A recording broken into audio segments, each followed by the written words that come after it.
cheapest apartment building in the city came with 40 rooms, 12 tenants, 7 active leaks, 1 broken elevator, and enough debt to frighten 3 banks. Kai Nakamura bought it anyway.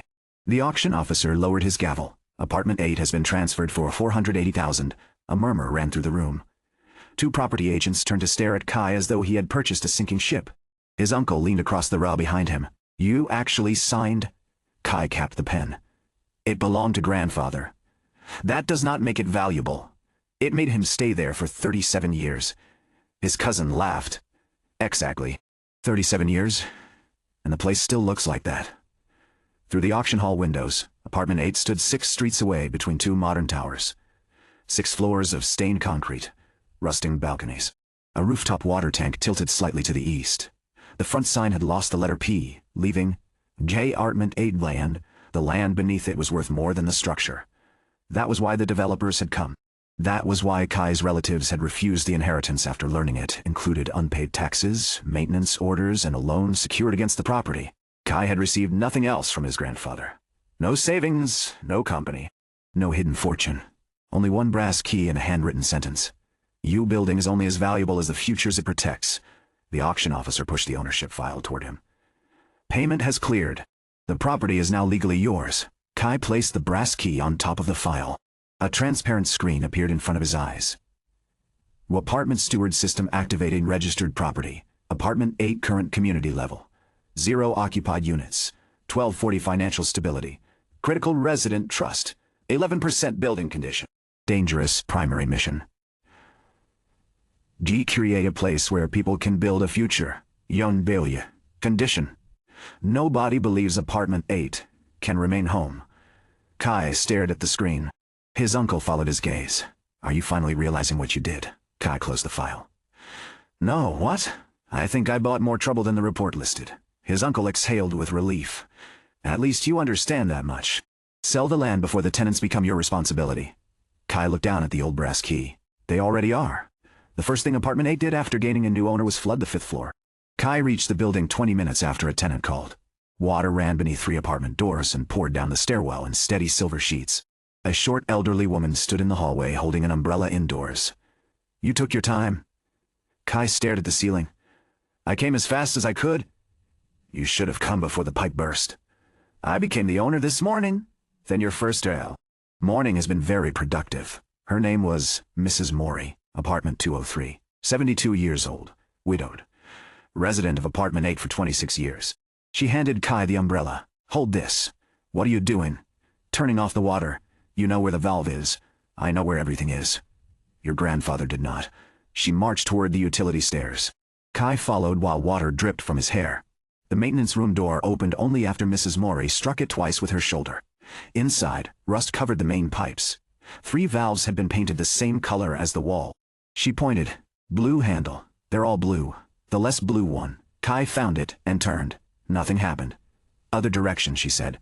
"I knew that." "No, you didn't." The water finally slowed. By then, 6 tenants had gathered in the stairwell. One young man filmed the leaking ceiling with his phone. A father held a plastic basin under the worst stream. Someone on the 4th floor shouted that the elevator had stopped again. It was already stopped. Another resident called back. Then it stopped more. Kai stood in the middle of the stairwell, soaked and holding a useless umbrella. Every face turned toward him. The transparent screen reappeared. Emergency steward decision available funds. 23,860 immediate repair estimate. Pipe replacement. 18,000, 26,000 temporary patch. 3,500 elevator inspection. 4,000 electrical safety repairs. 8,200 outstanding tax installment due in 21 days. 17,000 recommendation. None. The system offered no money. No automatic repair. No miracle. Only the size of the disaster. Kai looked toward the exposed pipe above the ceiling panel. What did the previous owner usually do? Mrs. Mori answered. Your grandfather patched it. How many times? Enough that the patches require patches. The young man with the phone lowered it. So what now, landlord? Kai could afford the temporary repair. He could survive the month. The ceiling would fail again. He opened the ownership file on his phone and found the emergency contractor list. Now we replace the pipe. The young man blinked. All of it, the damaged line from the 5th floor to the main junction. That will cost. I know. Kai called Thay. Contractor before anyone could talk him into something cheaper. The repair exposed 3 more problems. The pipe had corroded around an illegal junction. The ceiling insulation contained mold. The 5th-floor electrical conduit had been installed too close to the water line. The contractor stood beneath the open ceiling with a clipboard. "If I repair only the pipe, I need you to sign that you were informed about the electrical hazard." Kai looked at the amount on the revised quotation. 31,000. More money than he had. How dangerous. If the next leak reaches that conduit. The contractor pointed toward the wet hallway. "You may lose more than the lights, Mrs. Mori stood nearby with her arms folded. "Your grandfather would have argued for 30 minutes. Would he have paid?" "Eventually." Kai called the bank. The bank refused him. He called 2 relatives. Neither answered. His cousin sent a message. The building. The developer who had bid against him at the auction answered on the 2nd ring. "Mr. Nakamura. Regretting your purchase already?" His name was Victor Hahn, Acquisition Director for Crown Line Development. Kai looked through the 5th-floor window toward a glass tower bearing Crown Line's silver logo. "I need a short-term loan." Victor laughed softly. "I don't lend money to properties I intend to demolish." "I'm not selling. You bought a liability." "With almost no cash reserves." "I know. Then let me save you from it. I'll cover your purchase price, the outstanding debt, and give you another 50,000 for your trouble." Kai looked along the hallway. A child's height marks remained penciled beside one apartment door. Someone had placed plastic containers beneath each leak before he arrived. The tenants had developed systems for surviving a landlord who never had enough. "No." Victor's voice cooled. "The city has already issued 2 maintenance notices. The next inspection could declare sections uninhabitable. Then I'll repair them." "With what money?" Kai looked toward the building's ground-floor storage units. 3 had been locked for years. 1 contained his grandfather's old furniture. The other 2 were legally part of the commercial frontage. "I'll find it." Victor paused. "You have 21 days before the tax installment." "I know. When you change your mind, call before the city does." The line ended. Kai lowered the phone. Mrs. Mori had heard enough. "You should have taken the offer. Do you want to move?" "No. Then I shouldn't have taken it. That is not sound financial reasoning."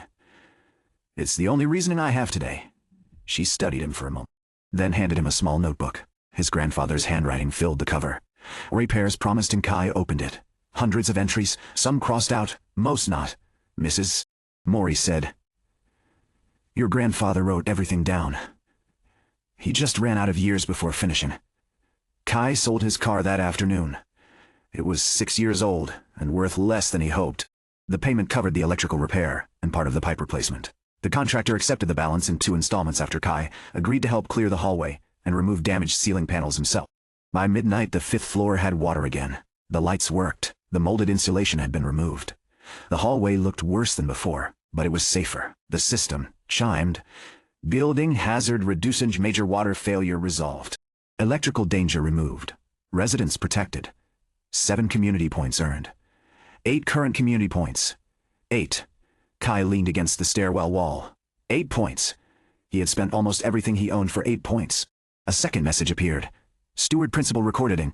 You selected long-term safety over short-term survival. No bonus awarded. The building remembers. That's encouraging, Kai muttered. Mrs. Mori emerged from the stairs carrying 2 cups of instant coffee. Who are you speaking to? Myself. That is how your grandfather began. She handed him a cup. How did he end? Still speaking to himself. The next morning, Kai discovered apartment 8 had no reliable tenant records. The official folder listed 12 occupied units. 4 had no current contracts. 2 contracts used the wrong names. 1 tenant had moved out 3 months earlier, while his cousin continued occupying the apartment.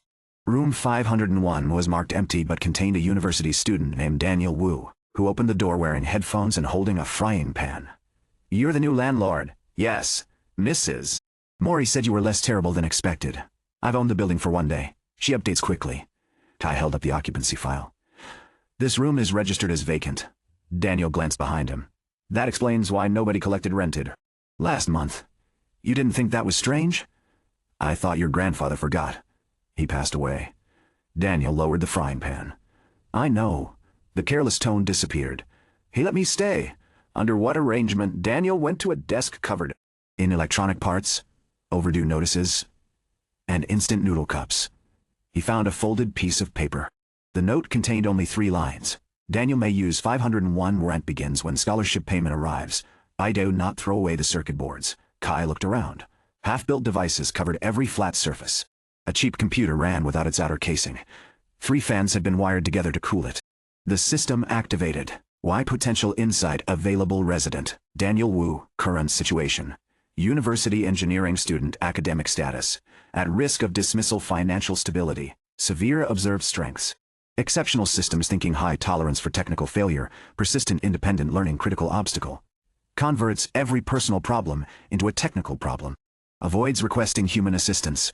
Kai dismissed the screen. When does your scholarship arrive? Daniel looked away. It doesn't. Why? I lost it. When?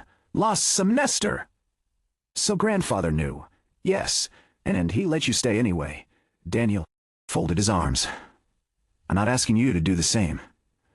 What happens if you leave? I find somewhere else. With what income? I have interviews. The overdue notices on his desk suggested otherwise. Kai noticed an official envelope beneath a soldering mat. AI final academic review. When is that? Daniel reached for the envelope, too late. Friday. What happens? If I don't pay the outstanding laboratory fee, I can't register for the final project. How much? 3,200. Kai had less than 6,000 left. He could not pay a tenant's university debt. He also could not let everyone's emergency become his own. How much rent can you afford? Daniel laughed once. Currently? Yes, 0. Then I can give you a normal lease. I understand. Kai looked toward the circuit boards. What are, toward the circuit boards? These? A building monitoring network? You made it? I started it? Daniel picked up a small sensor. Temperature, water leakage, electrical load, cheap components. Wireless reporting. Kai looked toward the hallway ceiling he had opened yesterday. Does it work? 1 sensor works. How many would apartment 8 need? Daniel finally looked interested. Minimum 24, build 6. With what materials? Kai pointed toward the broken electronics stacked near the desk. You tell me. Daniel frowned. You want to pay me? I want to exchange 3 months of reduced rent for a working leak detection system. That isn't worth 3 months. Include installation and maintenance. Daniel calculated silently. Kai added, and you attend your academic review. That has nothing to do with the building. It has everything to do with whether I trust you to finish. Daniel's expression tightened. You sound like my professor. Did your professor let you live rent-free? No. Then I'm offering the better deal. The written agreement took 1 page. Daniel paid a small base rent. The remainder was credited through verified maintenance work. No vague promises. No indefinite charity. Daniel signed. The system chimed. Our resident agreement, established in support type. Opportunity exchange dependency risk. Low resident effort required. High community points earned. 5 new function available. Resident potential insight insake. Kai stared at the message. He had already used potential insight. The system clarified. Basic insight was granted during initial assessment. Continued use now authorized. Potential insight reveals strengths and current obstacles. It does not reveal destiny. Daniel watched him. You're doing it again. What? Staring at nothing. Long day. It's 9 in the morning. Kai folded the lease. It has already been a long building. The ground floor storage units solved the immediate financial problem. One contained rotting furniture. The other had once been a laundromat. Its water lines remained. Its front windows faced the street. Kai cleaned both over 3 days. Daniel helped after installing his first sensor. Mrs. Mori supervised everyone without being asked. The remaining tenants watched from a safe distance until Kai began carrying broken cabinets outside. Then a father from 305 joined him. A delivery driver from 104 brought tools. 2 children collected loose screws and placed them in a biscuit tin. By evening, the storage room had become an empty commercial unit. Kai listed it online. The first interested tenant wanted to turn it into a gambling room. Kai refused. The second wanted a late-night bar. The building already received enough noise complaints. He refused that too. The third was a woman named Sarah Lim, who arrived carrying bakery samples in a plastic container. Tiny preparation kitchen. No dining? Only online orders? No. Industrial oven. 1 convection oven. 2 mixers. Refrigeration. Kai tasted the smallest bun. Sweet potato filling. Soft bread. Not perfect. Good enough to make him take another. Sarah noticed. That is the fourth. Inspection requires accuracy. You inspected the second one. Kai placed the container aside. Why did your previous kitchen close? The owner raised rent. Business records? She produced them. Modest sales. Thin profit. Consistent orders. The system revealed no extraordinary future. Only strengths. Applicant. Sarah Lim, observes strengths. Reliable production discipline, strong customer retention, practical product improvement, current obstacle. Insufficient working capital, high family responsibility. Kai offered her the former laundromat at below-market rent in exchange for repairing the plumbing herself and providing breakfast once a month for building maintenance days. Sarah narrowed her eyes. You want rent or buns? Both? How many people? 12 tenants. Mrs. Mori, listening from the lobby, corrected him. 17 people. Kai looked toward her. The records say 12 tenants. Tenants are not people. Sarah smiled. Once a month. The lease-stabilized apartment, 8's first commercial income. It was not enough to clear the taxes. It gave Kai time. The first city inspection arrived on the 7th day. Inspector Miyu Hayashi stepped through the front entrance wearing a beige coat, dark slacks, and the expression of someone who had already discovered 3 violations from the pavement. She looked up at the missing letter on the sign. Apartment 8. Kai stood on a ladder replacing the lobby light. Owner, yes. Qualified electrician. No, then step down. Kai descended. Miyu opened a tablet. I'm here regarding outstanding safety notices. We repaired the 5th floor pipe and electrical conduit. I have the contractor's certification. Elevator? Scheduled for inspection. Fire doors. Kai glanced toward the UNCST. Nearest one. The door did not fully close. On the list, emergency lighting. He pointed upward. This is normal lighting. I know, then why did you point at it? I hoped confidence might help. It did not. Mrs. Mori sat beside the mailboxes watching the exchange. She whispered loudly to Daniel. He has met his natural predator. Miyu heard her. She continued writing. Roof access? Locked? Show me. The roof contained an illegal water connection, a rusted railing, 6 abandoned chairs, and a garden made from paint buckets. Miyu stopped beside the plants. Who maintains these? Mrs. Mori had followed them upstairs. I do. The railing is unsafe. I don't lean on it. Children could. They know better. Miyu looked toward Kai. Children should not be responsible for compensating for unsafe construction. Mrs. Mori folded her arms. Kai expected an argument. Instead, the elderly woman looked away.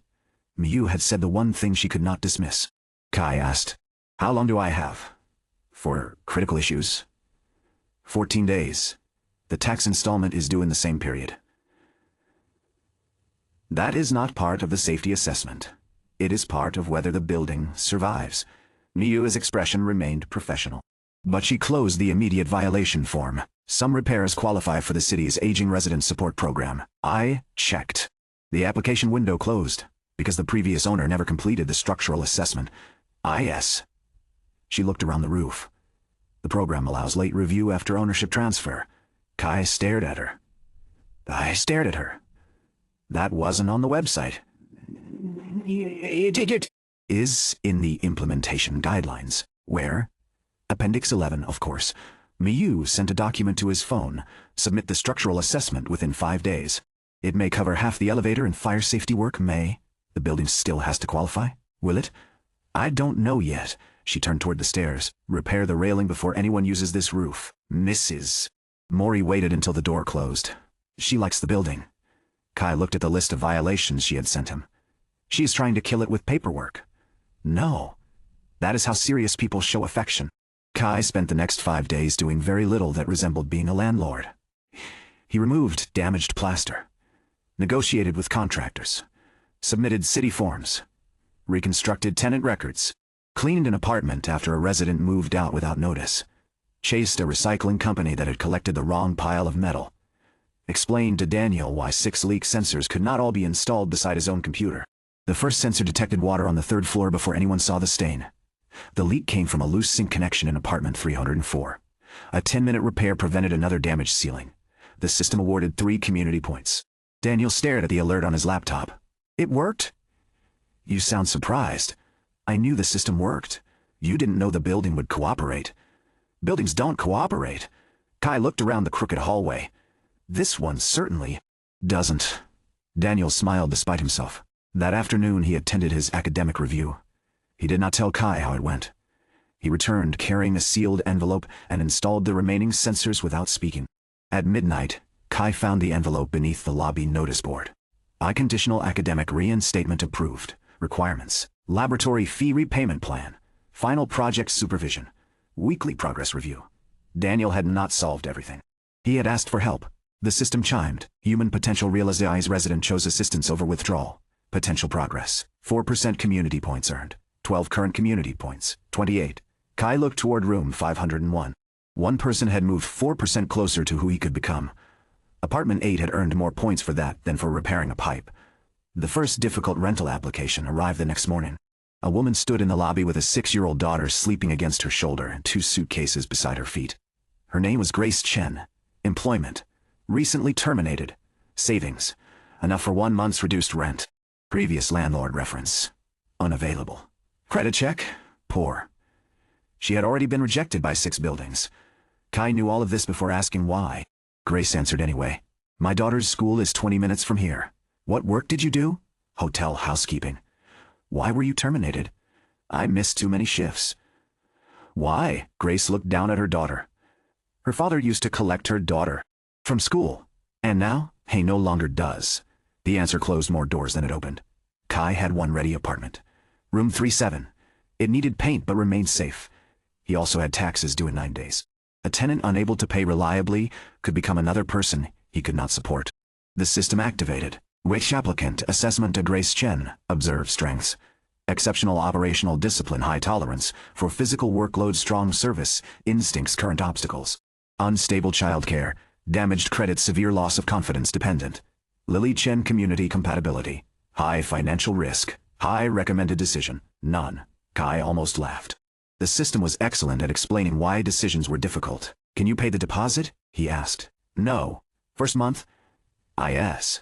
What happens in the second? I find work. That isn't a plan. Grace's jaw tightened. I have interviews.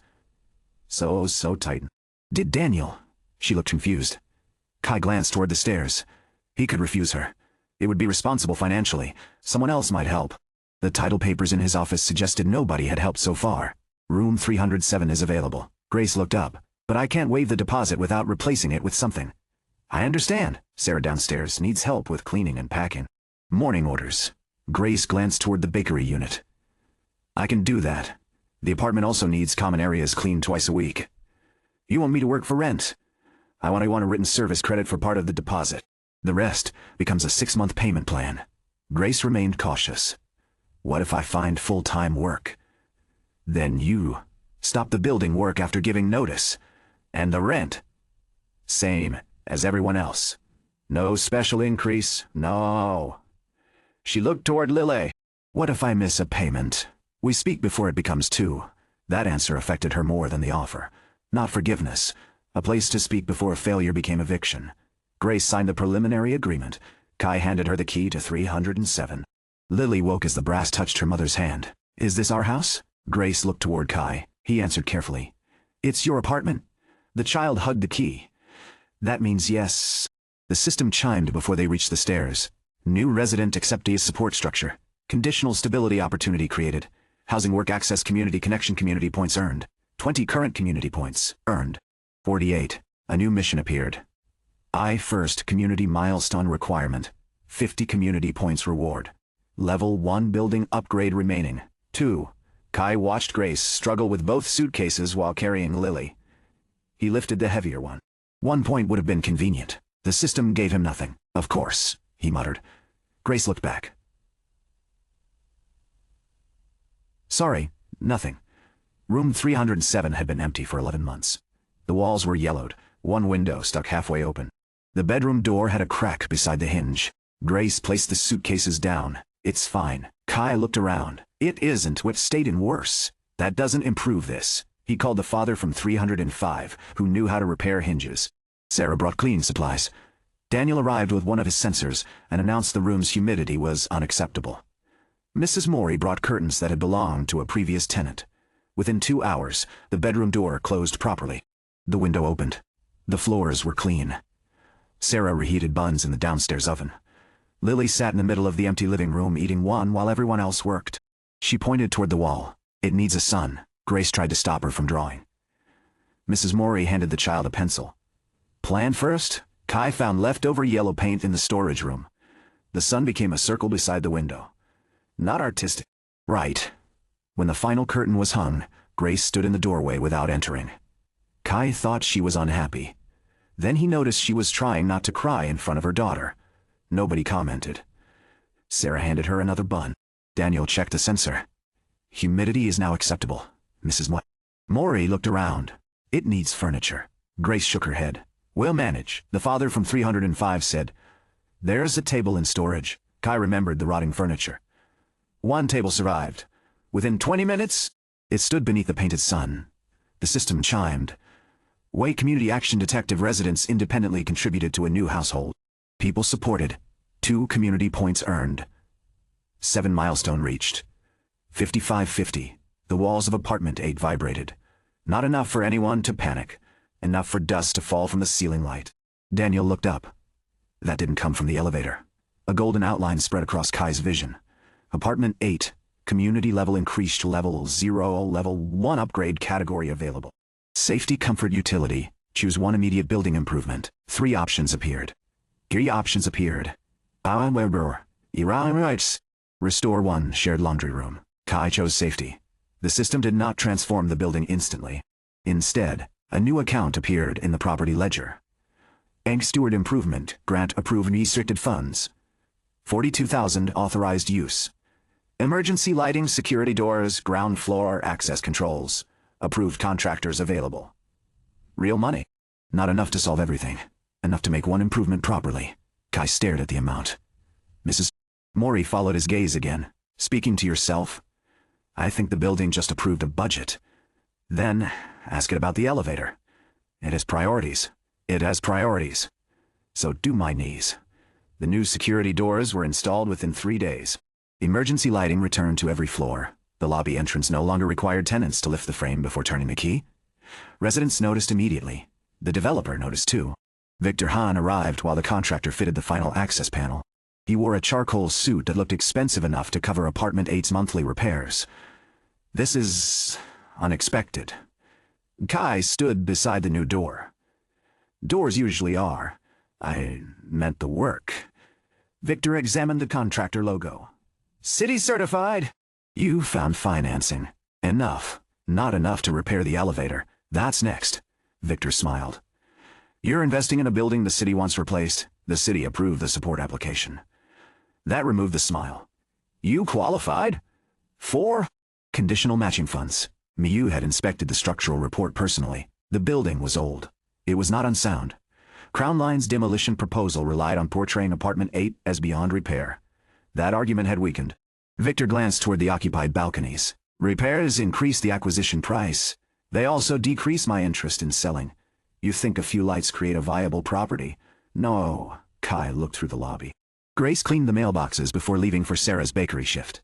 Daniel adjusted a sensor above the stairwell. Lily sat beside Mrs. Morey sorting colored paper for the notice board. "I think people do." Victor followed his gaze. For the first time, he saw something other than land. That did not make him sympathetic. It made him calculate differently. Crown Line's offer remains open. Mine doesn't. "What offer?" "The opportunity to buy." Victor's expression cooled. "Confidence is expensive, Mr. Nakamura. So is demolition." The contractor tested the new lock. The door closed cleanly between them. Victor remained outside. Kai did not need to say anything else. The city approved 50% of the elevator repair on the condition that Kai funded the remainder. His share was still too high. Apartment 8's first month ended in 6 days. The tax installment remained unpaid. Sarah's rent had arrived. Daniel's reduced rent had not. Grace had earned service credits but no full-time job. The building was safer and almost broke. Kai placed the accounts across the lobby desk. Income, repairs, debt, tax. No arrangement made the final column disappear. Mrs. Morey leaned over his shoulder. "You should charge more." "To whom?" "The new tenants. Grace can barely pay the current amount." "Then charge the people with money." "Which people?" She pointed toward the empty rooms. "The ones who are not here. Yet, that is not how rent works." "It should be." Kai laughed despite the numbers. Then someone placed an envelope on the desk. Daniel, I sold the monitoring design. Kai looked up. To whom? My professor connected me with a building maintenance company. Daniel tried to sound casual. They want to test it in 2 student dormitories. How much? Enough to pay the laboratory fee and the rent? Daniel slid the correct amount across the desk. Not the reduced amount. The full contractual rent. You only owe. I know. Then keep the rest. I don't want special treatment. It isn't special treatment. It's the agreement. Daniel pushed the envelope closer. Then credit it toward next month. Kai understood. Daniel was not repaying charity. He was proving to himself that he belonged in the building as a tenant, not a rescued problem. Kai accepted. The system chimed. Human potential realized resident. Converted personal skill into verified opportunity. Potential progress. 11% community points earned. 18. A second notification followed. Wing Steward revenue bonus reason. Resident success produced sustainable housing income. Tax support credit. 12,000. The building had not paid the entire tax. It had rewarded a result connected to its purpose. Kai still needed 5,000. Sarah paid her utility deposit early after a week of unexpectedly strong bakery orders. Grace brought the final amount 2 days before the deadline. Kai looked at the money. This is more than your rent. Sarah hired me for regular morning shifts. That still doesn't explain. Grace placed an employment letter beside it. A hotel near Lily's school had offered her a housekeeping supervisor position. Not housekeeper. Supervisor. Sarah had watched her reorganize the bakery's entire packing system in one morning, and recommended her to a customer who managed the hotel. The starting salary exceeded Gracie's previous job. Kai read the letter. You start Monday. Yes. Then keep the extra money. Grace shook her head. Apply it to the deposit. You have 6 months. I know. Why pay now? She looked toward Lily, who was helping Mrs. Maury tape drawings to the community notice board. Because I'd like to stop expecting every door to close. Kai accepted the payment. Not because he needed it, though he did. Because Grace had chosen stability before someone else chose it for her. The system awarded 15 community points. The tax installment cleared that afternoon. Apartment 8 survived its first month. Kai expected relief. Instead, the city sent the elevator quotation. His share remained 38,000. He placed it beneath grandfather's notebook and seriously considered lying down on the lobby floor. The front door opened. Miyu Hayashi entered carrying a suitcase. Kai looked at the suitcase. Then, at her. Another inspection? No. She noticed the elevator sign. You out of service. Again. How many floors? 6. My room. You don't have one. I'm applying. Kai straightened. You want to live here? My current landlord sold the building to Crown Line. Victor's company. They gave tenants 30 days to leave. Kai looked toward her suitcase. You work for the city? Contract planner. Can't you afford somewhere better? Yes. That was not the answer he expected. Miyu opened the rental listing on her phone. You advertised room 402. It needs paint. I can paint. The elevator doesn't work. I noticed. The building has ongoing repairs. I wrote half the reports. Then why apartment 8? Miyu looked. Through the lobby, the old tiles remained cracked. The mailboxes did not match. The ceiling had one obvious patch, but the lights worked. The security door closed. A community notice board covered one wall. Daniel had posted instructions for reporting leaks. Sarah advertised discounted breakfast boxes for tenants. Grace had created a cleaning schedule. Lily's yellow paper sun occupied the center. Most buildings hide problems until they become someone else's responsibility, Miyu said. This one posts them on the wall. Kai looked toward the board. That's your reason. It's one of them. Crown Line has newer apartments. I know what Crown Line considers a community. She pulled out the application. I prefer this. The system activated. Y applicant assessment Miyu Hayashi occupation. Urban planner. Financial stability. Strong. Observed strengths. Exceptional spatial judgment. High regulatory knowledge. Strong ethical persistence. Current obstacles. Professional burnout, distrust of institutions, difficulty accepting support, community compatibility. Very high financial risk. Low. Kai reviewed her application. Perfect credit. Stable income. Excellent references.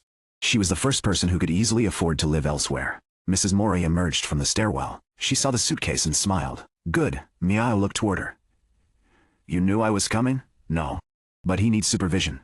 Kai handed Miyu the key to 402. Rent begins when the paint dries. That isn't normal. Neither is inspecting your own apartment. Good, I will inspect the rest of the building. That sounds worse. Miyu took the key. For the first time, her professional expression softened, only slightly. Enough. That evening, room 402's windows glowed above the street. Apartment 8 now had 13 occupied rooms. Its finances remained fragile. The elevator remained broken. 27 units were still empty. Crown Line still wanted the land. The city still expected more repairs. Nothing had been solved completely. Yet someone with every reason to choose a newer, cleaner, easier building had looked at Apartment 8 and chosen it anyway. The system chimed. Jai first month mission complete requirements. Building remains operational. No resident displaced by neglect. At least one new resident accepted through steward judgment. At least one applicant chooses Apartment 8 for reasons beyond price. Completed. Reward. Building insight unlocked. Legacy archive condition discovered. A line of light appeared around the old brass key. The lobby wall behind the mailboxes shimmered. For one moment, Kai saw the outline of a narrow hidden door. Then it vanished. Legacy archive locked unlock condition. Apartment 8 must become a home before it can reveal what it remembers. Kai looked toward grandfather's notebook. The first month had not made him wealthy. It had barely kept the lights on. But the building was no longer waiting to be demolished. People were beginning to build futures inside it. Upstairs, someone hammered furniture together. Sarah's oven filled the ground floor with the smell of sweet bread. Daniel's sensors blinked quietly behind the walls. Lily laughed as Mrs. Mori chased her away from the wet paint near room 402. Apartment 8 still looked like the cheapest building in the city. For the first time in years, it no longer felt empty. The following Monday began with smoke. Not fire. Bread. Sarah's bakery occupied the renovated former laundromat, and by 6:30 in the morning, the smell of freshly baked sweet potato buns drifted through the lobby and out onto the sidewalk. Kai unlocked the front entrance before sunrise. The new security door slid open smoothly. It still felt strange. For years, tenants had needed to shoulder the warped frame before the lock would turn. Now it opened with a quiet click. Small improvements changed habits faster than he expected. Mrs. Mori no longer braced herself against the door. Grace arrived 5 minutes early because she no longer had to fight with it while carrying supplies. Even delivery drivers stopped complaining. Sarah emerged from the bakery tying her apron. I made extra. You always make extra. I made more extra.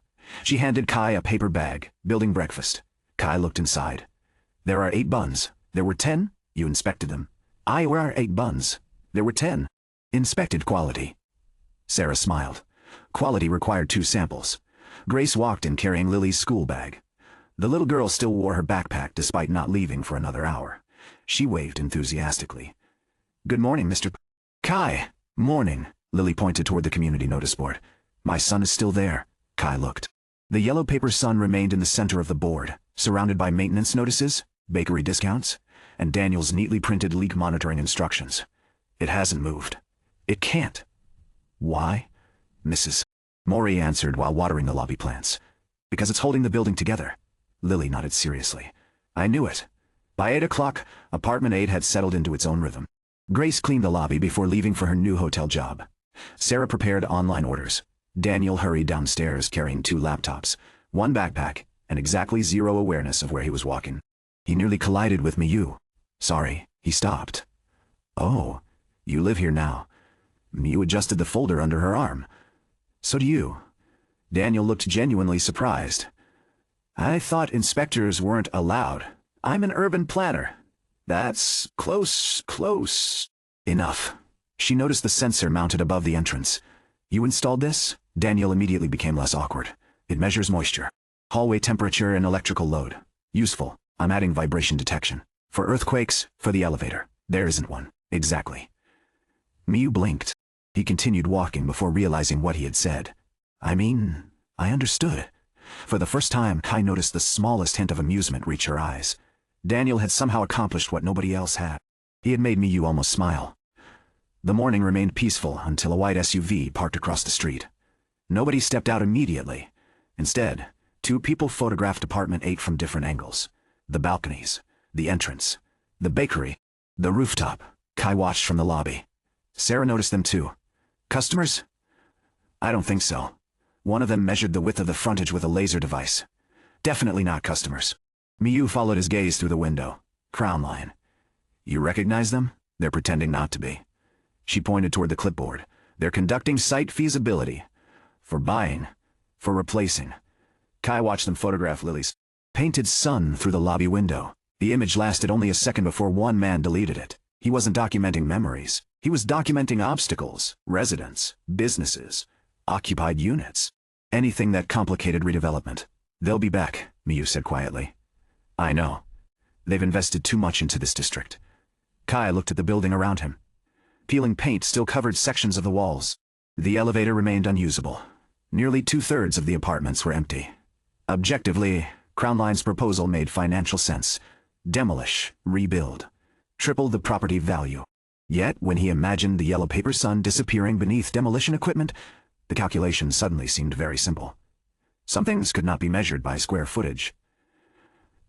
At noon, Kai received his first request from outside apartment 8. An elderly shop owner entered carrying a rusted cash register drawer. I was told the new landlord fixes things. Kai looked up from the accounts. I mostly fix apartments. The bakery lady said you solve problems.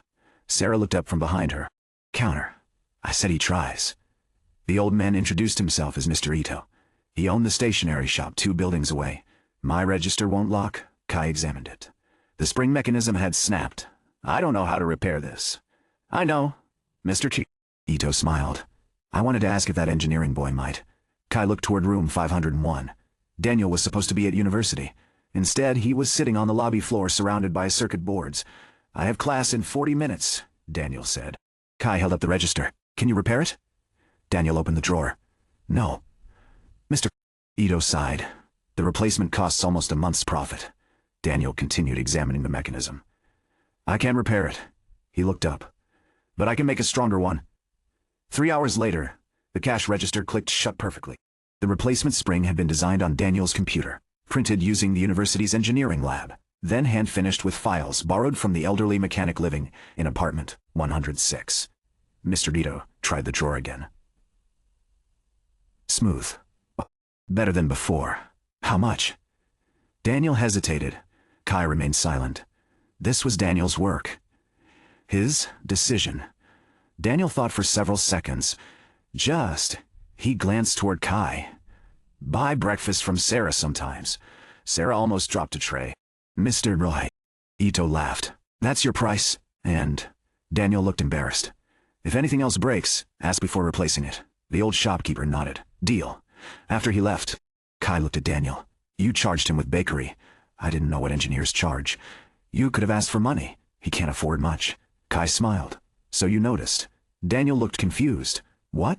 You solved his problem. I repaired a spring. No. Kai gestured toward the bakery downstairs. You sent him here. Daniel frowned.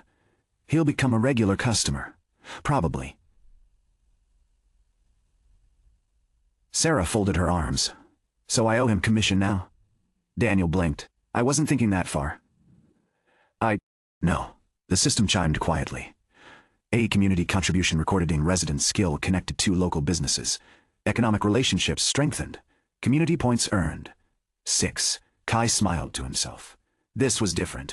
Nobody had asked him to solve the problem. Apartment 8 was beginning to solve problems through its residents. Exactly as it should. That evening, Kai unlocked a room he had not entered since inheriting the building. Apartment G1 sat behind the lobby office. According to the property records, it had once been used for storage. According to Mrs. Mori, it had once been his grandfather's office. Dust coated every shelf. A heavy wooden desk stood beside the window. One cabinet remained locked. The brass key hanging around Kai's neck vibrated softly. Not the apartment key. A smaller key attached behind it. He had never noticed it before. The cabinet lock accepted it perfectly. Inside sat dozens of journals arranged by year. Each spine carried the same handwritten title. Aged for the oldest one. The system appeared before he could touch it. Legacy Archive Synchronization. Available current steward qualification. Insufficient archive access. Observation only. He ignored the warning and opened the first journal anyway. The first page contained no maintenance records, no financial statements. Only a single sentence written in his grandfather's familiar handwriting. Job you if you are reading this because you inherited apartment 8? Kai smiled faintly.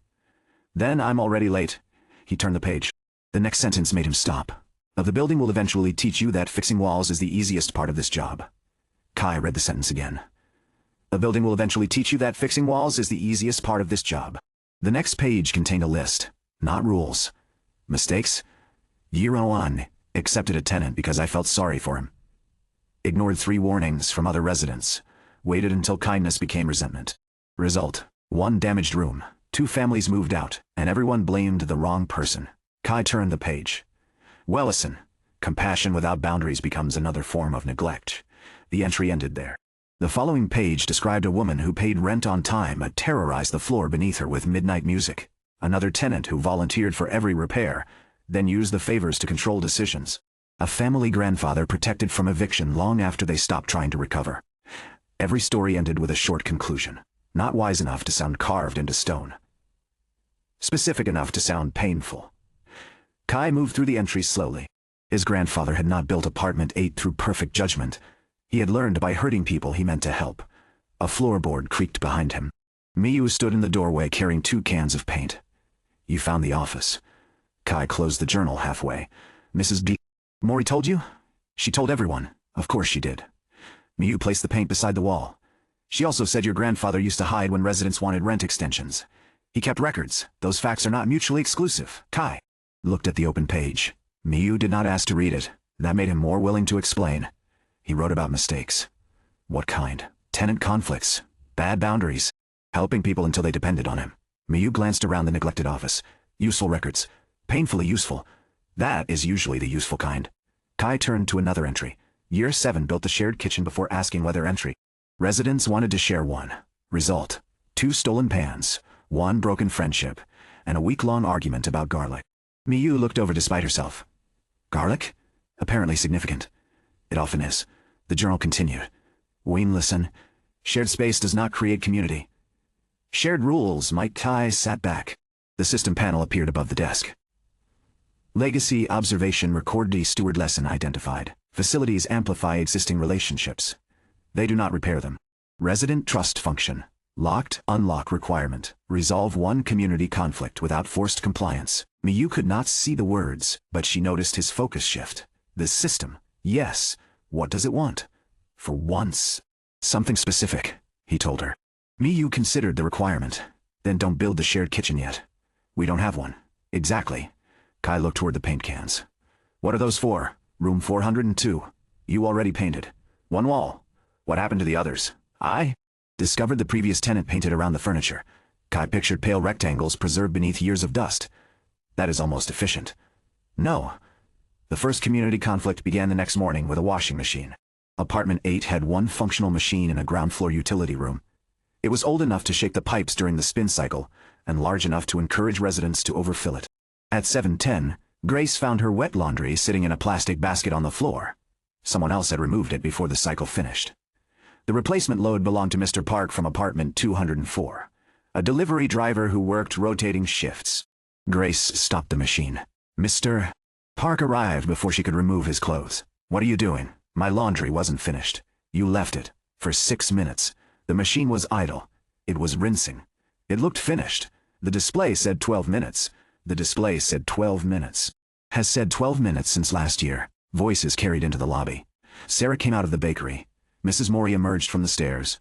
Daniel opened his door upstairs, listened for 3 seconds, then closed it again. Kai reached the utility room. As Grace lifted Mr. Park's soaking clothes from the drum, he took the basket from her before the argument became physical. Stop. Mr. Park pointed toward the machine. I work at 8. Grace pointed toward Lily's school uniform inside her basket. So does my daughter. The simple solution seemed obvious. Grace finished first. Mr. Park waited. But he had already waited through 2 unavailable evenings. Grace had started the load before dawn because the machine had been occupied until midnight. The conflict was not one rude decision. It was 1 machine serving 17 people without any schedule. Kai opened his mouth. Miyu appeared beside him. Don't decide yet. Mr. Park frowned. Why not? Because then the next argument becomes Kai's fault. Mrs. Mori nodded approvingly. He already has enough. Kai looked at Miyu. She was right. He stepped into the hallway. Everyone who uses this machine lobby in 10 minutes. Mr. Park glanced at the clock. I don't have 10 minutes. Then give me the times you can use it. Before 8 or after 10. Grace answered immediately. Those are the only times I can use it too. The actual conflict became clearer. They were not competing because either was selfish. Their schedules overlapped. 9 residents gathered around the notice board. Daniel remained on the stairs with a laptop. Sarah brought tea nobody requested. Mrs. Mori brought a chair only for herself. Kai wrote the available laundry hours across a sheet of paper. How many loads per household each week? Depends, Mr. Park said. That isn't a number. 4. Grace said. 3. A father from 305 needed 5 because of 2 children. Mrs. Mori needed 1 and claimed everyone else's problem came from owning too many clothes. The discussion lasted 7 minutes before becoming an argument about fairness. One household had more people. Another worked nights. Another paid the same rent but used fewer facilities. Daniel finally spoke from the stairs. Use time blocks. Everyone looked at him. He turned the laptop around. A simple schedule appeared. 3 daily periods, morning, afternoon, night. Households selected 2 regular weekly blocks. Unclaimed blocks remained open. Emergency school uniforms received priority only if reported before starting the wash. Mr. Park studied it. What about changing shifts? Trade blocks. With whom? Daniel added a swap column. Grace looked toward the notice board. Who updates it? Nobody volunteered. Miyu pointed toward the problem. A shared rule fails if one person becomes unpaid staff. Sarah wiped flour from her hands. I can keep the morning sheet, Mr. Park said. I'll update the night blocks. Grace offered to manage the weekend schedule. 3 people. Different times. No one carried the entire responsibility. Kai wrote the rule beneath the schedule. I do not remove another household's laundry without contacting them first. Mrs. Mori added, and no blankets on Tuesday. Why? Kai asked. They make the machine angry. Daniel checked the model number. She's right. The drum capacity is too low. Mrs. Mori smiled as if machinery had confirmed her moral authority. Grace finished her cycle. Mr. Park took the next block. He was late for work by 6 minutes. That mattered. The solution did not erase the consequence. Kai offered to cover his taxi. Mr. Park refused. I argued too long. Grace packed Lily's uniform into her bag. I should have started earlier. You started before dawn, Kai said. Then I should have told people I needed the machine. She looked toward Mr. Park. Sorry I stopped your wash. He nodded. Sorry I removed yours. No dramatic reconciliation. No instant friendship. The next week, Grace traded a Saturday slot with him after his shift changed. The schedule worked because the residents kept using it. The system chimed on the 7th day. Why community conflict resolved method. Shared rule creation, distributed responsibility, voluntary compliance, forced compliance. Non-resident trust function, unlocked community points earned. 24. A new panel opened. Resident trust measures confidence that agreements will be honored, problems can be discussed, help will not create hidden debt, and decisions will not be imposed without cause. Current building trust. 19% new shared facility mission available. Kai looked at the laundry room. The machine still shook. The schedule remained taped crookedly beside the door. Nothing magical had happened. Yet the hallway had gone 1 week without shouting. That counted as progress. The shared kitchen mission appeared the following evening. Apartment 8 had no room large enough for a proper community kitchen. The former ground floor common room had become storage years ago.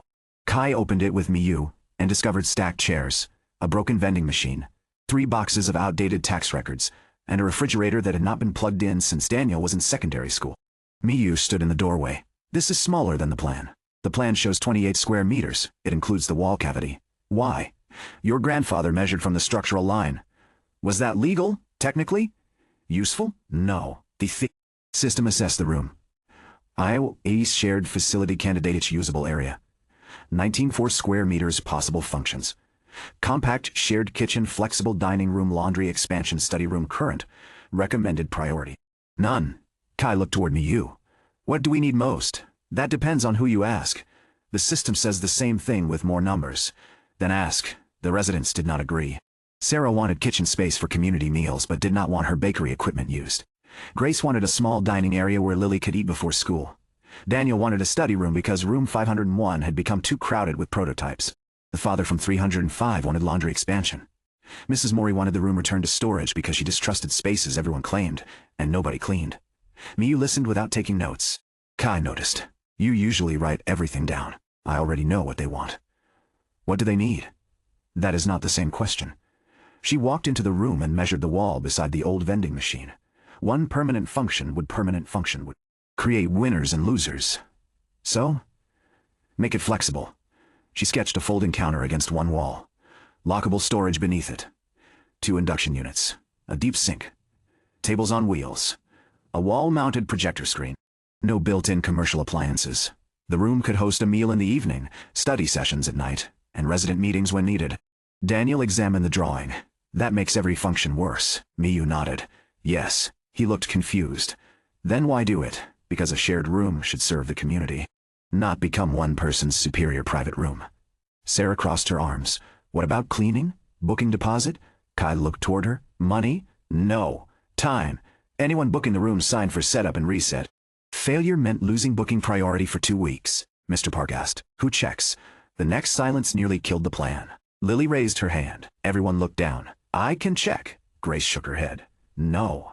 I know what clean is, Mrs. Mori said. She does. Kai crouched beside Lily. You can help make the checklist. With pictures? Yes, but an adult signs. Lily accepted the limitation after serious consideration. The project cost more than apartment 8 could afford.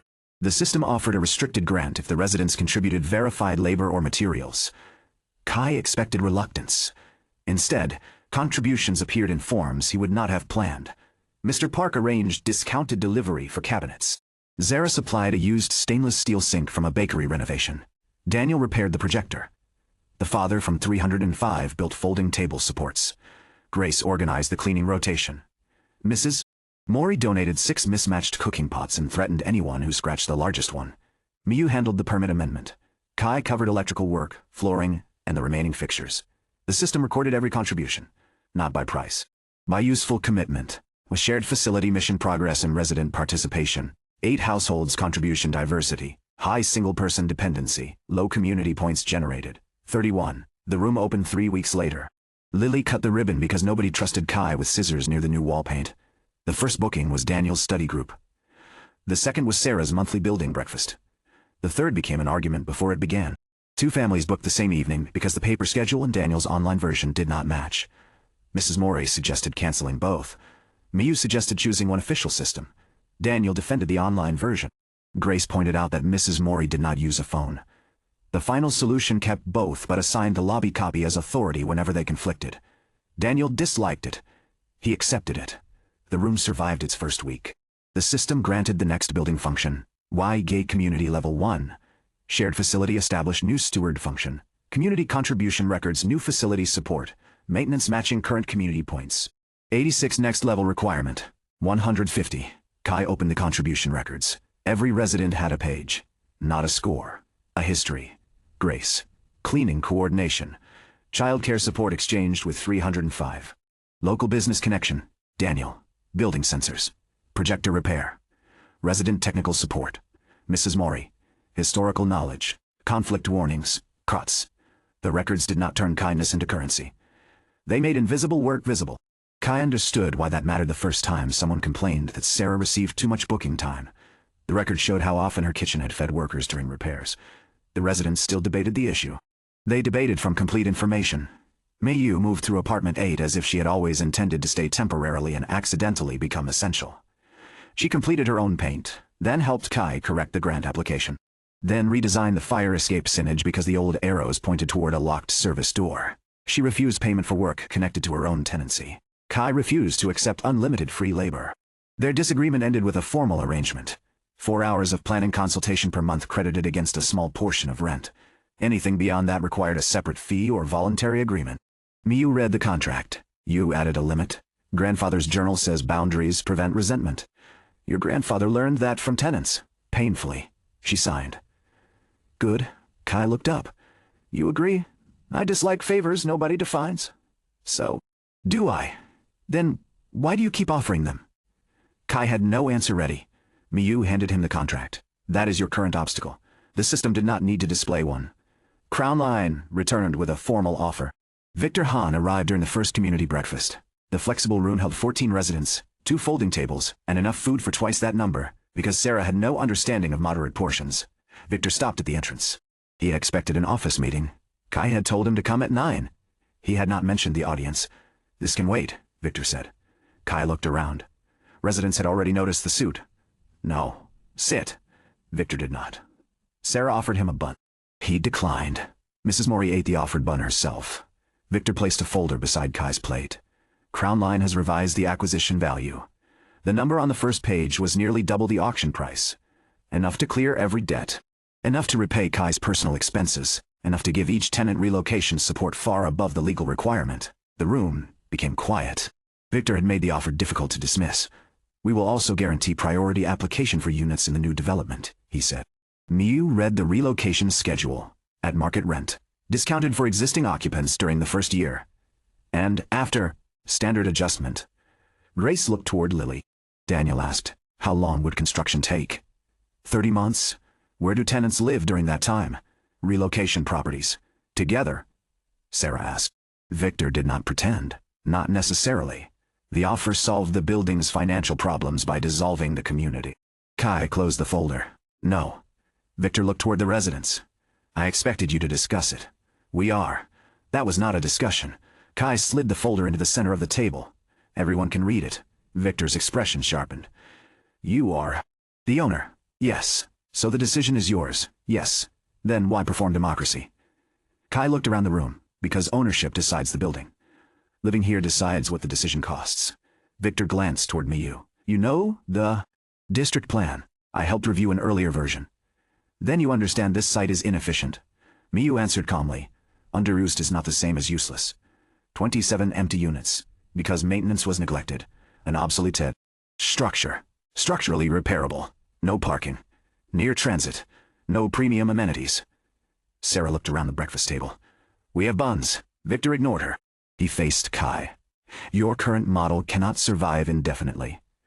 Kai did not disagree. That mattered more than a dramatic refusal. The building needs income, repairs, professional management. You are one emergency away from losing everything.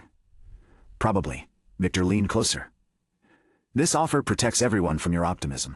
Mrs. Mori placed her cup down. His optimism replaced the fifth-floor pipe. Victor looked toward her. She continued. Your protection replaces us. One sentence. Enough. Kai did not ask the residents to vote that morning. He gave everyone copies. 3 days to review. Private questions accepted. No public pressure. The system displayed no moral reward for refusing. Only a decision risk assessment. Acquisition offer financial security. Very high resident continuity. Low building survival.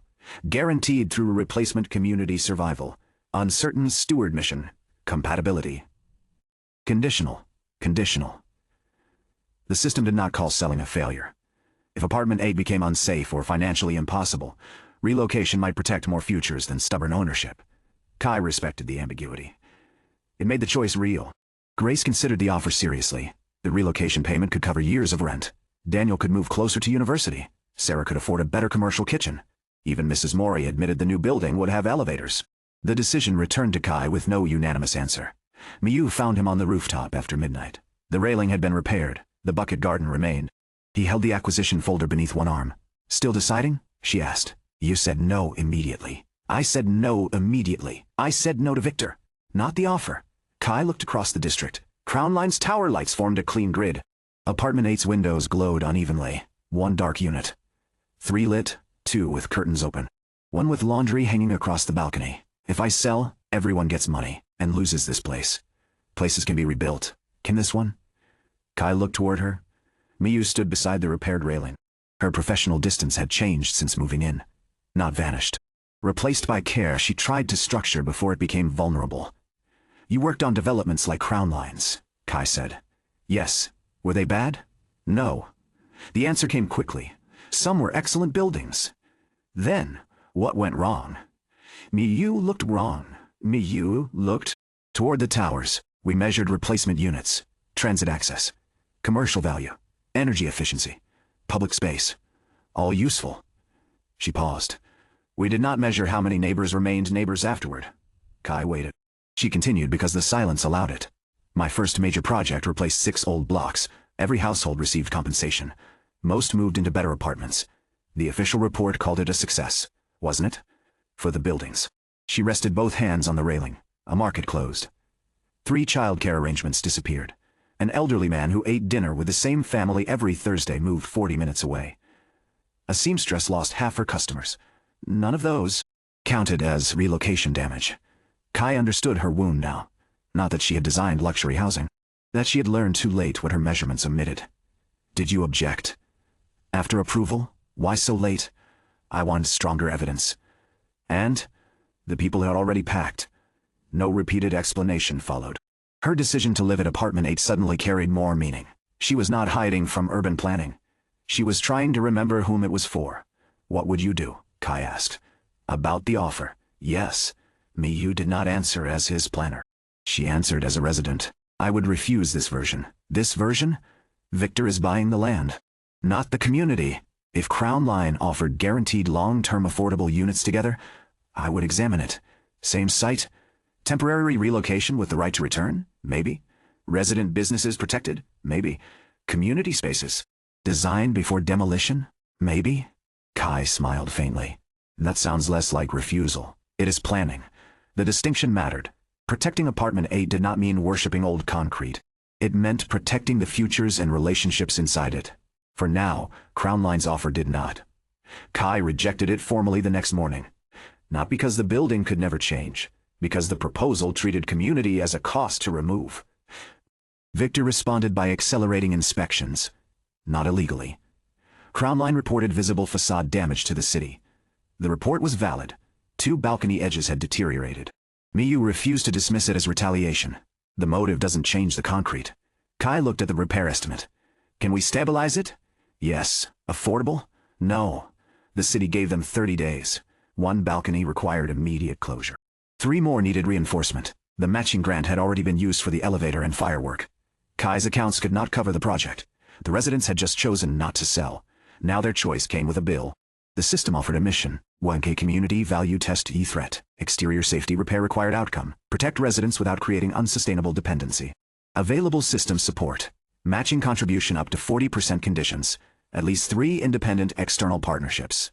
Resident relocation during work must be voluntary and safe. Kai read the terms. The system would not fund everything. It wanted connections beyond apartment 8. Miyu helped identify possible partners. The city's technical college needed supervised construction projects. A nearby scaffold company owed the Merchant Guild community service hours after a contract dispute. The concrete supplier that served Crown Line wanted small project publicity. None would donate the entire repair. Together they could reduce the cost. Kai approached each with a specific request. Not help our building, provide supervised labor, discount scaffold rental, supply certified repair material. In exchange, documented training hours, public acknowledgement, scheduled access. No hidden future obligation. The college agreed first. The scaffold company demanded insurance apartment 8 did not have. Miyu found a municipal community project policy. The concrete supplier agreed only if its logo appeared on repair barriers. Mrs. Mori objected. We are not becoming a billboard. Kai negotiated 1 sign near the ground floor. No balcony banners. No permanent branding. Everyone gave something. Everyone received something defined. The work began on day 18. The repairs forced 4 households to change how they lived for a week. Balcony access closed. Windows sealed during concrete cutting. Noise began at 8. Daniel's online meeting failed because drilling started 3 minutes early. Sarah complained dust reached the bakery entrance despite barriers. Grace's night shift left her sleeping during the loudest hours. The project protected the building while testing whether residents could tolerate improvement. Kai tried to solve every complaint personally. He bought extra door seals. Moved Daniel's meeting into the shared room. Arranged for Grace to sleep in vacant room 212 during the day. Then forgot to confirm the room's hot water. Grace woke cold and furious. Not ungrateful. Furious. You keep saying yes before checking whether the answer works. Kai stood in the hallway holding 2 replacement blankets. I thought the room was connected. You thought. I'll fix it. That is not the point. She lowered her voice. Because Lily was downstairs. You don't have to solve every problem before anyone asks. I knew the drilling would affect you. Then ask me what I need. The words struck exactly where Miyu's warning had. Kai had provided help. He had not provided choice. Grace took 1 blanket. Tomorrow, I'll sleep at Sarah's sister's place. I can arrange. I arranged it. Kai stopped. Grace nodded once. Not forgiveness. A boundary. He accepted it. That afternoon, he created a disruption board. Residents listed actual needs. Quiet hours. Temporary rooms. Package delivery changes. Childcare conflicts. Kai responded only after the resident confirmed the solution. The repair became less efficient for him, more effective for everyone else. The system recorded the change. Steward adjustment in previous pattern. Assumed support current pattern. Requested support resident trust increased. 19%, 27%. Miyu saw the number when Kai described it. That is significant. It feels like being corrected by a building. You needed it. Everyone agrees too quickly when that happens. The balcony project finished 4 days early. The final inspection passed. The college students gained certified training hours. The scaffold company completed its service obligation. The concrete supplier received local publicity after Leo posted a short video about repairing old housing instead of replacing it. Victor watched the report from Crownline's office. Kai knew because Victor called. You turned a safety violation into advertising. I repaired a balcony. Same result. Not everything is strategy. Victor was silent for a beat. That is why you are dangerous. The call ended. Kai looked at the passing inspection certificate. Dangerous seemed excessive. Effective would have been enough. The elevator returned to service at the beginning of the 3rd month. Mrs. Mori stood before it with suspicion. The doors opened. She did not enter. Kai waited beside her. You complained about it every day. I complained because it was broken. Now it isn't. That is what it wants us to think. The technician tried not to laugh. Mrs. Mori entered only after Kai stepped inside first. The elevator rose without shaking. 2nd floor. The doors opened. Mrs. Mori remained still. This is my floor. I know. She looked toward the corridor. Then, press 6. Kai stared at her. You live on 2. I have not seen the roof in 10 months. They rode to 6. On the rooftop, the bucket garden had doubled. Miyu had helped secure proper planters. Grace and Lily painted labels. Daniel installed a soil moisture sensor nobody requested. Sarah grew herbs she intended to steal for the bakery. Mrs. Mori walked slowly between them. She touched each plant. Not dramatic. Not tearful. Careful. Careful. At the far end, she stood beside the repaired railing and looked over the district. Your grandfather promised this elevator every year. Kai rested his arms against the rail. He wrote it down. He wrote everything down. He was trying. Mrs. Mori nodded. So are you. It was the first direct praise she had given him. She ruined it immediately. The ride is too slow. The elevator changed the building more than Kai expected. Mrs. Mori reached the roof daily. A resident with a knee injury stopped considering moving out. Deliveries reached upper floors. Grace no longer carried sleeping Lily up 4 flights after late shifts. The system awarded community points for accessibility, not property value. Current total: 128. 22 more until the next level. The points arrived slowly. Then the building lost 12. Kai discovered the reduction after Daniel received his first large payment from the dormitory sensor trial. Daniel paid 3 months' rent in advance. He also bought new equipment. Then stopped appearing at community meetings. Stopped maintaining apartment 8's sensors on schedule. Ignored 2 requests from Mr. Ito because the work was now too small. The system displayed the shift. Why potential progress conflictine resident? Daniel Wu professional progress. Rising community connection. Declining previous contribution value reduced. Community points adjusted. 12. Kai found Daniel in room 501, surrounded by unopened packages. A new computer occupied the desk. His old improvised cooling system had been pushed beneath a chair. You missed the sensor check. I'll do it tomorrow. You said that last week. I have deadlines. Mr. Ito came by. I can't keep repairing shop equipment for food. No one asked you to. Daniel looked up. Then what's the problem? Kai could have mentioned the points. He didn't. The building gave you room to build. I paid rent. Yes. So I don't owe anyone. No. Kai agreed immediately. Daniel's defensiveness stalled. You don't owe the building your career. Then why are you here? Because you're avoiding a decision. What decision? Whether the kind of success you want includes the people who helped you reach it. Daniel? Turn back to the computer. That's emotional manipulation, maybe. Kai remained by the door. But if you want to leave, tell me. Daniel looked over. I didn't say that. No. You just started living like you already had. The words landed harder than Kai intended. Daniel's expression closed. Get out. Kai left. No speech, no system message. Only a door closing between them. Daniel did not attend breakfast. He paid the sensor maintenance cost to an outside technician. The work was completed correctly. That should have solved the practical issue. It did not solve the relationship. Mrs. Mori blamed the new computer. Sarah blamed sleep deprivation. Grace told everyone to stop discussing Daniel as if he were not upstairs. Miyu asked Kai what he wanted. For him to remember. That is not measurable. I know. Does he need to remain part of the community to remain a good tenant? Kai hesitated. No. Then don't punish distance as misconduct. The system had reduced points. Kai had almost treated that as proof Daniel was wrong. Miyu saw the danger. The building rewards community, she said. That doesn't mean every resident must perform belonging on schedule. Kai looked toward room 501. What do I do? Nothing, he frowned. Nothing. Unless he violates the lease or asks for help. That feels irresponsible. It may be respectful. Kai hated that answer because it removed his role. He accepted it anyway. 2 weeks later, Daniel's dormitory trial failed. Not technically. Commercially. The maintenance company took his design report, rejected his proposed partnership, and announced an internally developed monitoring product using similar functions. Daniel had signed a broad evaluation agreement. His professor warned him. He had believed the company needed him more than the contract did. The payment he received covered the prototype, not ownership. He returned to apartment 8 after midnight and found Kai replacing a loose lobby tile. Neither mentioned the argument. Daniel sat on the floor opposite him.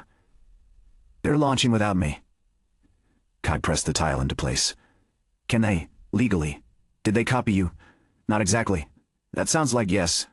It sounds like I signed something stupid. Kai cleaned adhesive. From the edge. What do you want to do? Sue them.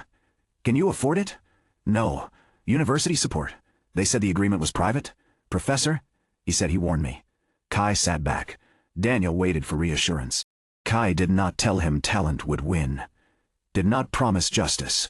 Did not call the company. What evidence do you have? Daniel looked confused. Design history? Yes. Emails? Yes. Prototype dates? Yes. Then organize them. For what? To understand exactly what you still own. Daniel's anger shifted into work. They used the shared room until 3 in the morning. Miyu joined after hearing voices. She read the agreement. The company owned trial results and implementation data. Daniel retained ownership of the original low-cost sensor architecture and independent improvements not developed using company resources. The announced product depended on expensive proprietary devices. Daniel's strength was making reliable systems from discarded parts. They didn't take your actual advantage, Miyu said. They took the version you showed them. Daniel stared at the contract. That's supposed to make me feel better. No. It tells to make me feel better. You where to begin again. He did not sue. He built a new version designed specifically for old buildings that could not afford commercial monitoring systems. Apartment 8 became the test site. Not for free. Daniel proposed a written agreement. Reduced licensing fee. Maintenance responsibility. Shared data ownership limited to building conditions. Kai reviewed it without offering softer terms. Daniel had learned. So had he. The prototype detected a hidden hot water leak behind room 408 before it caused structural damage. The avoided repair cost exceeded Daniel's licensing fee by 6 times. Kai paid him from the maintenance budget. Daniel used part of the money to hire 2 classmates. One had better coding skills. The other understood contracts. The system chimed. Human potential realized resident revised strategy after commercial failure. Original dream altered. Independent inventor current path. Collaborative founder potential progress. 24% community connection restored through defined partnership. Community points earned. 29. Current community points. 145. 5 points remain. Daniel repaired Mr. Ito's new register alarm the following day. He charged money. A fair amount. Mr. Ito paid and included 2 notebooks for the new company. No points appeared. The transaction did not need to become symbolic. It was simply healthier than the first one. The final 5 points came from a dinner nobody planned. Sarah's oven failed during a large weekend order, not the apartment's responsibility. Her commercial lease placed equipment maintenance on her. She had enough savings for repair. The technician could not come until Monday. 200 breakfast boxes were due Sunday morning. Canceling would cost her the hotel contract Grace had helped secure. Sarah stood in the bakery at 6 in the evening surrounded by prepared dough. I can refund. Grace checked the order list. You lose the contract. I know. Daniel examined the oven control board. Heating relay burned. Can you repair it? Not safely tonight. Sarah covered the trays. Then it's done. Mrs. Mori asked. How many ovens exist in this building? Kai looked toward the occupied apartments. At least 9. Most were small. Different temperatures. Uneven heat. Sarah stared at her. No. Mrs. Mori had already started assigning floors. Apartment 203 could bake 2 trays. 305 could handle 3. Grace's oven ran hot but predictably. Room 402 had the newest unit. Daniel created a temperature chart. Miyu converted the shared room into a packing station. Kai checked food safety requirements. Sarah resisted until Grace put both hands on her shoulders. You reorganized my life in one morning. Let us reorganize your buns. That ended the argument. The building baked through the night. Not every tray succeeded. Room 104 burned 6 buns. Mrs. Morey blamed the timer, though she had ignored it. Daniel's temperature predictions failed in 305 because the children opened the oven twice. Sarah rejected anything below her standard. By 2 in the morning they were behind. Kai called the hotel and told the truth. Equipment failure. Distributed production. Delivery might be late. The manager could cancel without penalty. Instead, Grace asked for 40 extra minutes. She knew the hotel's breakfast setup. The boxes did not all need to arrive simultaneously. First delivery, executive lounge. Second, staff cafeteria. Third, conference rooms. The work changed from one impossible deadline into 3 manageable ones. Mr. Park volunteered his delivery route. The father from 305 drove the second batch. Kai took the third in a rented van. At 8:15, every box had arrived. 20 minutes later than the original full deadline. Early for the rooms that actually needed them. Sarah's contract remained. The hotel manager placed a second order for the following month after hearing how the building completed the first. Not because crisis made the bread better. Because Sarah had communicated, adapted, and delivered. The residents returned to apartment 8 exhausted and carrying empty trays. Nobody wanted a speech. Sarah placed the surviving buns on the lobby table. There are 17. Mrs. Morey counted. 16. Everyone looked at Kai. He swallowed. Quality inspection. Laughter moved through the room. Not loud. Enough. The system chimed. Way community milestone reached awe. A resident's livelihood was protected through voluntary coordinated action. Individual success supported by shared capability. Community points. 162, 150 apartment 8. Community level increased level 1, level 2. The lobby lights warmed. The building did not transform. New funding categories opened.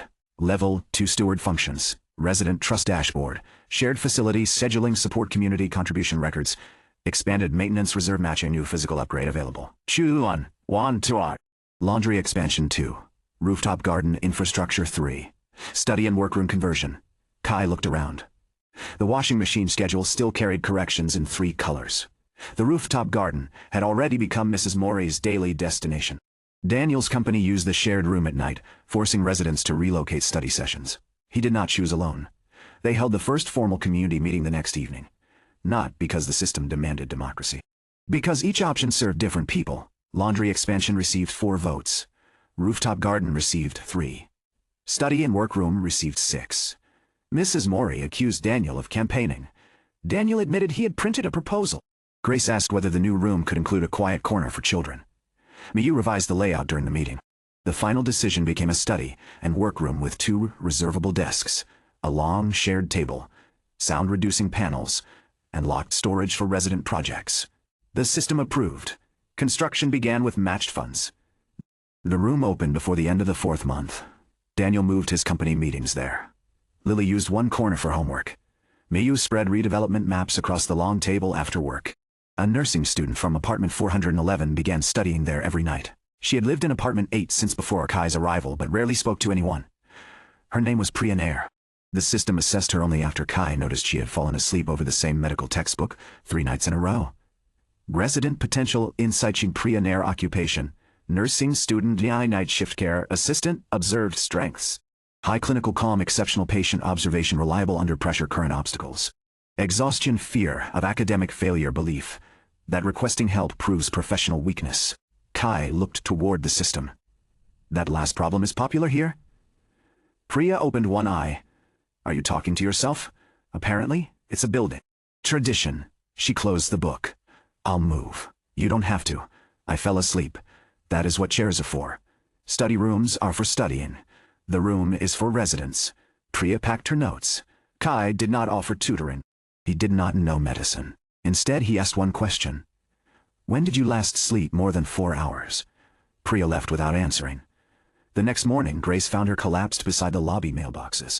She regained consciousness before the ambulance arrived. Low blood sugar, dehydration, exhaustion, no dramatic illness. A preventable failure built from too many shifts and too much pride. At the clinic, Priya tried to discharge herself early. Grace refused to leave until the doctor completed the assessment. Sarah brought food. Kai called her school, only after receiving permission. Miyu covered the building office. No one treated Priya as fragile. They treated the situation as real. Her school offered a temporary schedule adjustment. Her employer reduced one shift after discovering she had covered for 2 absent staff members without recording overtime. Priya returned to apartment 8 angry at the entire community. You had no right to involve everyone. Kai stood in the shared room. You gave Grace permission to call the school. I was dizzy.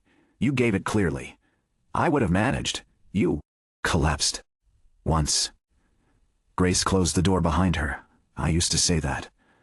Priya looked toward her. Grace continued. I missed one shift. Then another. Then 6. Every time I said I would manage after the next problem. Priya looked away.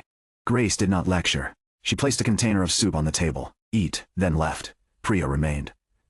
The community did not solve her exhaustion in one night. She accepted the schedule change, started logging overtime, used the study room during daylight instead of after midnight. A resident from 305 watched Lily twice a week so Grace could cover one of Priya's paid care shifts temporarily. Priya repaid the support by helping Mrs. Yaos. Mori managed medication, timing after discovering she sometimes skipped afternoon doses. The system did not reward the initial collapse. It rewarded the changed behavior weeks later. Human Potential realized resident redefined support as professional sustainability rather than weakness. Potential progress, 9% community points earned. 17.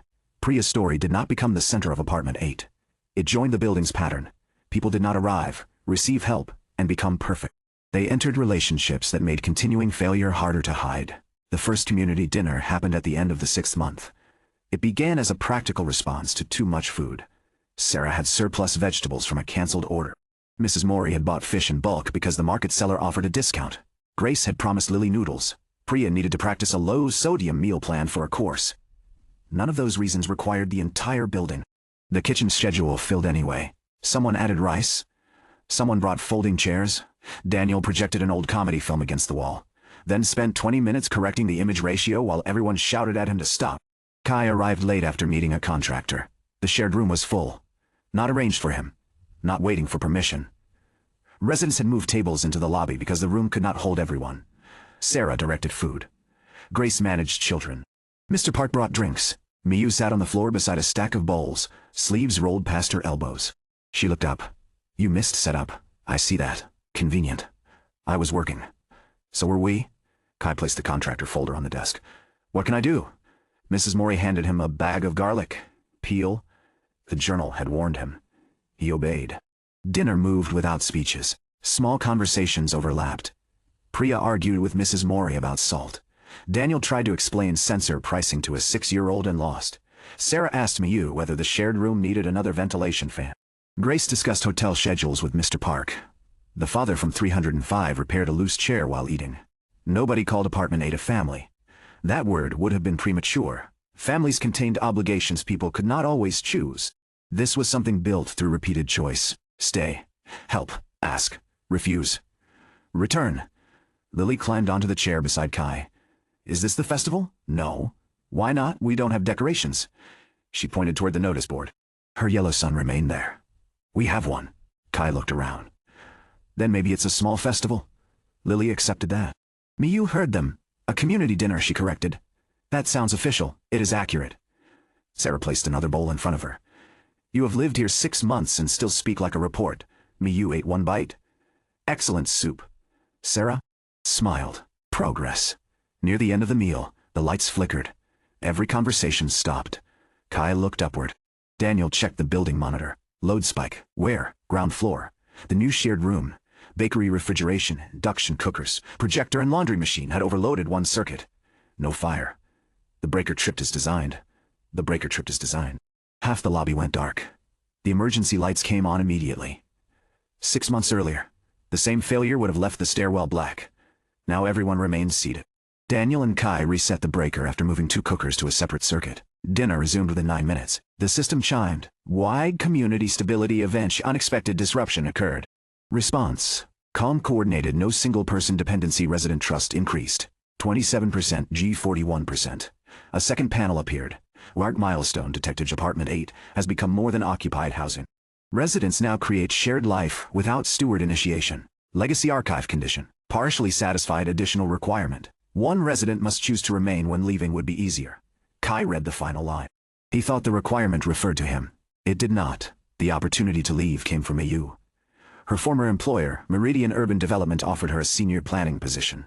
Not Crown Line. A larger firm. National projects. Higher salary. Authority to lead a new community resilience division. The offer arrived 1 week after the dinner. Miyu did not mention it. Kai learned because a courier delivered the contract to the lobby office by mistake. He returned it unopened. That evening, he found Miyu on the rooftop reviewing district maps. Congratulations. She looked up. On what? Meridian. Her expression changed only enough to confirm it. You saw the contract, the envelope? I haven't accepted. Will you? I don't know. Kai sat beside the planter boxes. The correct response should have been support. Instead, the first thought that arrived was practical loss. Permits, plans, inspections. The way Apartment 8's decisions became clearer after she questioned them. He disliked himself for calculating before feeling. Is it what you wanted? He asked, 3 years ago. And now? Miyu looked toward the neighborhood. Now I know what the job description leaves out. Can you change it from inside? Possibly. Then you should consider it. She looked toward him. You sound reluctant. I am. The honesty surprised both of them. Kai continued. But that isn't a reason for you to refuse. Miyu folded the offer letter. The position requires relocation. Where? Capital District. How far? 2 hours by train. Not impossible. Far enough to end daily partnership. Kai nodded once. Miyu watched him. You aren't going to ask me to stay. No. Why? Because then your decision becomes about me. It is already partly about you. The words landed between them. Not a confession. More dangerous because neither could dismiss them as one. Miyu looked down at the plans. This building has changed how I work. You changed how it works. I don't know whether that means I should stay. Kai remembered grandfather's journal. Helping until dependence formed. He would not turn Apartment 8 into a place people could only honor by sacrificing opportunity. Then decide who you're trying to become. Miyu looked at him sharply. The question belonged to the story's future. Kai did not know that yet. He only knew it was the right one. Miyu traveled to the capital for the final interview. Apartment 8 continued. The elevator broke for 3 hours. Priya passed a clinical assessment. Sarah signed the hotel contract renewal. Grace received her first performance bonus. Daniel's company registered officially under the name Patchwork Systems because every better name was taken. Kai attended 2 meetings where he automatically looked toward the empty chair beside him. Miyu returned 3 days later. She carried no suitcase. That told him nothing. She entered the lobby during breakfast. Mrs. Mori asked first. Did they hire you? Yes. Are you leaving? No. The room quieted. Kai stood behind the desk. Miyu placed a new contract on it. Not Meridian's employment contract. A consulting agreement. I declined the permanent position. Kai did not hide his concern. Why? They wanted a resilience division that improved project acceptance. Meaning? Reduce opposition. Not displacement. No. She opened the consulting agreement. I offered to audit community continuity before redevelopment. They accepted a 6-month pilot. You can do that from here?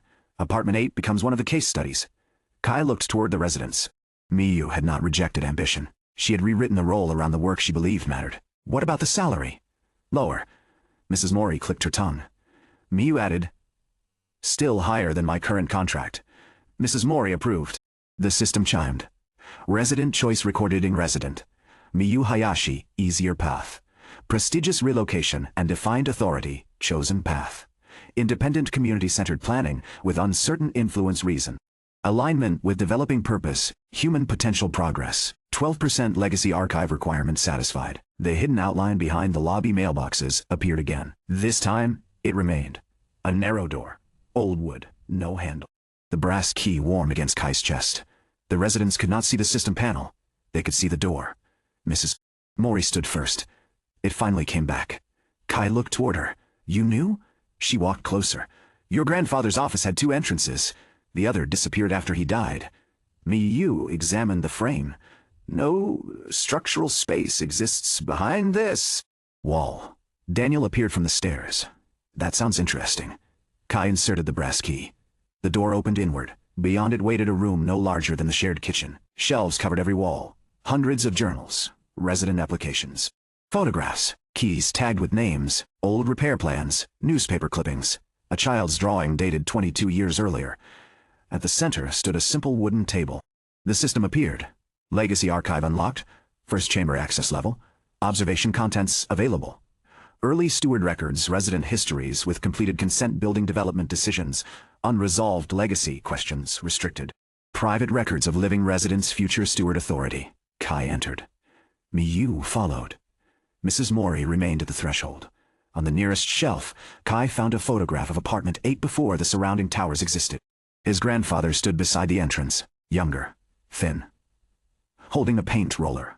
Around him stood residents Kai did not recognize. One woman in the photograph wore a nurse's uniform. Another held a toolbox. A boy sat on the front steps with a homemade radio. On the back, grandfather had written, "Guine building was never empty.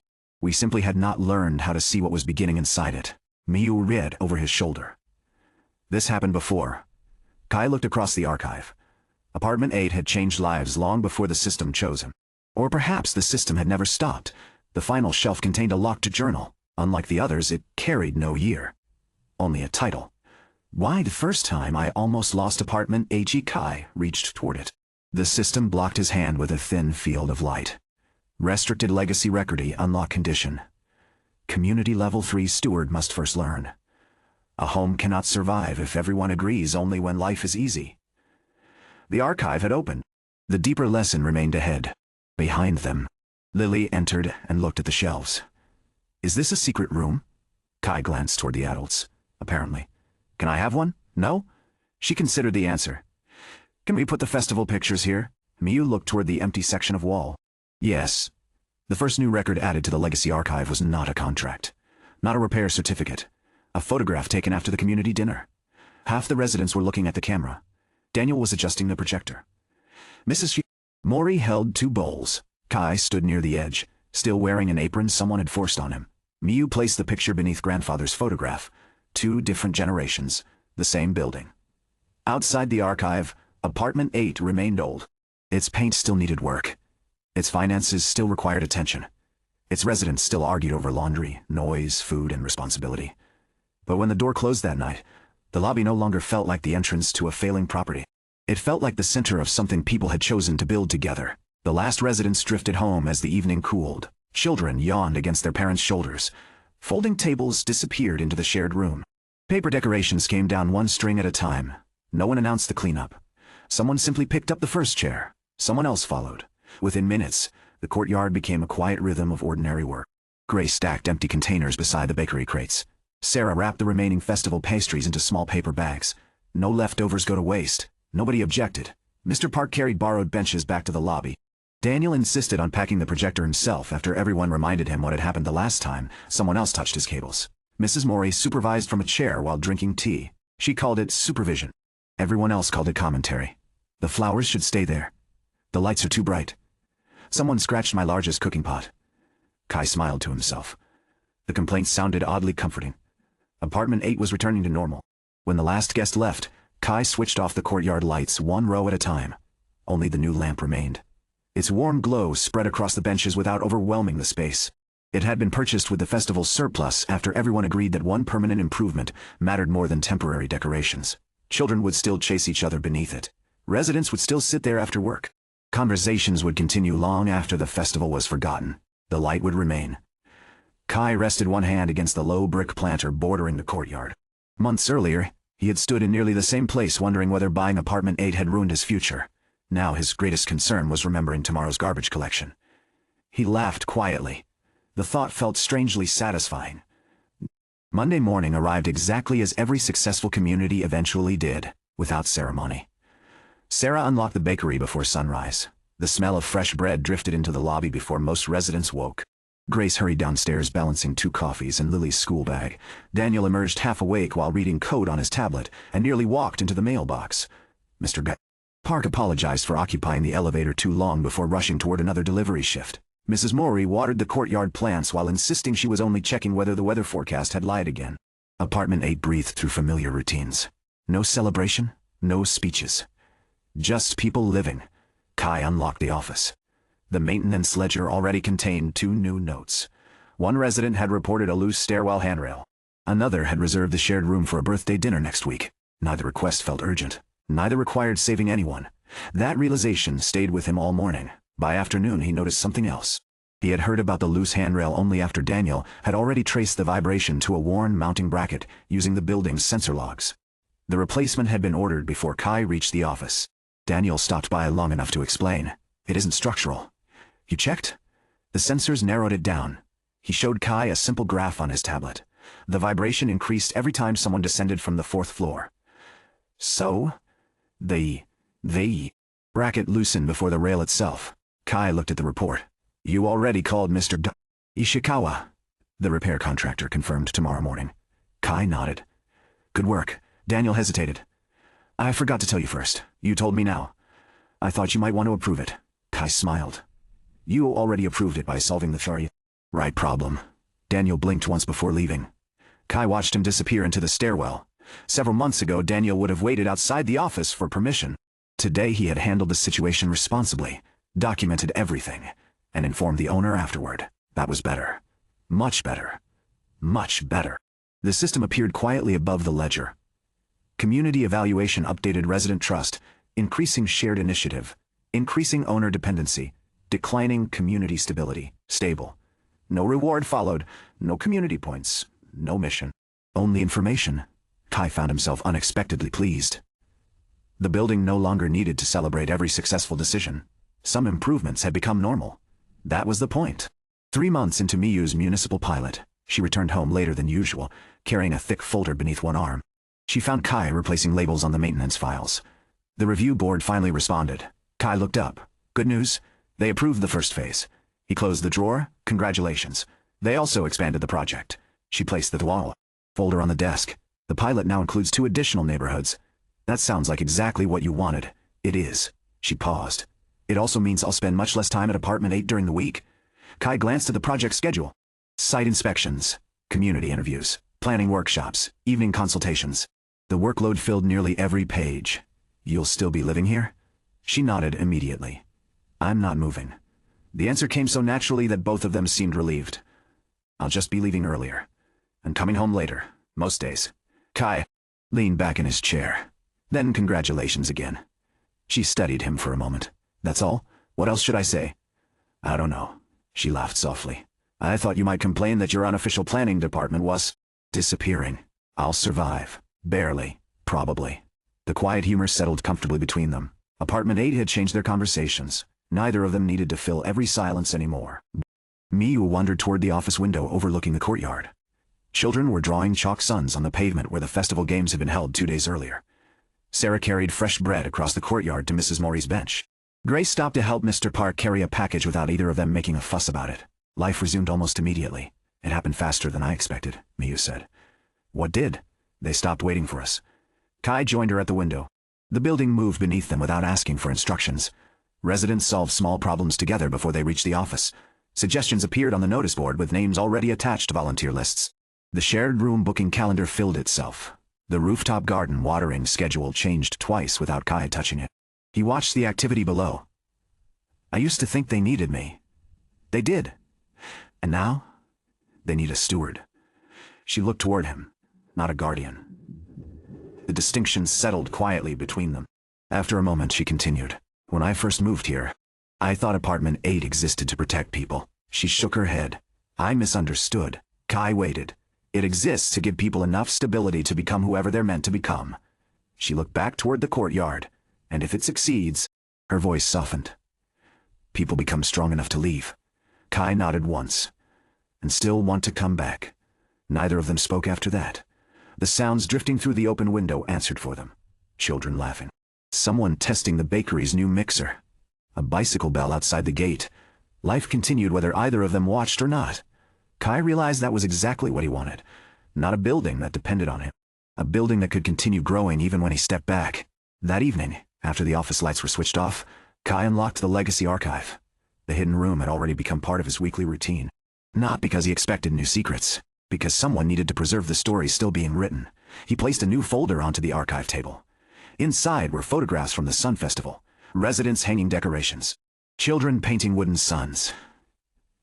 Sarah laughing as flour covered half the shared kitchen. Daniel adjusting the projector while everyone waited impatiently. Mrs. Mori pretending not to smile after Lily crowned her flower supervisor. Kai carefully filed the photographs beside grandfather's older records. Not above them, not below them. Beside them, one generation continuing another. He added a single page beneath the photographs. His own handwriting was steadier than it had been months ago. Community event Recordi de Sun Festival reminded us that celebrations are not what create a community wine. They reveal the one that already exists. He placed the page inside the folder and closed it. Before leaving, his eyes drifted toward the locked journal resting on the highest shelf. Well, first time I almost lost apartment 8D. The brass clasp remained sealed. The system remained silent. Months earlier, he might have searched for another key. He might have wondered whether the answer hidden inside could solve tomorrow's problems. Tonight, he simply looked at it for a moment. Whatever grandfather wanted it to teach him next, he would learn it when apartment 8 was ready, not before. Kai extinguished the archive lamp. The hidden room disappeared into darkness once more. Behind the concealed doorway, decades of memories waited patiently. Outside, apartment 8 settled into another ordinary night. Laundry swayed gently from the balconies. A window closed somewhere on the 4th floor. Someone laughed in the shared room before saying goodnight. The building no longer felt like an old apartment waiting to be replaced. It felt exactly what grandfather had hoped it would become. A place where ordinary people quietly changed each other's lives. And tomorrow, without fanfare or ceremony, they would begin doing it all over again. 2 months after the Sun Festival, Priya completed her nursing degree and passed her licensing examination. Grace discovered the news first, not because Priya announced it.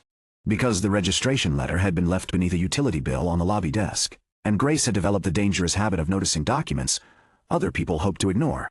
By 7 in the morning, the letter had been pinned to the community notice board. Sarah placed a tray of buns beneath it. Lily drew a nurse wearing a crown. Mrs. Maury corrected the drawing because the nurse appeared to be holding a sword. It's a thermometer, Lily insisted. It has a handle, so do thermometers. Kai reached the lobby just as Priya came downstairs in her care assistant uniform. She stopped before the notice board, then slowly turned toward Grace. You opened my mail? No, you displayed it. Yes. Priya looked towards Sarah. Did you have to add food? Sarah folded her arms. You became a registered nurse. People need breakfast for that. That is not medically established. It is here. Priya covered her face with one hand. The gesture failed to hide her smile. The graduation ceremony took place 3 days later. Apartment 8 occupied almost an entire row near the back of the university hall. Mrs. Maury complained about the steps until Daniel reminded her that the auditorium elevator was new. That is why I distrust it, she replied. You insult our elevator every day. Our elevator understands that criticism keeps it alert. When Priya's name was called, the applause from apartment 8 began half a second too early and continued long enough for nearby families to glance over. Priya accepted her certificate with the composed expression of someone determined not to cry in public. She maintained it until Lily reached her afterward. You're a real nurse now. Priya looked down at her. I have been doing nursing work for years. But now you have paper. That is unfortunately how many professions operate, Mayu said. Kai stood slightly apart from the group. Priya crossed the lobby and placed the certificate in his hands. Check it. He examined the embossed seal. It appears genuine. I knew you would say that. You asked me to check. She laughed. Months ago, happiness after achievement would have looked unfamiliar on her. Now it belonged. The second letter arrived the following week. Riverside University Hospital. Audiograduate Nurse Residency Program. 1 year of supervised clinical rotations. Emergency care. Internal medicine. Community health. A dedicated mentor. A permanent position review at the end of the program. Priya read the offer twice at the shared room table before saying anything. Daniel noticed first. You got it? She nodded. Sarah stopped packing the next morning's orders. Grace lowered the laundry schedule she had been updating. Mrs. Maury adjusted her glasses. Good. Priya looked around. That's all? What else should we say? Mrs. Maury asked. I don't know. Then good is enough. The room fell quiet. Everyone understood what the offer meant. Priya had spent months recovering enough strength to reach the opportunity. The opportunity now waited across the city. She tested the commute for 1 week. Monday, she left at 5:10 in the morning. Tuesday, heavy rain delayed 2 trains. Wednesday, she returned after midnight and slept through an alarm. Thursday, she completed the journey without interruption, and still spent nearly 3 hours traveling. By Friday, the practical problem had stopped pretending to be temporary. Kai found her asleep in the shared room with 3 apartment listings beneath one arm. He lowered the desk lamp, moved the cold tea away from her notes, returned 20 minutes later, carrying food. Priya woke before he set it down. I wasn't sleeping. You were conducting an extensive investigation of the table. She sat upright. I can manage the commute. You can survive it? That is not the same thing. No. Kai sat opposite her. The listing showed 3 modern apartment buildings within 30 minutes of Riverside. Secure entrances. Clean hallways. Higher rent. Nothing obviously wrong. I don't want to move, Priya said. Kai waited. She frowned at him. You're supposed to tell me I don't have to. You do have to choose. I could stay. Yes, and commute. Yes. You think that's a bad idea? I think you already know it is. Priya looked around the shared room. The shelf where residents left medical books for her. The table where she had studied until dawn. Failed to ask for help. Collapsed. Recovered. Passed. I worked too hard to get here. That is why your next decision should protect the person who did the work. Her eyes tightened. You mean leave? I mean choose the life that lets you continue? Apartment 8 had given Priya stability.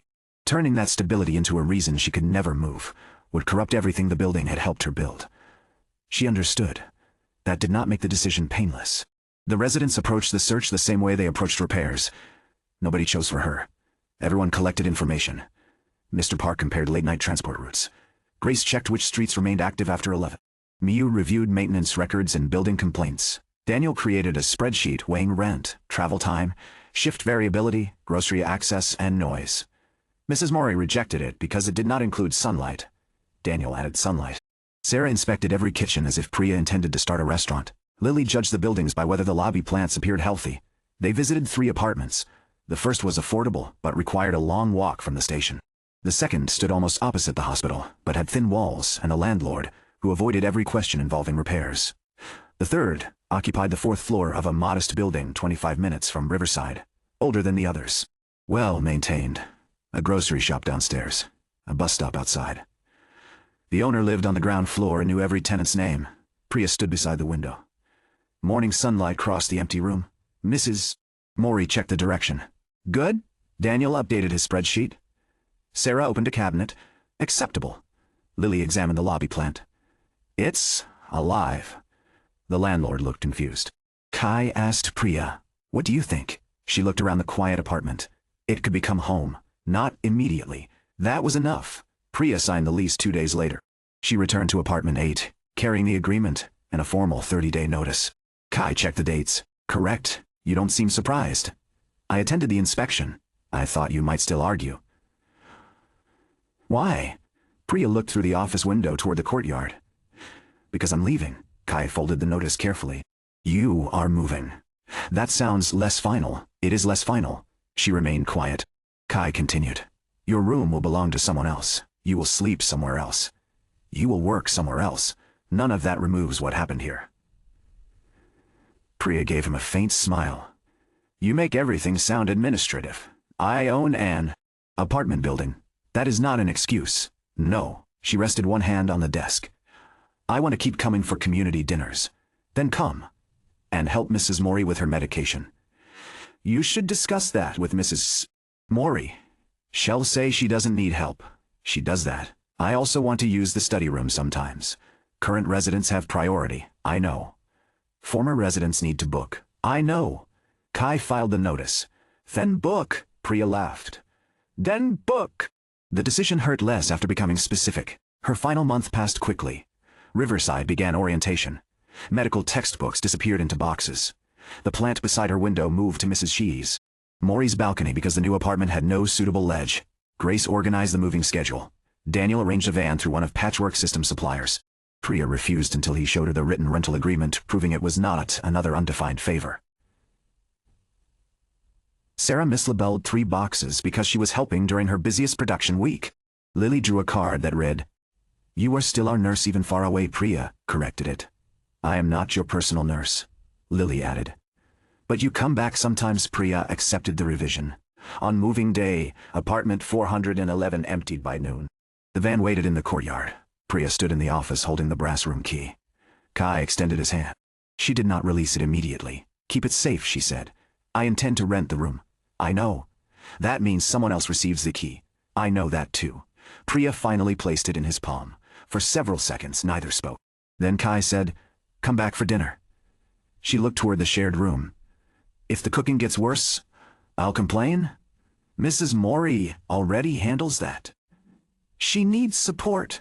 The small joke carried what neither of them needed to make dramatic. Priya left apartment 8 not because the building had failed to hold her, because it had succeeded in helping her move forward. The system waited until the van turned out of the street. Kai stood alone in apartment 411. Pale rectangles marked where shelves had been.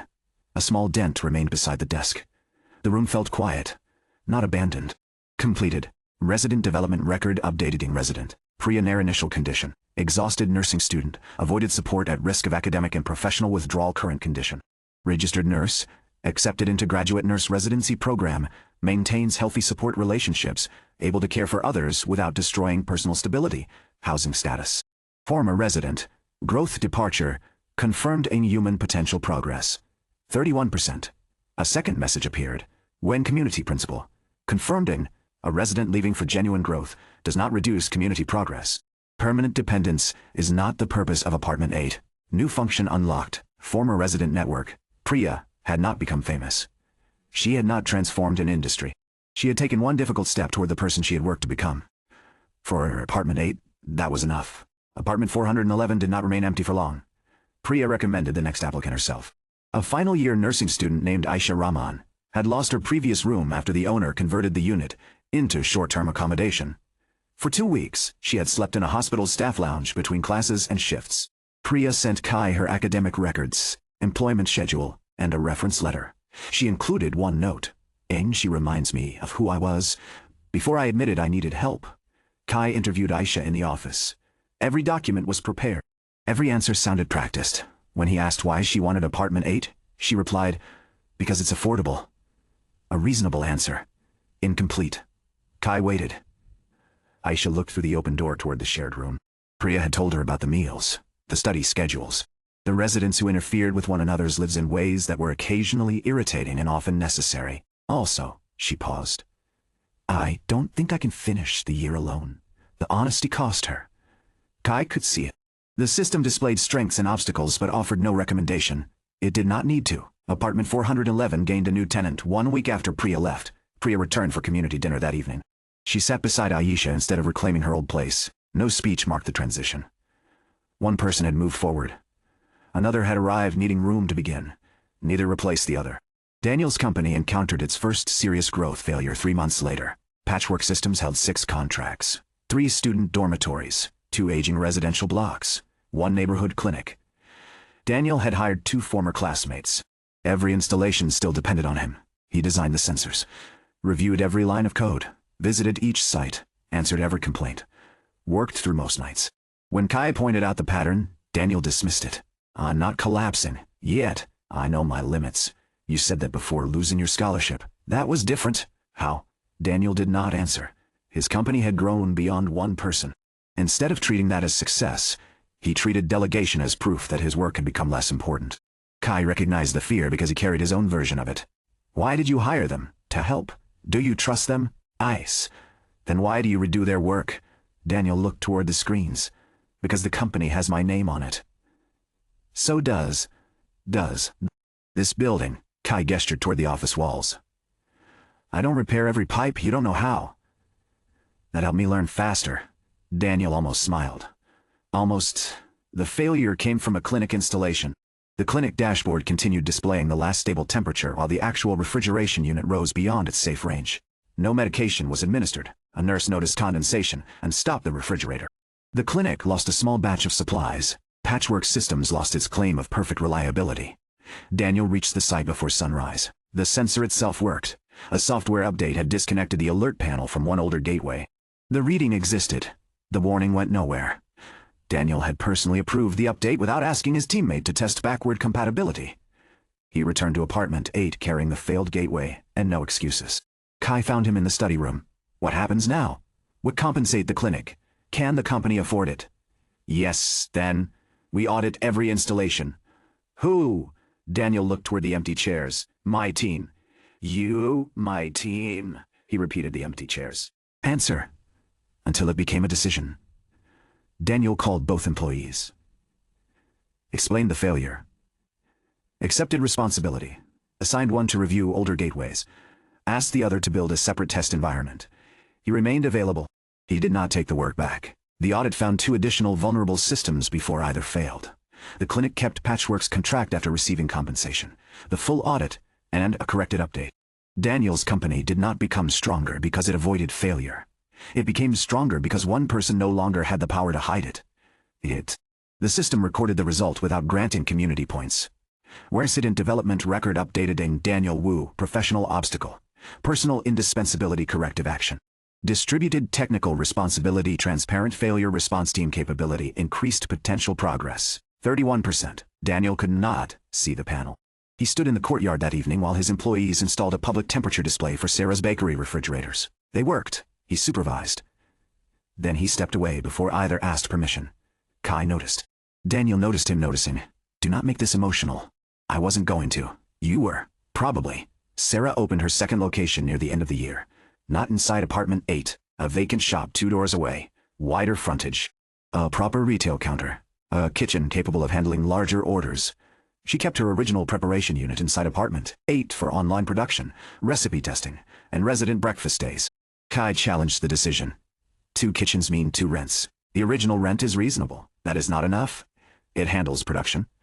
The new shop can handle production, not without disrupting retail. She placed a business plan on his desk. Revenue forecasts, staff schedules, equipment lists, 6 months of reserves, separate workflows. She had anticipated every objection. Kai looked up. You planned this without asking me. Sarah smiled. I learned from the building. By opening morning, customers were waiting beyond the bakery door. Mr. Ito supplied receipt books after Sarah's digital system failed during the first hour. Grace's hotel ordered breakfast boxes. Patchwork Systems installed refrigeration monitoring under a commercial contract. Priya traveled across the city after a night shift to attend.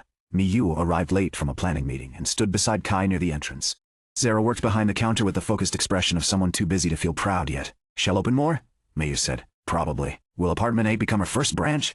No, why not? Kai looked through the window toward the old preparation kitchen. It becomes the place where she began. That mattered more. Grace's promotion arrived quietly. The hotel offered her an operations management training position. Evening classes twice a week. Weekend rotations. A meaningful salary increase. Enough income to afford newer apartments closer to Lily's school. Grace did not consider moving. That concerned Kai more than if she had. He asked her directly, Have you looked at other apartments? She frowned.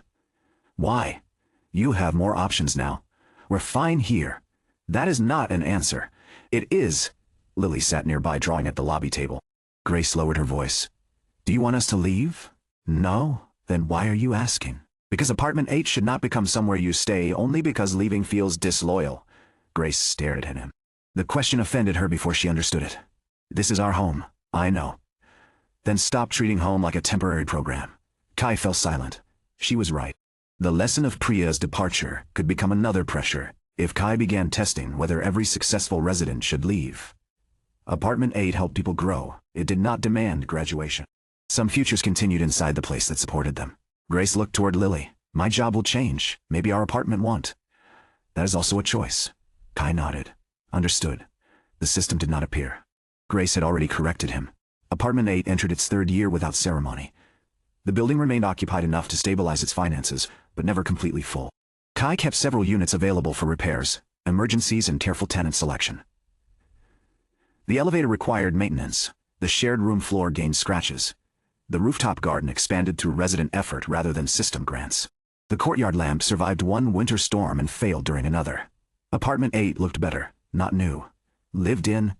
Priya visited twice a month when hospital shifts allowed. One dinner.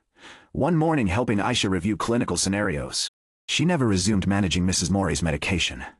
Instead, she helped establish proper clinic follow-ups, so support no longer depended on her presence. That was healthier. Kai updated the former resident network himself. No special department formed. One ledger, names, contact details, skills former residents were willing to share. Clear limits on what they had actually offered. The network existed to preserve connection, not obligation. The first former resident to return after genuine public success arrived on a rainy afternoon. A black sedan stopped outside apartment 8. An elderly man stepped out with a cane. A younger assistant followed, carrying a leather case. Mrs. Mori saw him through the lobby window. Her chair struck the floor as she stood. For a moment, she simply stared. Then the man looked toward her. Mori. She crossed the lobby and struck him on the arm. You disappeared. I moved. 40 years ago, I wrote. Twice. 3 times. One was a holiday card with no message. The younger assistant remained, uncertain whether intervention was permitted. Kai quietly lifted Mrs. Mori's fallen chair. The visitor looked around the lobby. The tiles are the same, unfortunately, Kai said. The man smiled. You must be Haruto's grandson. Few people used grandfather's first name. Kai studied him more carefully. You knew him. I lived in room 501. Daniel had just entered the lobby. He stopped. My room? The man turned toward him. Is the window still difficult to close? Ah, yes, Kai said. That has been added to the maintenance list. It was on the maintenance list in 1984. Mrs. Mori folded her arms. Some traditions survive. Only after they entered the shared room did Kai see the name on the visitor's card. Gwai Dr. Jun Takadai, founder of Takeda Biomedical Instruments, National Engineering Medal. His company produced affordable diagnostic devices used in rural clinics across the country. The boy holding the homemade radio and grandfather's old photograph had returned as one of the nation's most respected medical engineers. June opened the leather case. Inside rested an old portable radio assembled from mismatched parts. The first one, he said. Daniel leaned closer. You built that here? In the utility cellar? We don't have a basement. You do, Mrs. Mori shook her head. He means the old service cellar. June rested one hand on the radio. My father wanted me to join his transport company. I wanted to build medical equipment. Neither of us had money. Haruto gave me a table, electricity, and one rule, Kai asked. What rule?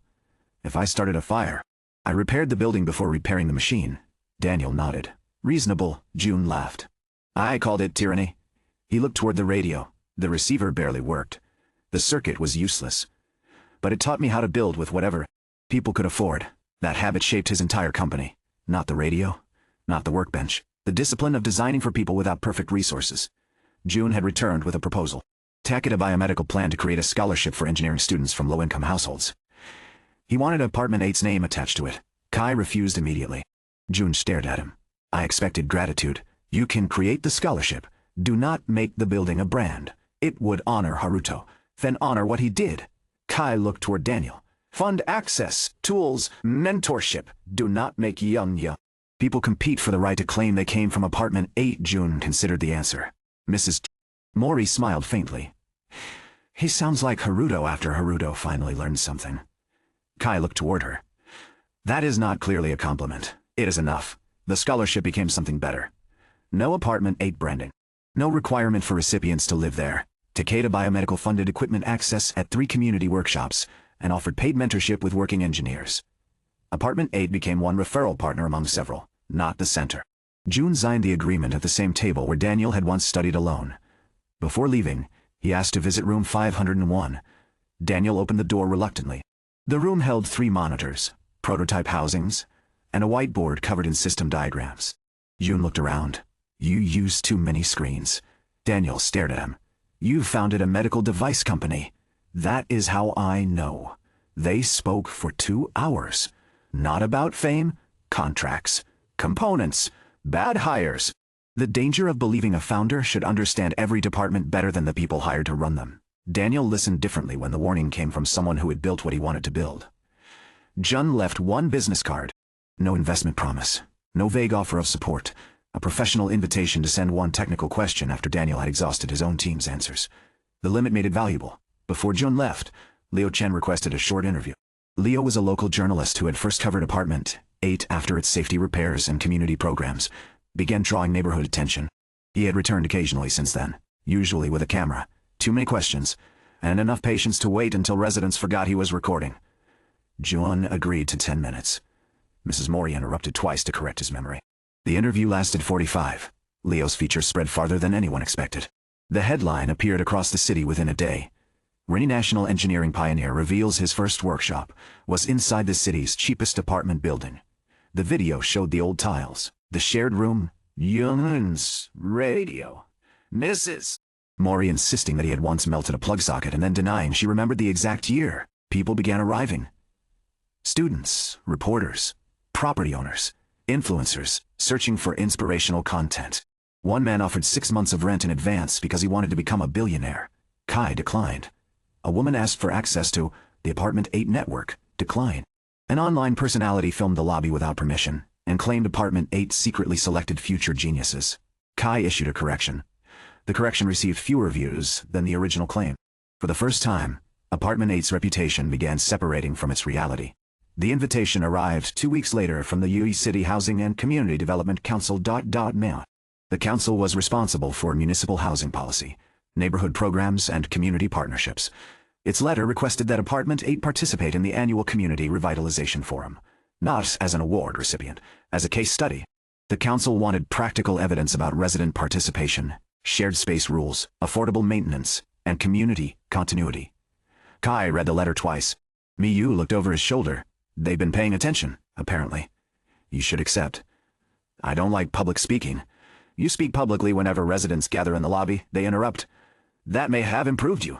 Daniel. Examine the letter. If this becomes public, more people will come. They already are, Grace said. Sarah looked toward the line outside her new counter. Some of them buy breakfast. Mrs. Maury took the invitation. They asked for a resident representative. They said selected resident. I am selected. No one has selected anyone. I have. Kai carried the invitation into the legacy archive. The locked journal remained on the upper shelf. Kai. First time I almost lost Apartment 8, he left it untouched. Grandfather's older records offered no direct answer. Only precedents. A newspaper article about Apartment 8 from decades earlier. A local award. A failed expansion proposal. June's original tenant record. The building had reached this boundary before. Attention. Influence. The temptation to convert one place's success into a method everyone could copy. Kai placed the new invitation beside those records. The lesson behind the locked journal could wait. He needed to make this decision himself. Miyu found him there after dinner. You're worried the forum will turn Apartment 8 into a story people misunderstand. Yes, they already misunderstand it. That is not comforting. No. She sat opposite him. What would you tell them? That would you tell them? That we repaired the building. Too small. That residents helped one another. Too vague. That people succeeded because they worked. True. Incomplete. Kai looked toward John's photograph. What would you say? Miyu considered. That Apartment 8 does not produce exceptional people. It reduces the number of ordinary failures society treats as inevitable. Kai looked back at her. She continued. A student does not drop out because one fee becomes impossible. A mother does not lose work because childcare collapses once. An elderly resident does not become trapped upstairs because an elevator remains broken. A nurse does not destroy her health before anyone notices. None of those interventions guarantees greatness. They preserve possibility. The words clarify the answer. Apartment 8's purpose was not predicting who would change the world. It was refusing to accept preventable endings as natural. Kai picked up the invitation. I'll accept. Miyu nodded. Good. You're presenting with me. She looked less pleased. Why? Community continuity. That is one section. You created half the language they used. I prefer written reports. Kai for written reports. Smiled. So do I. Apartment 8 accepted the invitation the next morning. Kai, Miyu. One resident representative selected by the residents.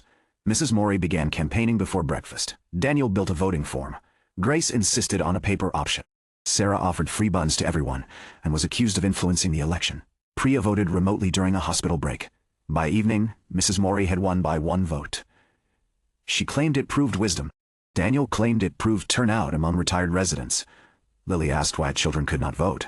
Grace answered, because you tried to nominate yourself. That means I understand elections. No one produced a convincing rebuttal. The forum was 6 weeks away. Enough time to prepare. Enough time for Apartment 8's growing attention to attract something more dangerous than reporters. Victor Hahn arrived 3 days after Kai accepted. He carried no acquisition contract. No demolition plan. Only a dark folder bearing Crownline Development silver mark. Kai did not invite him to sit. Victor placed the folder on the desk. I don't want this building. Kai looked toward him. That's new. Victor tapped the proposal. I want to build what this building creates. Crownline would fund major repairs. Acquire and renovate neighboring properties. Create affordable units. Support local businesses. Market the district through Apartment 8's story. Kai would remain owner. The residents would remain. In exchange, Kai would become public advisor to Crown Line's new community housing initiative. Apartment 8's tenant histories would become campaign material. The proposal offered resources the building could never access alone. It also treated the residents' lives as proof of Crown Line's values before Crown Line had earned them. Victor watched Kai read. You keep saying one building cannot help everyone. It can't. I can build 50. You can build 50 apartment blocks. Then teach us the rest. Kai reached the page authorizing the use of resident success stories. You want their names, their outcomes, their credibility. Victor did not deny it. People trust proof. They trust people. Exactly. Kai closed the folder. That is the problem. Victor remained calm. You think corporations cannot care. Think caring written into a marketing budget disappears when the numbers change. And personal stewardship survives forever? No. Kai looked toward the courtyard. That is why residents can argue with me. Victor's proposal offered scale, funding, influence, the power to help thousands. It also offered the first path toward turning Apartment 8 into something designed for public consumption. The City Housing and Community Development Council wanted Kai to explain what the building meant. Crown Line wanted to explain it first. The public forum no longer felt like recognition. It felt like the beginning of a struggle over who would be allowed to define Apartment 8. Victor left the proposal on Kai's desk. He did not ask for an immediate answer. That made it more dangerous. Crown Line's previous offers had been easy to reject because they wanted Apartment 8's land. This one promised to preserve the building, fund repairs, protect current tenants, expand affordable housing nearby. Every line appeared designed around objections Kai had already raised. Only the ownership of the story remained wrong. Miyu read the proposal that evening. She took nearly an hour. When she finished, she returned to the page authorizing Crown Line to use resident histories. This clause is too broad. Kai leaned against the shared room table. That's the only problem. No. She turned several pages back. Crown Line controls partner selection, construction standards, eligibility rules, media access, and dispute review. They fund the expansion. They also define success. Kai looked toward the projection showing 3 neighboring properties. 2 aging residential blocks. 2 aging residential blocks. 1 row of struggling shops. With enough capital, Crown Line could repair all of them. Without it, Apartment 8's influence might remain one warm exception inside a district still losing residents. What if we negotiate? He asked. Miyu did not answer immediately. That told him the proposal could not be dismissed as pure exploitation. Then we decide what cannot be negotiated, she said. The residents received copies the next morning. Names and personal details had been removed from the sample campaign pages. The structure remained. Before and after profiles, photographs, career outcomes, quotes about Apartment 8. Grace read the section describing a single parent transformed through community housing. Her face hardened.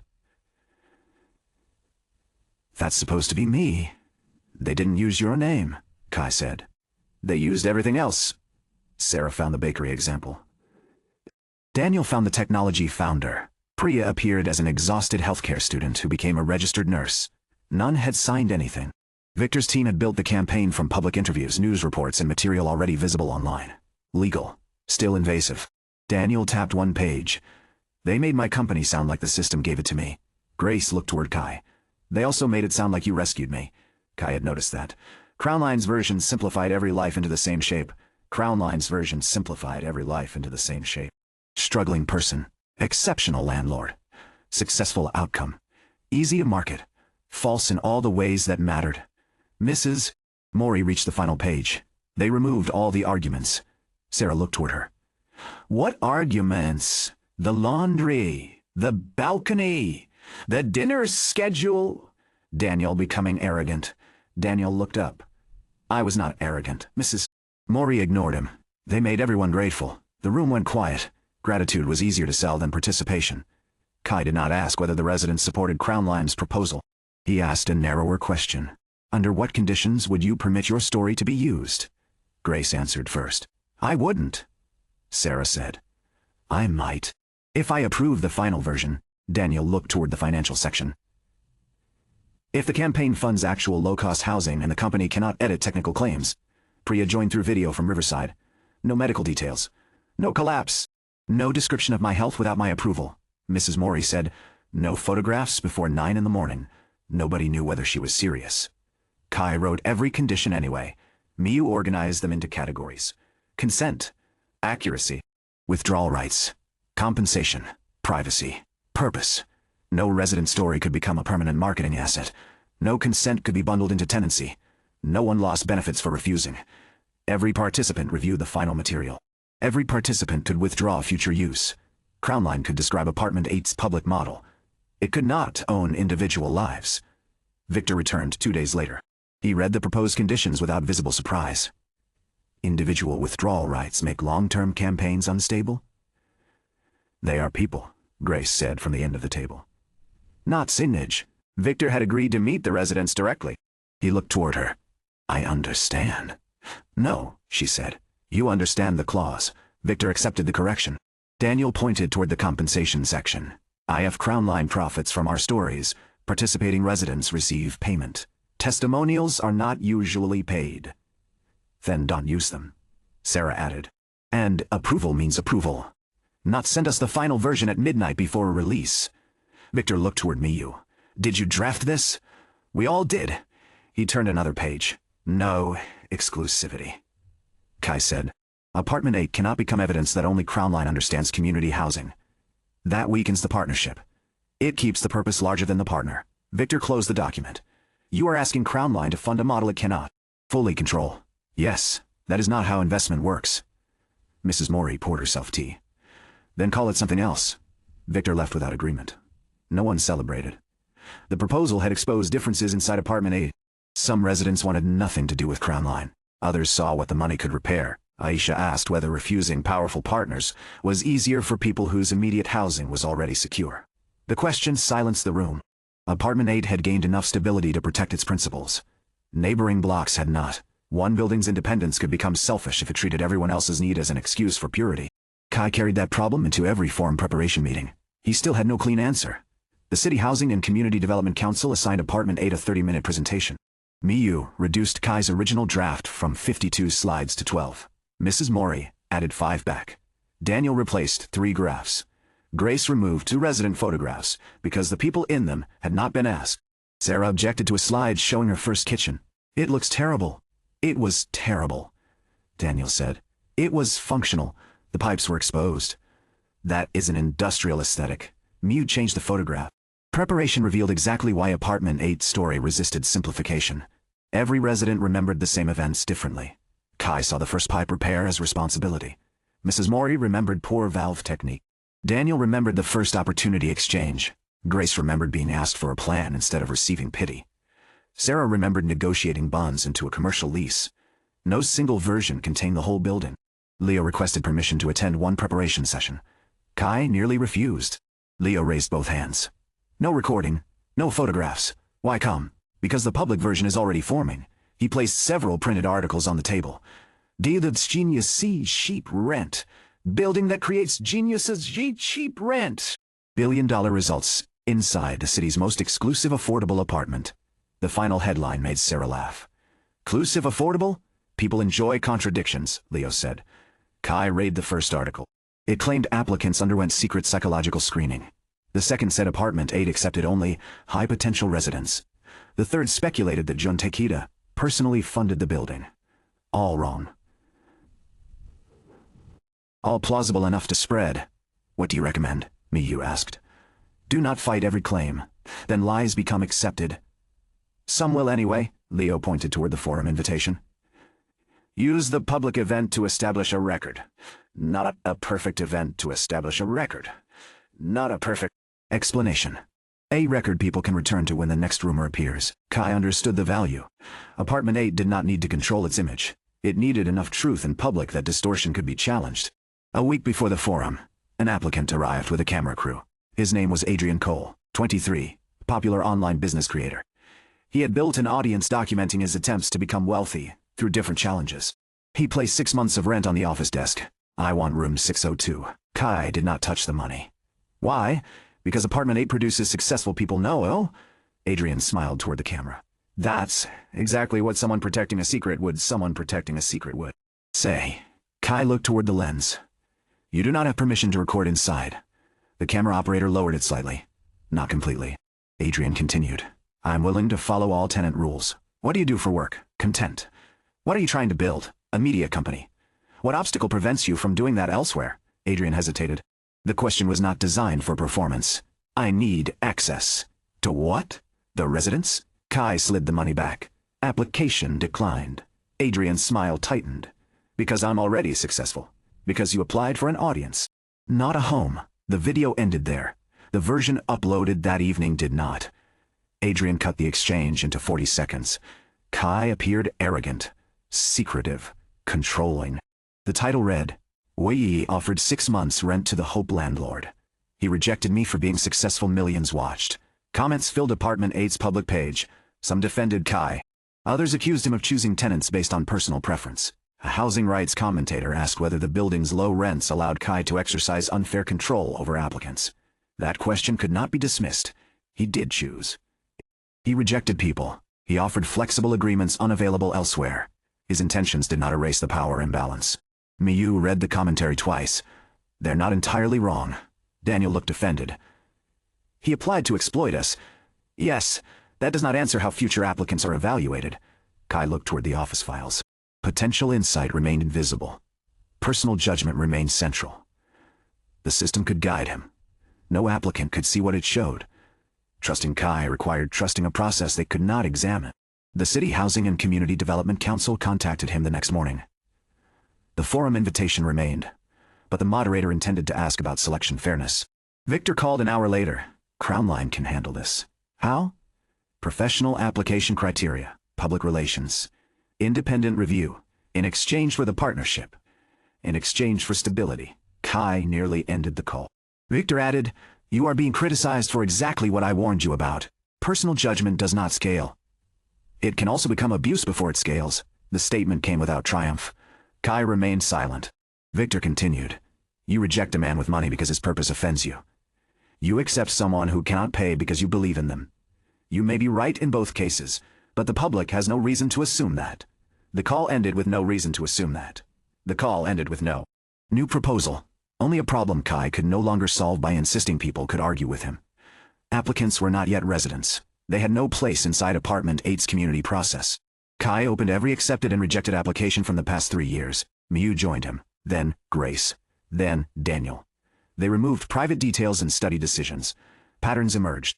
Accepted applicants usually possessed one of 3 conditions. A clear practical need. Evidence of continued effort. Compatibility with available support. Rejected applicants often wanted access to the building's reputation. Planned harmful or disruptive activity. Refused basic responsibility. Or required support Apartment 8 could not safely provide. But several decisions were less defensible. One applicant had been rejected because Kai felt her business plan was unrealistic. She later opened successfully elsewhere. Another had poor references Kai never verified. A family with 3 children had been rejected because no suitable unit was available, but the record did not clearly state that space, not character, caused the decision. Personal judgment had protected Apartment 8. It had also created invisible inconsistency. What do we do? Grace asked. Kai looked toward Miyu. She shook her head. This cannot become my system. Daniel said, Publish criteria. Criteria can be gamed, Grace replied. Everything can. Then review decisions. By whom? Mrs. Aya. Mori, listening from the doorway, said, People who know what living here costs. They created an application review panel. Not for every decision. Only contested or uncertain cases. Kai remained responsible for legal approval. 2 rotating residents reviewed community compatibility and practical impact. 1 external housing advisor reviewed fairness and documentation. Applicants received written reasons when declined. Not private impressions. Specific capacity. Safety. Safety. Use restrictions. Missing information. Where possible, Apartment 8 offered referrals to other housing resources. Potential insight remained Kai's private tool. It could prompt questions. It could not appear as the official reason. The system responded. I-Core value protection function available purpose. Separate steward intuition from accountable decision. New review safeguards recognized. Written criteria shared evaluation appeal pathway capacity-based explanations. Warning. Formal process may reduce speed. It does not remove responsibility. Kai approved the framework. No community points appeared. The system had not rewarded kindness. It had recognized restraint. Adrian requested an appeal. That surprised everyone. He attended without a camera. The panel consisted of Grace, Mr. Park, and an independent housing advocate recommended by the council. Kai presented the original application. Adrian explained that he genuinely needed a new place after his lease ended. He also admitted he intended to create content involving Apartment 8. Grace asked, "Would you stop filming residents who refuse?" "Yes. Would you sign that?" "Yes, Mr. Doan." Park asked, "Would you still want the room if you could never use Apartment 8's name in your videos?" Adrian took too long to answer. The advocate recorded the pause. Finally he said, "No." The appeal confirmed the rejection. This time, Adrian received a written reason. Primary purpose of application is commercial access to residents and building reputation rather than housing need. Proposed use conflicts with privacy and community operation requirements. He read it. Looked toward Kai. "That sounds worse than what you said." "It is clearer." Adrian left without filming. 2 days later, he posted the appeal letter himself. Public response shifted. Not entirely. Enough. The forum arrived under rain. Kai reached City Hall carrying 1 folder. Miyu carried 3. Mrs. Mori carried nothing, and still behaved as if she led the delegation. The chamber was larger than expected. Housing officials, property owners, developers, community organizers, journalists, students. Several residents watched through the official stream from Apartment 8's shared room. The council moderator introduced the building carefully. Not miraculous, not a genius factory. A privately owned aging apartment that had stabilized occupancy, improved resident participation, and generated unusual long-term outcomes. Kai appreciated the restraint. Then the moderator asked the first question before the presentation began. How do you respond to concerns that Apartment 8's success depends too heavily on one landlord's personal judgment? The room became still. Kai had prepared a safer opening. He abandoned it. The concern is valid. Miyu glanced toward him. The audience shifted. Kai continued. I make decisions that affect where people live. Good intentions do not make that power harmless. He explained the new review process. Written criteria. Resident participation. External review. Appeals. Not as proof the problem had been solved. As proof Apartment 8 had recognized it. We spent years asking residents to accept support without hidden debt. The owner should accept oversight for the same reason. Several officials began taking notes. The criticism had entered the presentation instead of remaining outside it. That made the rest stronger. Miyu followed with community continuity. She showed one redevelopment map. Not Apartment 8. A separate neighborhood from her municipal pilot. The original plan scattered residents across the city. The revised plan preserved school routes, elder care networks, and small business access through phased relocation. The project remained profitable. Less profitable. More honest about its costs. Community is not a decorative amenity, she said. It is infrastructure created by repeated human use. Destroying it may not appear on a construction invoice. The cost still exists. Victor sat in the 3rd row. He did not look away. Mrs. Mori refused the podium. She remained seated at the front table. The moderator asked what changed most after Kai bought Apartment 8.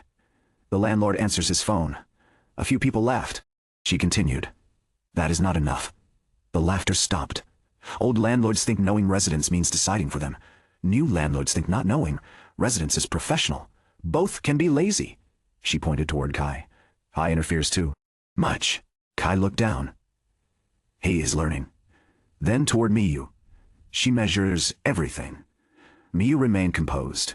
She is also learning. Mrs. Mori folded her hands. The building improved because people can complain before leaving. No slogan. No grand principle. The clearest description of Apartment 8 offered all afternoon. Kai's presentation used 12 slides. Repairs. Shared rules. Failures. Resident-led decisions. Priya moving closer to Riverside. Daniel compensating the clinic. Sarah opening beyond Apartment 8. Grace choosing to remain. He did not call those outcomes proof that Apartment 8 created extraordinary people. They proved something smaller, he said. Preventable failures were prevented. A fee did not end an education.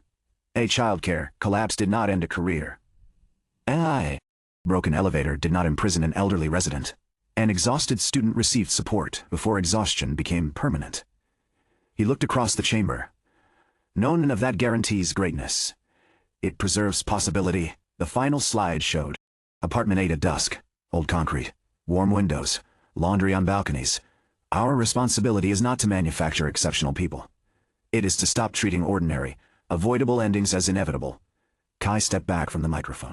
No applause came immediately. For several seconds the room remained quiet. Then the response began. Not explosive. Sustained. Questions lasted nearly an hour. How were reduced rents financed? What happened when residents exploited flexibility? Could community participation become coercive?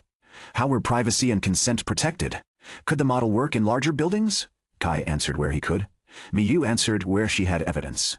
Mrs. Mori answered whenever she believed both were speaking too much. They admitted limits. Apartment 8 worked partly because it was small, because Kai lived close, because residents shared history, because the building accepted slower growth. No one promised a universal formula. The lack of certainty frustrated some officials. It attracted others. The City Housing and Community Development Council announced no major program that day. Instead, it created a 6-month working group. Property owners, tenant advocates, community planners, local businesses. Apartment 8 received 1 seat. Not authority over the model. A place in the discussion. The system appeared only after they left the stage. Wise steward influence expanded recognized scope. Building selected city stakeholders' new function unlocked. Palm community reputation detracts. Public trust. Misconceptions. Institutional interest. Commercial pressure. And resident privacy risk. Current reputation status. Rapidly rising stability. Low. The final line carried more warning than reward. Leo met them outside the chamber. He had attended his press but kept his camera lowered. How do you feel? Kai looked toward the rain. Tired. That isn't useful for an article. It's accurate. Leo turned toward Miyu. She said, the forum was productive. Also terrible for an article. Mrs. Mori stepped between them. Right that the seats were uncomfortable. Leo smiled. Finally, a headline. Victor waited beneath the city hall awning. No folder this time. The speech was effective, he said. Kai stopped beside him. You sound disappointed? I am adapting? Miyu asked. To what? Victor looked back toward the chamber. The council will spend 6 months discussing safeguards. Crown Line can begin construction planning next week. That is exactly why safeguards matter. Yes, he did not disagree. Instead, he looked toward Kai. I'll revise the proposal. The residents' stories remain unavailable. Then the campaign changes. No exclusive control. Then the partnership structure changes. No promise Apartment 8 endorses every Crown Line project. Victor's expression tightened. You negotiate as if you hold the capital. I hold the thing you want. For the first time. Victor smiled without mockery. Now you understand. He left through the rain. The revised proposal arrived 10 days later. Resident stories removed. Apartment 8 branding limited to 1 factual partnership statement. Independent tenant oversight. Public affordability commitments for neighboring units. No exclusive right to Kai's advice. A 5-year review allowing the community to withdraw from future phases. Crown Line still controlled construction. Still expected profit. Still wanted reputational value. But the partnership no longer required Apartment 8 to surrender its identity. The residents remained divided. Daniel supported negotiation. Grace distrusted the withdrawal clause. Sarah wanted local businesses guaranteed first access to commercial units. Mr. Park wanted parking addressed. Mrs. Mori wanted Victor to visit without a suit before anyone signed. Aisha asked whether future low-income applicants would receive the same flexibility Apartment 8 offered, or be rejected by standardized credit checks. That question exposed the proposal's deepest weakness. Crown Line wanted affordable units. It still wanted predictable tenants. Apartment 8's most important decisions had begun where predictability ended. Kai met Victor at one of Crown Line's newest developments. The building was beautiful. Clean lines, wide windows, efficient utilities, a landscaped courtyard designed around carefully selected trees. Kai walked through a model unit. Who qualifies? Victor handed him the criteria. Income range, employment history, credit, household size, no recent eviction, no serious payment defaults. Grace would have failed when she arrived at Apartment 8. Daniel might have failed. Aisha certainly would have. Victor watched him read. These requirements protect the project. They exclude the people most likely to need it. They also prevent collapse. Apartment 8 survived without them. Apartment 8 nearly failed several times. Both statements were true. 1. Victor continued. I can lower barriers. I cannot remove every risk across hundreds of units. Then don't claim you're building 50 Apartment 8s. Victor looked toward the courtyard. What can we claim? Kai considered. Build good housing. Protect existing community ties. Create clear support pathways. Leave room for local judgment. And stop promising the building will change people. Victor nodded slowly. That is less marketable. It is more honest. The partnership changed again. Crown Line would pilot one neighboring property. 24 units. Mixed eligibility. Most applicants selected through standard criteria. A smaller number reserved for referrals from housing organizations, schools, clinics, and local community groups. Those applicants received structured support agreements rather than automatic rejection. No promise of success. No Apartment 8 branding beyond consultation acknowledgement. An independent tenant committee reviewed operations. Kai would advise during setup. He would not choose tenants. Mayu would audit community continuity. Crown Line would fund the work. The City Housing and Community Development Council would observe. Small enough to test. Large enough to matter. No one called it replication. The residents voted, not on whether Crown Line deserved trust, on whether the pilot's safeguards justified participation. 11 supported, 4 opposed, 3 abstained. Grace voted yes after securing stronger childcare and eviction prevention provisions. Daniel voted yes because limited experiments produced better evidence than permanent arguments. Sarah voted yes after local businesses gained bidding access. Mrs. Mori voted no way. Victor looked toward her after the count. May I ask why? You still speak like people are variables. I am trying to learn. That is why I voted no instead of leaving. Victor accepted the answer. The disagreement remained inside the partnership. That was healthier than forced unity. The system responded after the final signatures. I-Core Value Protection Complete Apartment 8 entered an external partnership without transferring. Resident Identity Tenant Selection Authority Community Ownership, Steward Purpose New Capability Unlocked. Neighborhood Partnership Network Current Range. Adjacent Properties and Local Businesses Warning. External growth increases conflict between speed and trust. Kai read the final line. The building's next stage had begun. Not through a larger lobby. Not through another floor. Through relationships extending beyond its walls. Construction started across the street in early spring. Apartment 8 woke to drilling. Delivery trucks occupied the curb. Protective fencing changed walking routes. The district complained immediately. Mr. Park lost his usual loading space. Sarah's lunchtime traffic dropped. Dust reached the bakery windows despite barriers. Gracie's hotel commute gained 10 minutes because one bus stop moved. The pilot designed to protect community disrupted it before helping anyone. Kai received complaints from both sides. Crown Line's site manager wanted faster decisions. Residents wanted work slowed. Local shops wanted compensation. Future applicants wanted timelines. Victor wanted Kai to reassure everyone publicly. Kai refused. Fix the problems first. We are following permit conditions. That does not mean the disruption is acceptable. We cannot build without disruption. Then document who pays for it. Miyu's continuity audit became operational rather. Then theoretical. Reduced foot traffic. Added transport time. Noise hours. Delivery interference. Temporary business losses.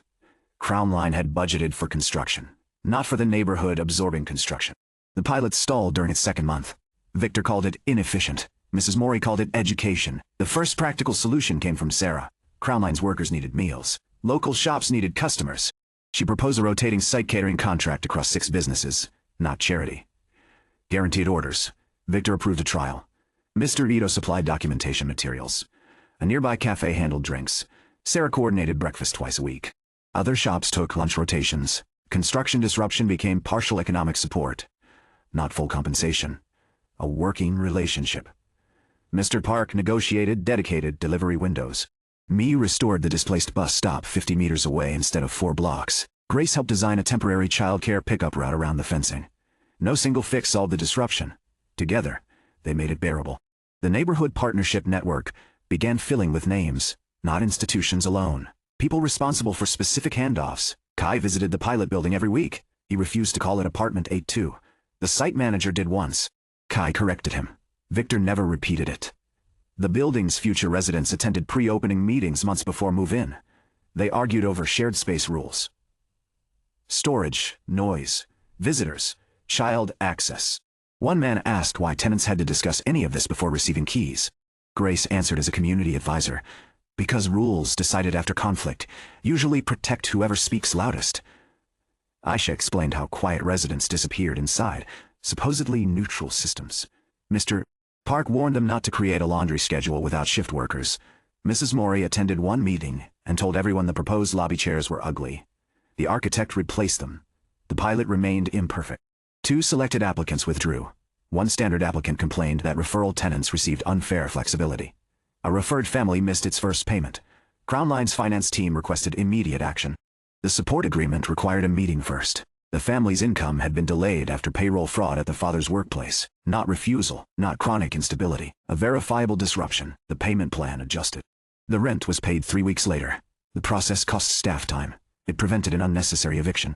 Victor reviewed the case himself. The standard system would have removed the risk, Kai answered. It would have removed the family. And if they had failed again, then you respond to what happened, not what you fear might happen. Victor did not agree completely. He no longer dismissed the distinction. By the end of the year, the pilot opened. 24 households moved in. No cameras. No launch campaign centered on transformation. Only an opening notice from the council, and a factual statement about the partnership. The first resident meeting lasted 3 hours. The shared room booking system failed within a week. Someone left shoes in the fire corridor. Kai heard about it and laughed. Miyu asked why. Nothing. The new building had not inherited Apartment 8's answers. Only the permission to learn its own. That was the only kind of expansion worth trusting. The pilot building's first month produced 17 complaints. 7 involved noise. 3 involved shared room bookings. 2 involved package storage. 1 concerned a resident who kept watering plants from a balcony and accidentally watered the pedestrians below. 4 were about the laundry room. Mrs. Mori read the report and nodded. Healthy. Victor looked toward her. 17 complaints in 4 weeks. People complain when they expect someone to listen. That is not how our operations department described it. Your operations department described it. Should complain more. Kai remained beside the meeting room window while the pilot's new tenant committee reviewed the issues. No one from Apartment 8 led the discussion. Grace attended as an advisor. Miyu observed. Crown Line's site manager handled maintenance questions. The committee chair, a school administrator named Elaine Cho, kept the room from becoming a referendum on laundry etiquette. The residents argued, adjusted rules, assigned responsibilities, rejected 2 suggestions from Crown Line staff, accepted 1. By the end, the building had a new quiet hours policy and a process for resolving booking conflicts. No one asked Kai for approval. He left before the meeting ended. Victor followed him into the corridor. You came all this way to leave early? They don't need me. That was the purpose? Yes. Victor glanced back through the glass. They are making inefficient decisions. Probably. You are comfortable with a? You are comfortable with a? That? No. Kai pressed the elevator button. I'm trying to become comfortable with it. The pilot remained stable through winter. Not perfect. Stable. 2 households moved out. 1 because of work relocation. 1 because the building's shared space expectations felt intrusive. Crown Line's operations team treated both departures as retention failures. Kai disagreed.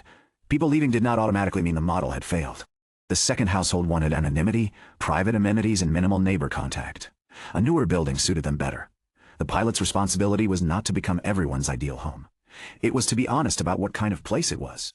That clarity reduced applications. It also improved the ones that remained. Apartment 8's attention did not decline.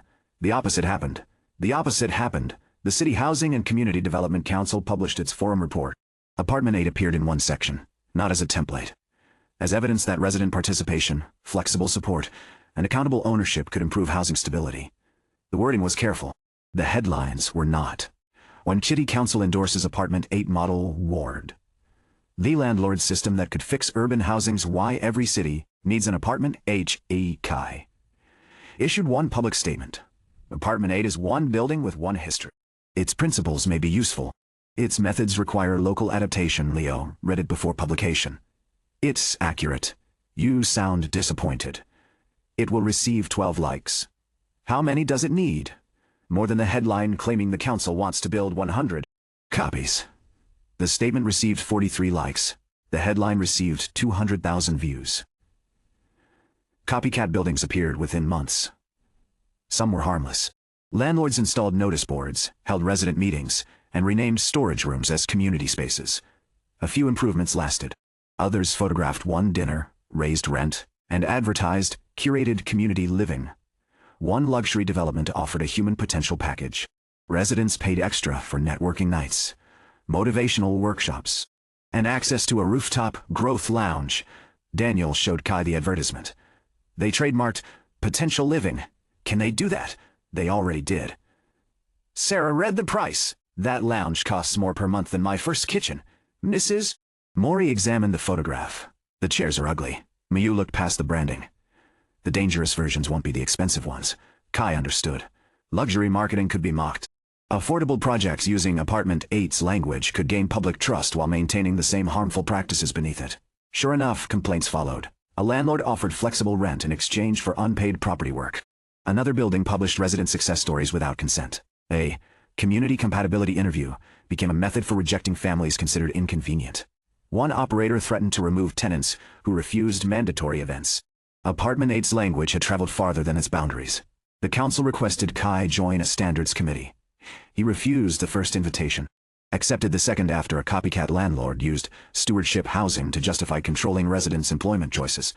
The committee included tenant advocates, property owners, social workers, lawyers, planners, and developers. Victor represented Crown Line. They disagreed before introductions ended. One property owner wanted legal protection for flexible payment arrangements. A tenant advocate warned that flexibility without oversight could conceal discrimination. A lawyer wanted every support agreement standardized. Kai argued that rigid forms would fail unusual situations. The lawyer asked what prevented Kai's discretion from becoming favoritism. No one allowed him to answer with intent. The work took months because every useful principle created a new risk: support without hidden debt, community participation without coercion, flexibility without discrimination, resident stories without exploitation, owner involvement without control. The final document did not promise to reproduce Apartment 8. It established minimum safeguards for anyone claiming similar practices. The council named it Y Community-Centered Housing Guidelines. No Apartment 8 branding, Kai insisted. The guidelines changed little at first. Then the city tied one renovation grant to compliance. Then two non-profit housing groups adopted them. Crown Line applied them to the pilot. Complaints remained. Evictions decreased. Resident participation improved slowly. No miracle occurred. The absence of miracle made the results more credible. Apartment 8 itself began facing a different problem. People no longer moved in quietly. Applicants arrived with expectations. Some wanted mentorship. Others wanted access to Daniel, Sarah, Priya, or John. Parents applied because they believed children raised there would become exceptional. A businessman offered to sponsor one room in exchange for choosing its tenant. Kai refused. A university proposed reserving 3 units for high-potential students. Refused. A charity requested guaranteed placement for families it selected. Kai refused the guarantee but offered a referral channel. Every refusal made the building seem more exclusive. Every acceptance risked turning it into the thing people imagined. The application panel became essential. Written reasons, appeals, capacity records, external referrals. Kai no longer interviewed every applicant alone. That reduced personal control. It also reduced the intimacy he once considered necessary. He struggled with the change until Grace said, "You're not becoming less responsible. You're making responsibility harder to hide inside yourself." One applicant tested the new process more than any before. Her name was Lena Ortiz, 34. Former restaurant chef. No stable employment. One recent eviction. Debt from a failed business. A public argument with her former employer that had spread online. The application panel rated financial risk as high. Community compatibility remained uncertain. Lena arrived wearing a clean coat over kitchen trousers and carried no performance of humility. "I need 6 months," Kai asked. "For what?" "To decide whether I still want to cook. Not rebuild a restaurant. Not become famous. Decide whether the dream remained hers after failure had made it humiliating." Her references were complicated. Former staff praised her standards and feared her temper. Suppliers confirmed she paid late but eventually paid everyone. Her previous landlord described her as quiet, clean, and unreliable with rent. The system revealed strengths. Waplicount potential insight in Lena Ortiz. Observed strengths. Exceptional sensory memory, high operational command. Strong crisis performance, deep professional discipline, current obstacles. Identity fused with public failure, defensive aggression, rejects help before it can become judgment, community compatibility. Undetermined financial risk. High. Kai asked. "What happens after 6 months?" "I leave. Whether you decide to cook or not." "Yes. Why Apartment 8? Lena looked toward the shared kitchen. "Because your bakery owner said, nobody here asks successful people to perform success every day. Sarah had recommended her, not as a chef, as someone who needed time without an audience." The panel split. Mr. Park opposed. Grace supported a trial. The external advisor requested clearer income planning. Lena proposed part-time catering work and offered a higher security deposit funded through selling remaining restaurant equipment. Kai refused the higher deposit. It would consume the money she needed to stabilize. Instead, they created a 6-month lease with monthly financial reviews and no expectation that she contribute food, teach residents, or become the building's chef. The final condition mattered most. Apartment 8 would not turn her talent into rent. Lena signed. Room 506, kitchen access, same rules as everyone. What if I want to cook at 3 in the morning? You don't. She looked toward the shared room schedule. I already dislike this place. Mrs. Mori, passing behind them, said, "That means you are paying attention." For the first month, Lena cooked nothing. She ate Sarah's bread, instant noodles, takeaway rice. She refused every kitchen conversation. When residents asked about restaurants, she left. The system awarded nothing. Kai did not push. Her rent arrived from catering shifts and temporary hotel work. She kept the apartment spotless, spoke to almost no one. Then Sarah lost 2 kitchen staff members during a holiday rush. She did not ask Lena for help. That restraint created the opening. Lena watched the bakery team fall behind for 3 mornings. On the 4th, she entered the preparation kitchen. Your mixing sequence wastes 11 minutes per batch? Sarah did not turn. You are not staff, I know. Then stop criticizing. The butter temperature is inconsistent. Sarah placed a tray down. Still not. Staff. Lena started to leave. Sarah added, "If you want to prove it 1 hour." Lena stopped. Paid. Of course paid. Temporary. Ah yes, no photographs. Sarah looked offended. I photographed bread. Good. 1 hour became 4. Lena reorganized the mixing flow, moved proofing trays, adjusted prep order, reduced wasted movement without changing Sarah's recipes. The team completed the morning orders on time. Sarah paid her the agreed rate. No praise, no invitation to stay. No invitation to stay. Lena returned the following week under another written shift. Then once more, she did not rediscover joy. Not yet. She rediscovered competence without ownership. A kitchen where failure did not threaten her identity. The first time Lena cooked for herself happened after midnight. Kai smelled stock from the courtyard. Not loud. Deep. The kind of aroma that changed the temperature of a hallway. He found her in the shared kitchen with 1 pot, a cutting board, and no audience. You booked the room? Until 1. He checked the clock. 15 minutes, I know. What is it? Soup. That is technically an answer. Lena tasted the broth. Lena tasted the broth. Her expression shifted. Not satisfaction. Recognition. She had not lost the ability, only the willingness to face it. Kai did not ask for a bowl. He left before the booking ended. The next morning, a container appeared in the office refrigerator. No note. Mrs. Mori ate half before Kai arrived. Too much pepper, she said. The empty bowl suggested otherwise. Lena's presence changed the building slowly. She corrected no one unless paid or invited. She refused to cook for community dinners for 3 months. Then Sarah became ill on the morning of one. Nothing serious. Enough to remain upstairs. The dinner committee planned to cancel. Lena reviewed the ingredients. I can do it, Grace asked. Do you want to? No. Everyone waited. Lena exhaled. But I can. Kai almost intervened. Sarah called from video. Then she gets paid. It's a community dinner, Grace said. Sarah answered. She's working. The residents agreed. Lena cooked. Simple food. Rice. Roasted vegetables. Braised chicken. Nothing designed to impress. She served 40 minutes late because she misjudged the shared kitchen's burners. Nobody complained. Mrs. Mori complained that nobody complained. Lena ate after everyone else. Lily sat beside her. Did you make restaurants before? Yes. Why did you stop? Lena looked toward the child. Because I thought failing once meant I had become a failure. Lily considered. Did it? No. The answer came before Lena could protect herself from it. The system appeared later that night. Human potential realistic residents separated professional identity from public failure. Current action. Return to craft under defined boundaries. Potential progress. 8% community points earned. 14. 8%. Not a comeback. A beginning. Apartment 8 had moved into a stage where progress became slower because the wounds ran deeper. Outside the building, the neighborhood changed faster. Crown Line's pilot increased foot traffic. Sarah's second shop attracted customers. Mr. Ito's stationery business gained orders from community workshops. 2 vacant storefronts reopened. Property values rose. So did rents. The improvement everyone celebrated began threatening the people who had survived the district's decline. The first warning came from a tailor named Mrs. Delgado. Her shop had occupied the same corner for 21 years. The building owner offered a new lease at nearly double the rent.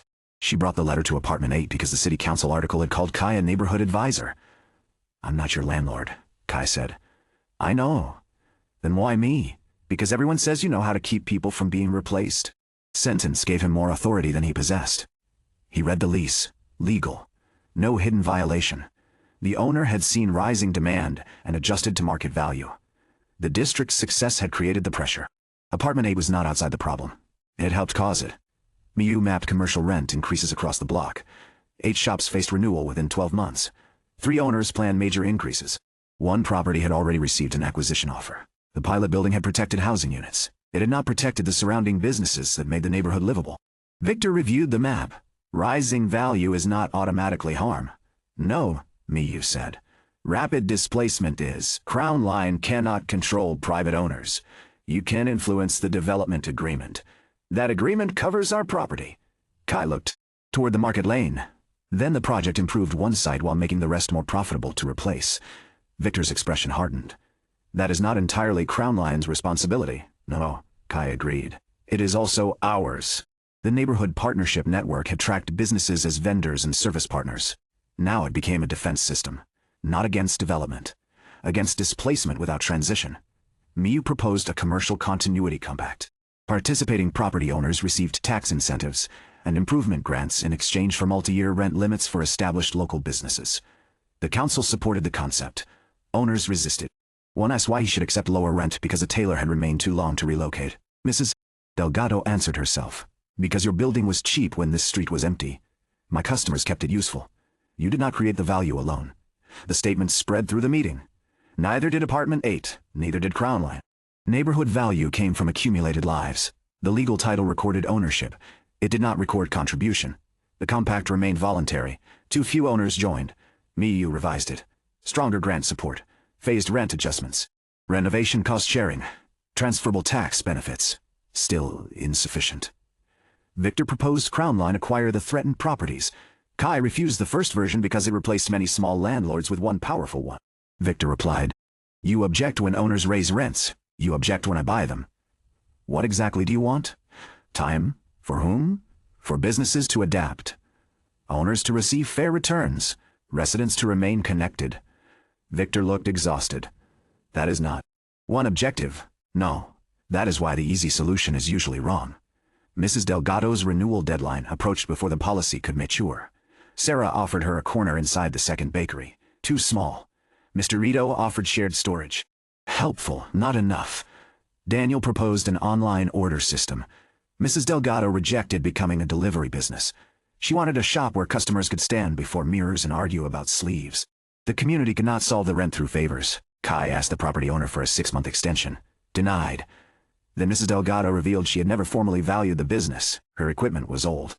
Her customer list existed in notebooks. Her patterns, measurements, and decades of fit adjustments had no financial form. If she left suddenly, the business could not secure financing to relocate. Kai did not offer money. He asked Daniel to help digitize customer records under a paid agreement. Sarah helped structure cash flow evidence. Grace introduced Mrs. Delgado to the hotel's uniform manager. Miyu identified a smaller vacant shop 1 street away with stable rent under the pilot's commercial access provisions. The new location lacked visibility. The hotel uniform contract compensated. The move remained painful. It did not end the business. On the final day, Mrs. Delgado removed the old sign herself. She touched the empty doorway. I thought staying was the victory. Kai stood beside her. Sometimes moving before someone forces you is. She looked toward the new shop down the street. That sounds like something people say when they are not carrying sewing machines. Mr. Park arrived with the delivery van, then stopped talking and help. The tailoring shop reopened 2 weeks later. Smaller. Brighter. The old sign hung above the new door. Regular customers followed. Hotel work stabilized income. A training table at the back allowed Mrs. Delgado to take 1 apprentice. The original shop became a luxury accessory store. The street changed. Not every change could be prevented. The question became whether the people who built the district could remain part of what came next. The system updated after the reopening. Neighborhood Partnership Network expanded current connections. Housing, local business, employment, training, community services. New risk identified. Success-driven displacement. New steward. Responsibility. Preserve opportunity during neighborhood growth. Kai read the words from the office. Apartment 8 had begun by protecting one leaking building from collapse. Now its success threatened to outrun the people who created it. The next conflict would not be stopping the district from failing. It would be stopping improvement from becoming another name for removal. The city announced a wider redevelopment study the following month. Not one property, the entire district. Transit upgrades, public space, new housing density, commercial expansion. The maps showed brighter streets, better infrastructure, and thousands of new units. They also showed apartment 8 surrounded by parcels marked for transformation. Miyu received the planning packet before the public release. She read it in the shared room while rain pressed against the windows. Kai stood opposite her. Is it bad? No. That answer worried him more. She turned the map around. It could be very good. New transit, a public clinic, safer roads, flood control improvements, affordable housing targets, the kind of plan Miyu once wished cities would make. Then she pointed toward the relocation estimates. 412 households affected. 73 businesses. Temporary or permanent. Undetermined. Kai looked toward apartment 8's small outline on the map. The building itself was not marked for demolition. It sat at the center of the proposed community preservation zone. Protected. Recognized. Safe. Everything around it remained negotiable. The city had learned enough to preserve the famous symbol. Not enough to preserve the ordinary lives beyond it. Miyu closed the packet. They will ask us to support this. Kai looked through the shared room window. Sarah's lights 2 doors away. Mrs. Delgado's new sign. Mito closing his shutters. The pilot building across the street. Apartment 8 could survive the next wave of development. That was no longer the same as succeeding. Then we don't answer until everyone else knows what it costs, he said. Outside, rain washed the district clean. By morning, survey teams would begin measuring it. By 8 the next morning, orange survey marks appeared along the pavement. Small arrows. Spray-painted numbers. Temporary stakes pressed into patches of earth beside drains and shopfronts. The district itself looked unchanged. Only the certainty had changed. People no longer wondered whether redevelopment was coming. They wondered what would remain when it finished. Mrs. T. Delgado stood outside her tailoring shop watching 2 surveyors measure the width of the lane. What does that mark mean? One surveyor checked his tablet. Possible utility corridor. She looked down at the painted line. Possible through my front line. Door? The final alignment hasn't been confirmed. Then why paint it? So engineers know what to study. She folded her arms. People study the paint. Across the street, Mr. Ito photographed every marking before traffic or rain erased them. Sarah opened the bakery early, but kept stepping outside between customers. Residents leaned over apartment 8's balconies. No relocation notices had been delivered. No demolition orders had been issued. Yet uncertainty had already arrived. The city published the complete redevelopment study that afternoon. Transport upgrades, flood control infrastructure, higher density housing, a larger public clinic, pedestrian streets, commercial redevelopment. Thousands of pages supported by engineering reports and economic forecasts. Miyu downloaded the complete files. Kai printed only the district maps. The paper covered nearly every table in the shared room. By evening, residents, shop owners and nearby workers crowded around them. Apartment 8 appeared inside a green outline. High community preservation zone. Existing structure recommended for retention. Mrs. Mori frowned. They finally decided we're old. Daniel laughed. They're preserving the building. They're preserving concrete. She tapped the table. The people aren't highlighted. Kai followed the colored blocks surrounding apartment 8. Blue indicated new infrastructure. Yellow marked redevelopment review. Red identified parcels facing probable acquisition. Sarah's second bakery stood inside yellow. Mrs. Delgado's new location sat directly beside a proposed service road. Mr. Ito's stationery shop bordered a widened pedestrian corridor. Grace traced Lily's school route. The crossing moved. Miyu nodded. The replacement is safer. But farther? 3 minutes. Grace looked at the map. 3 minutes every morning. The change sounded insignificant. Until someone lived it. The city planning department held its first technical consultation 2 days later. The lead planner introduced himself. Marcus Shaw. Kai recognized the name from previous housing reports. Unlike Victor, Marcus carried no interest in ownership. Unlike Miyu, he answered to deadlines measured in government funding rather than communities. He projected the master plan onto the auditorium screen. No final relocation decisions have been made. A hardware store owner immediately stood. Then why are surveyors marking our buildings? Because alternatives require accurate engineering. So compensation comes later. Only after alignment is finalized. The room grew restless. Marcus did not avoid difficult questions. He simply answered them from the perspective of process. To people worried about losing homes and businesses, process sounded painfully distant. When public questions ended, Miyu raised her hand. I'd like clarification regarding continuity analysis. Marcus nodded. Please. The relocation model evaluates buildings. Yes. It doesn't evaluate relationships. He paused. We've included proximity mapping. Proximity isn't dependency. Several planners looked toward her. Miyu continued. A grandmother living next door to her caregiver. A restaurant supplying affordable meals to elderly residents. A delivery route supporting 3 small businesses. A school path walked by children every morning. Those aren't simply distances. They're functioning systems. Marcus zoomed into one district. We can't model every relationship. You don't need every relationship. You need the ones whose loss creates cascading failure. Silence settled over the room. Marcus studied the screen before answering. That level of analysis would extend the review considerably. It may also prevent expensive mistakes. Neither challenged the other's motives. Both understood the consequences. The disagreement lay in what the planning process considered visible. Kai waited outside City Hall. How did it go? Miyu handed him her notebook. They're listening. That's good. They're also racing the funding deadline. That's bad. She leaned against the stone railing. The engineering works are necessary. The flood data is convincing. The clinic is overdue. So what's the problem? The plan understands roads. It doesn't yet understand lives. The city announced a 30-day consultation period. Apartment 8 responded differently from everyone expected. Instead of collecting complaints, Miyu asked people to document dependence. Not what they preferred, what they genuinely relied upon. The shared room filled before sunset. Residents from Apartment 8, nearby shop owners, parents, delivery drivers, retirees, students. Kai taped a blank district map to the wall. No zoning colors, no engineering overlays. Just streets. Mark the places that would be difficult to replace, he said. Not because you like them, because losing them changes how you live. Grace drew Lily's route to school. Then the apartment where another parent collected Lily during unexpected overtime shifts. Priya joined by video call from Riverside Hospital. She marked the bus route connecting elderly patients with affordable clinics. Sarah traced supplier routes that delivered fresh ingredients before sunrise. Mr. Park identified loading zones used by 5 different businesses. Mrs. Delgado marked customers who visited every month for alterations before work. A university student marked the public library, where he studied because his apartment was too crowded. An elderly widower quietly marked a tiny cafe. The owner phones my daughter if I don't arrive for breakfast. No planning document contained that information. By the end of the evening, colored lines crossed every street. Daniel stepped back. It looks impossible to read. Miyu smiled. It looks like a neighborhood. The following week became one long exercise in translating lived experience into planning evidence. Daniel converted the hand-drawn map into layered digital data. Grace interviewed parents about informal childcare networks. Sarah documented supplier dependency among small food businesses.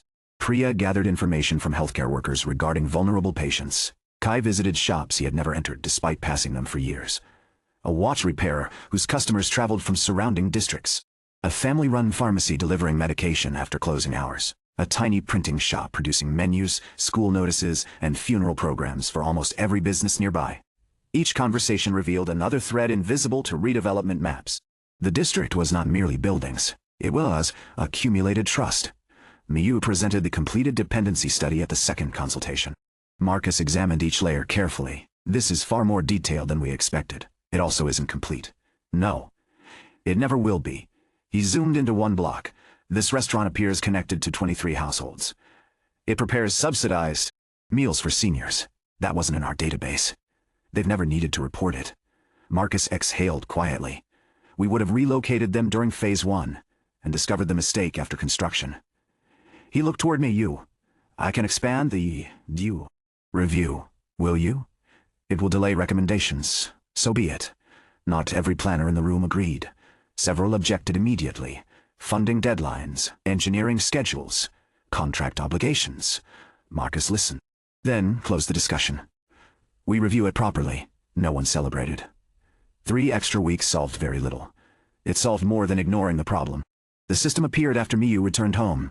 Neighborhood partnership progress and community evidence has altered institutional decision-making. Current outcome. Review scope expanded. Additional continuity analysis approved. Planning assumptions revised. Notice. Recognition creates opportunity. It does not guarantee preservation. Kai read the message. The system acknowledged movement. Not victory. He had begun appreciating the difference. That night, he found Miyu still working in the office long after everyone else had gone upstairs. Stacks of planning files surrounded her. She highlighted relocation notes while comparing engineering diagrams. You've been here since dinner. I know. You missed dinner. I noticed. Kai closed the folder nearest to her. She reached for it automatically. He moved it out of reach. 5 minutes. Miyu. She looked at him. The city isn't waiting. It also won't collapse because you drink tea, she almost argued. Instead, she leaned back in the chair. I don't know how to stop thinking about people whose names I've only just learned. Kai filled 2 cups.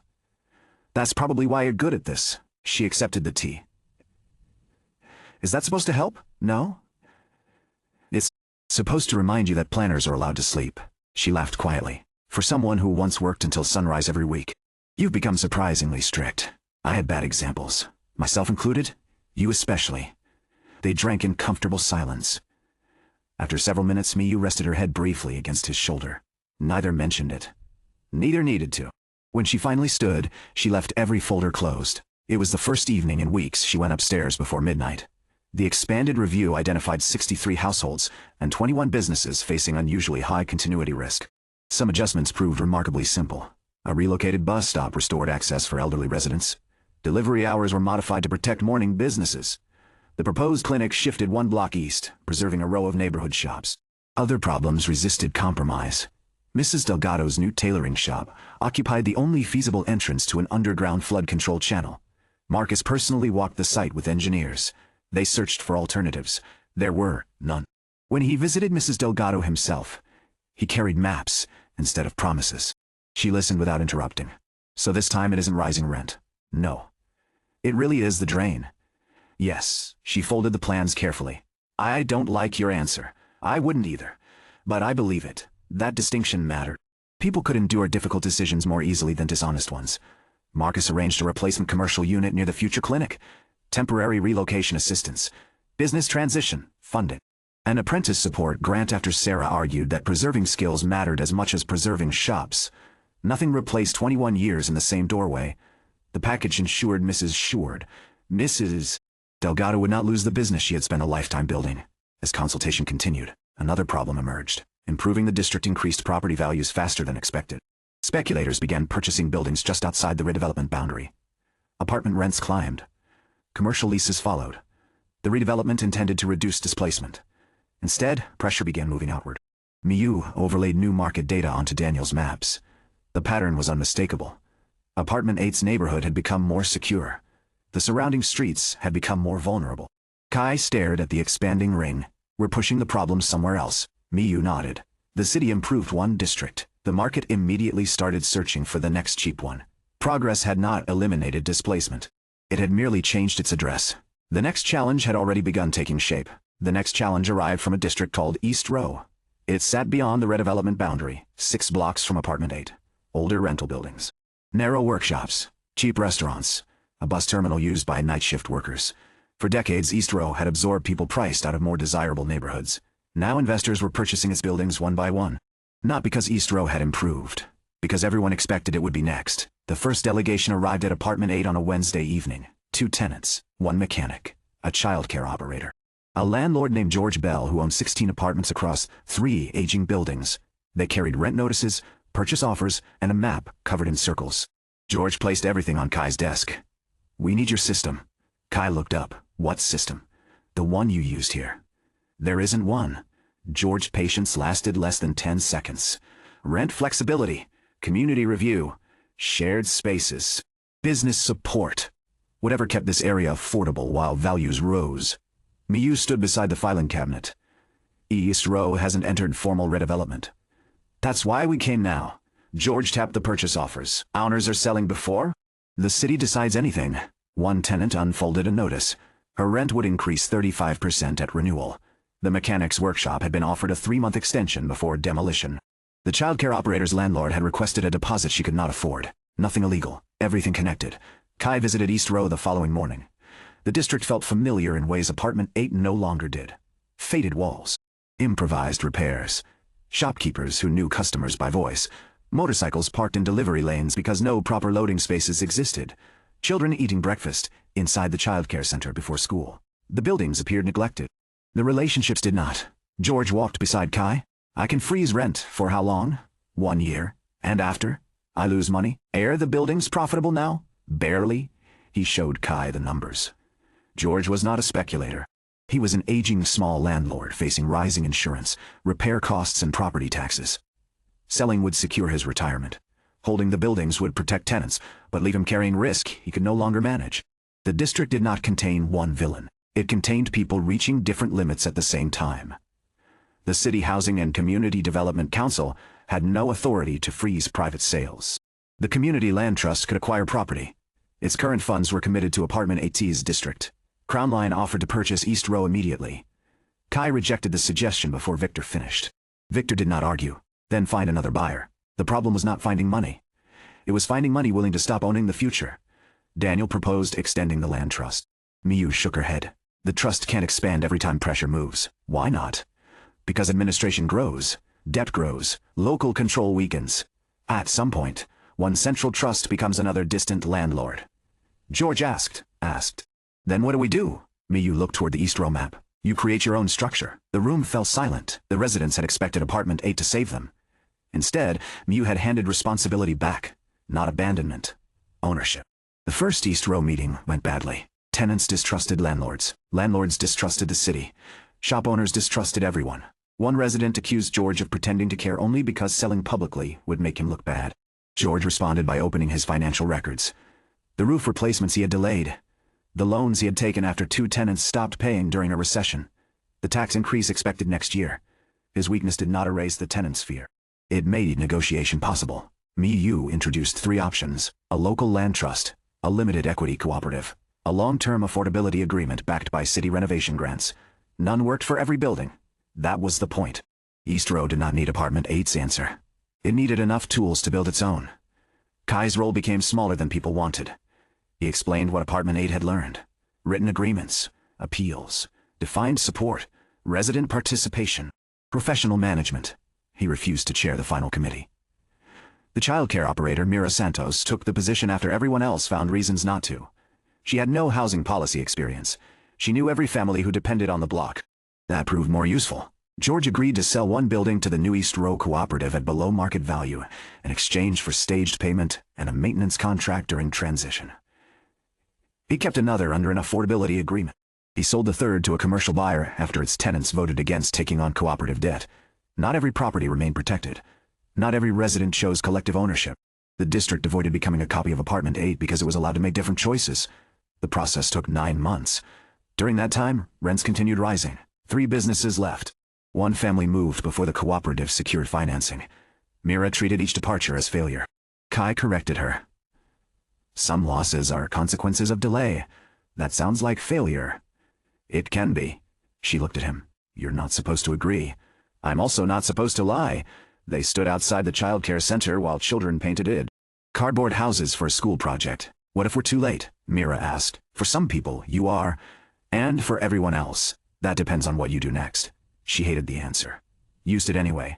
East Row's cooperative purchased its first building at the end of the year. 12 apartments, 2 workshops, 1 childcare center. No ceremonial ribbon. The first board meeting involved plumbing estimates and an argument over whether commercial tenants should hold equal voting power with households. Kai attended as an observer, left before the vote. When Mira asked why, he said, "You know the trade-offs better than I do." She stared at him. That is extremely inconvenient. You get used to it. East Row's experience quickly attracted requests from other neighborhoods facing similar pressure.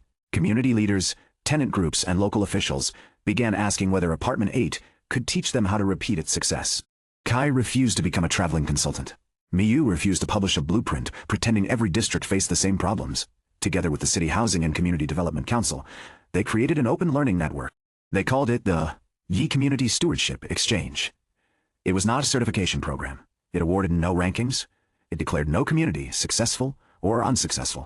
Instead, it collected planning tools, governance examples, documented failures, resident agreements, and practical lessons from participating neighborhoods. Every community remained responsible for adapting those ideas to its own circumstances. Apartment 8 contributed its experience. It did not become the model everyone was expected to copy. The system updated when Kai returned to Apartment 8. DOD's District Analysis Updated External Neighborhood has developed independent governance using adapted principles. Apartment 8 Control. Non-Apartment 8 Influence. Documented Local Decision Authority. Preserved, new pattern recognized. Replication avoided through local ownership. A second message followed. When stewardship risk reduced on the steward is no longer required to lead every community influenced by Apartment 8. Warning. Public institutions may still attempt to assign permanent authority. Kai read the warning twice. He understood it sooner than he expected. The National Housing Ministry contacted him the following month. Not the city. Not the council. A national office. The invitation described Apartment 8 as a proven social development platform and proposed establishing a formal advisory commission under Kai's leadership. 5-year appointment, public funding, regional offices, authority to approve pilot communities, a national certification mark. Apartment 8. Approved. Kai stopped reading there. Miyu finished the document. They want a standard. They want a brand. They want both. Daniel reviewed the funding page. This could support hundreds of projects. Grace read the certification rules. It could also decide who qualifies as a good EU community? Sarah asked. Who writes the rules? Miyu pointed toward the first page. Kai's commission? Everyone looked at him. Mrs. Mori said. No, Kai had not asked yet. She continued. You already stared enough paperwork.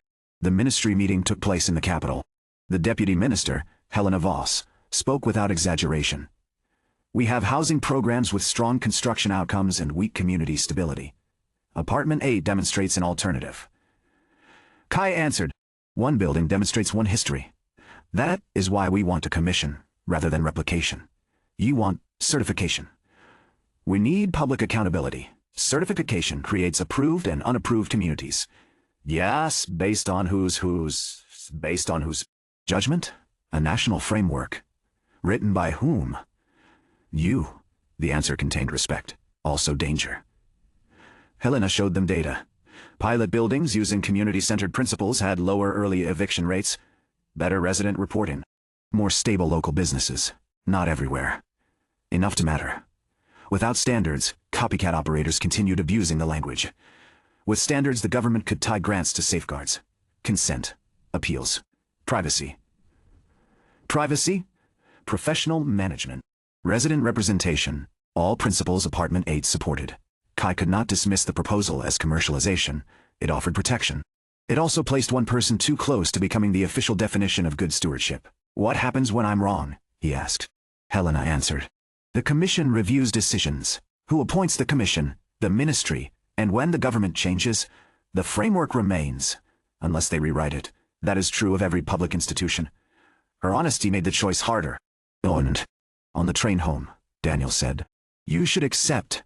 Grace disagreed. Of course he'll become the symbol. He already is. That doesn't mean we formalize it. Sarah looked toward Miyu.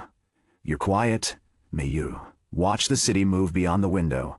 The proposal solves a real problem. Kai waited. It also creates a gate. A gate to funding, Daniel said. A gate to legitimacy, Miyu replied. Communities without certification may be treated as inferior, even if their local methods work better. Daniel closed the funding work better. Document. So what do we suggest instead? No one answered before the train reached Apartment 8. The system offered no mission. Only an assessment. National authority proposal potential benefits. Safeguards tied to public funding, broader institutional accountability, reduced misuse of community-centered housing language, potential risks. Centralized legitimacy, steward dependence at national scale, rigid doctrine, political capture. Apartment 8. Identity transformed into official authority, recommendation. None. Kai dismissed the panel. The building could identify the danger. It could not decide which danger was acceptable. That night, the legacy archive opened before Kai reached for the hidden latch. The concealed shelves shifted with a familiar quiet sound. High above the restored ledgers, one journal rested alone, where it had waited for years. Tai. First time I almost lost Apartment 8. Kai climbed the narrow ladder and lifted it down carefully. Miyu waited beside the reading table without speaking. Before Kai touched the clasp, it released with a soft click. Neither of them moved for several seconds. Then Kai opened the journal and turned the first page. Grandfather's handwriting had changed. Older entries were neat. This one pressed too deeply into the paper. Year 11, Apartment 8 became known outside the district, e.g. people visited because 3 former residents had become successful. Kai read the next lines. When Kai enjoyed correcting their stories at first, Handithanai. I began improving the stories before anyone misunderstood them. Miyu leaned closer. The entry continued. Grandfather had accepted a city partnership, not to expand the building, to choose residents for 3 other properties. He had interviewed applicants, created criteria, trained managers, approved programs. The city called it the Haruto method. Kai stopped. Apartment 8's records contain no reference to that name. No newspaper clipping. No public report. Nothing. Grandfather wrote. G believed the name did not matter because the work was good. G believed control was temporary, because the people in charge trusted me. G believed residents would benefit more if difficult decisions were made by someone who understood visions were made by someone who understood the purpose. Someone became me.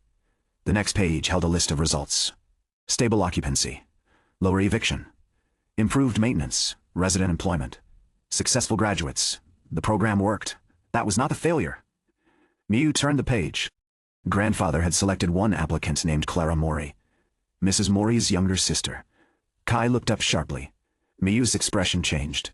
The archive had shown photographs of Mrs. Mori. Never a sister. Grandfather's record described Clara as talented, unstable, creative, and unwilling to accept structured employment. She wanted a room in one of the partner buildings to reopen a ceramics workshop. Grandfather rejected her. Not because she was dangerous, because her plan did not fit the program's success criteria. He feared one visible failure would weaken public trust and cost housing opportunities for dozens of other residents. So he chose the safer applicant. A nursing clerk with steady income and clear advancement. That tenant succeeded. The city praised the method. Clara left the district. Kai turned the page faster. Grandfather later learned Clara had moved into an illegal workshop space. A fire destroyed it 6 months afterward. She survived. Her equipment did not. She abandoned ceramics, worked temporary jobs, left the city. Mrs. Mori blamed Grandfather. She was right. Not because he caused the fire. Because he had turned Apartment 8's promise into a test people had to pass before deserving support. The next entry was shorter. Clara did not need me to predict whether she would succeed. I ensured needed one safe room in which failure would not destroy her life. I denied her because the program required proof that my judgment worked.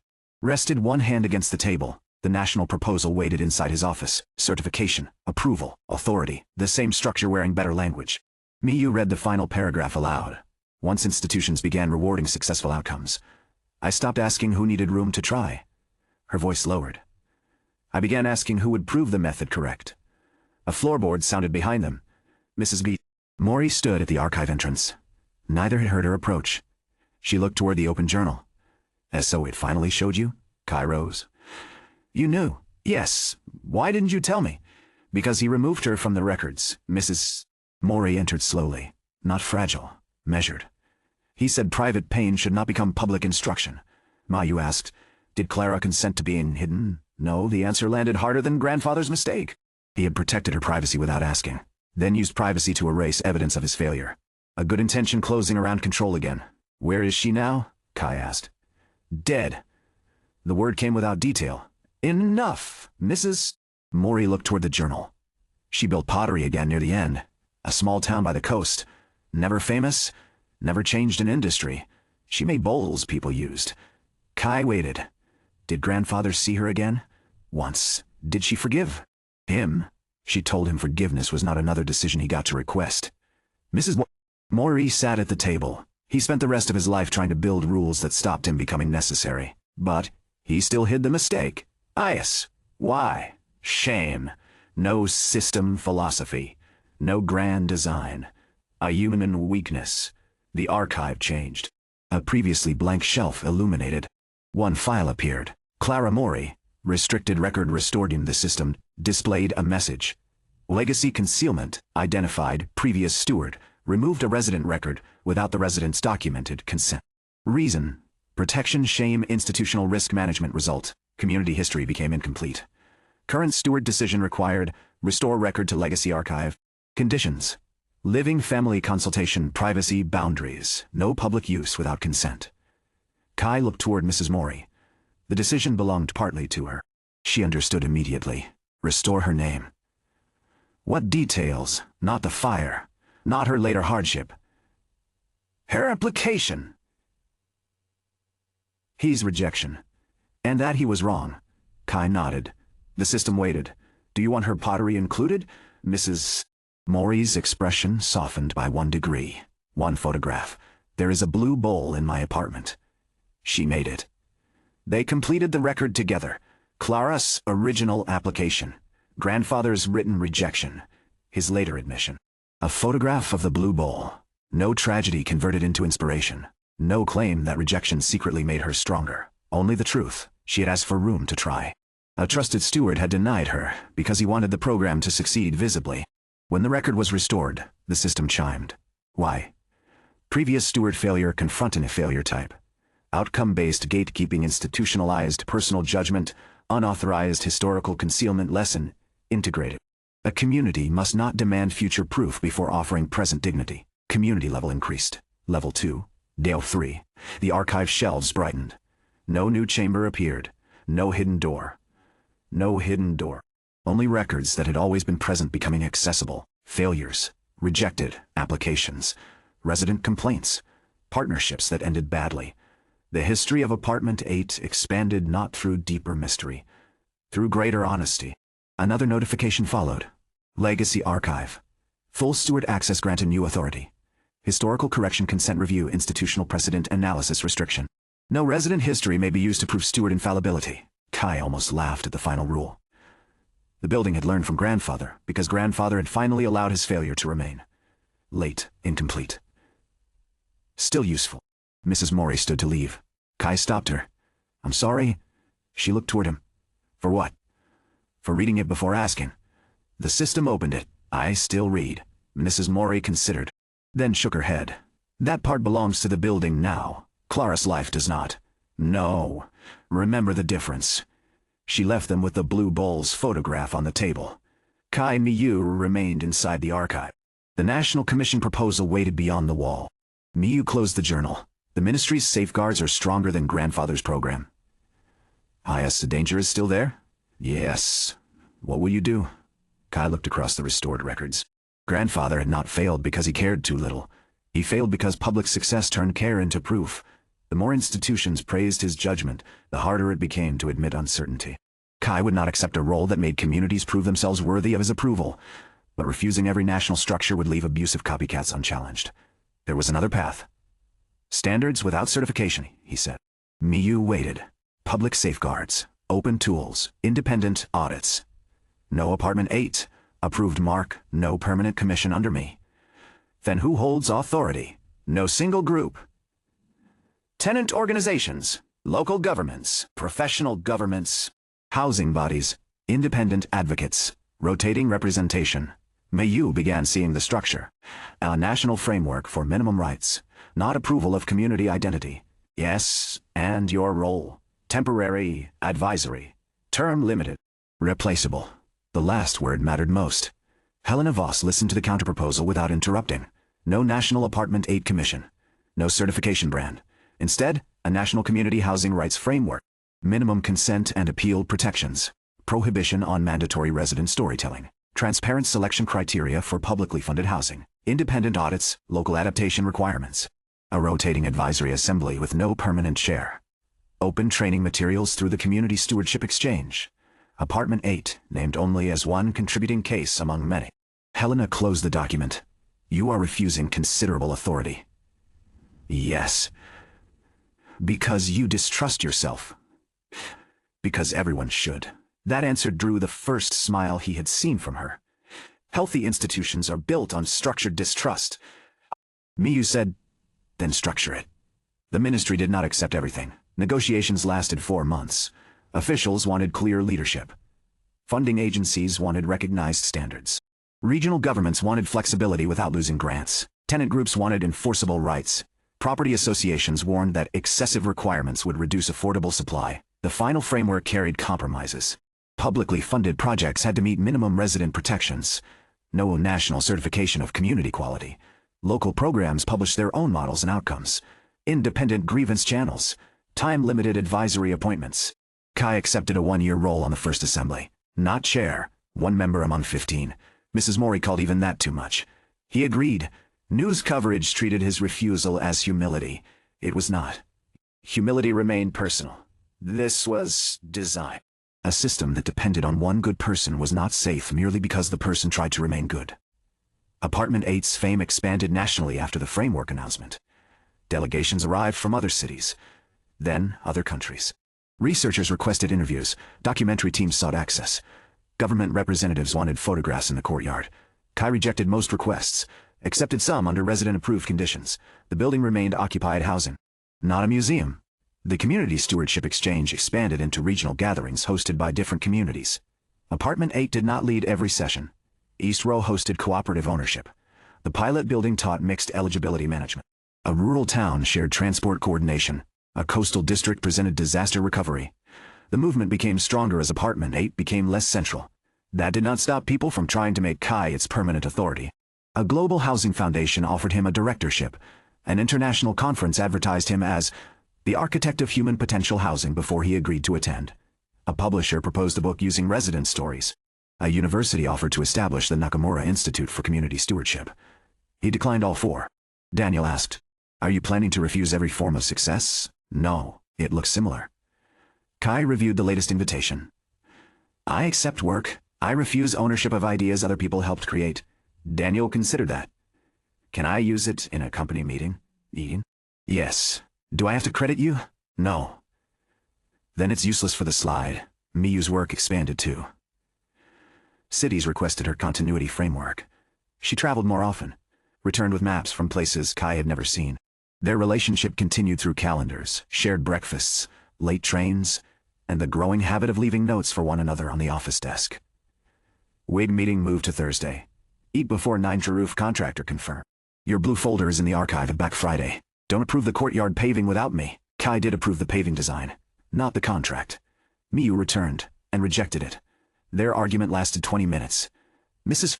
Mori sided with neither and criticized the paving material. The project improved. One winter evening, Miyu returned from an international planning conference. She carried no folder, only a small paper bag. Kai met her in the courtyard. "What is that? A gift? For whom?" "You." Inside was a simple metal key tag engraved with 2 words.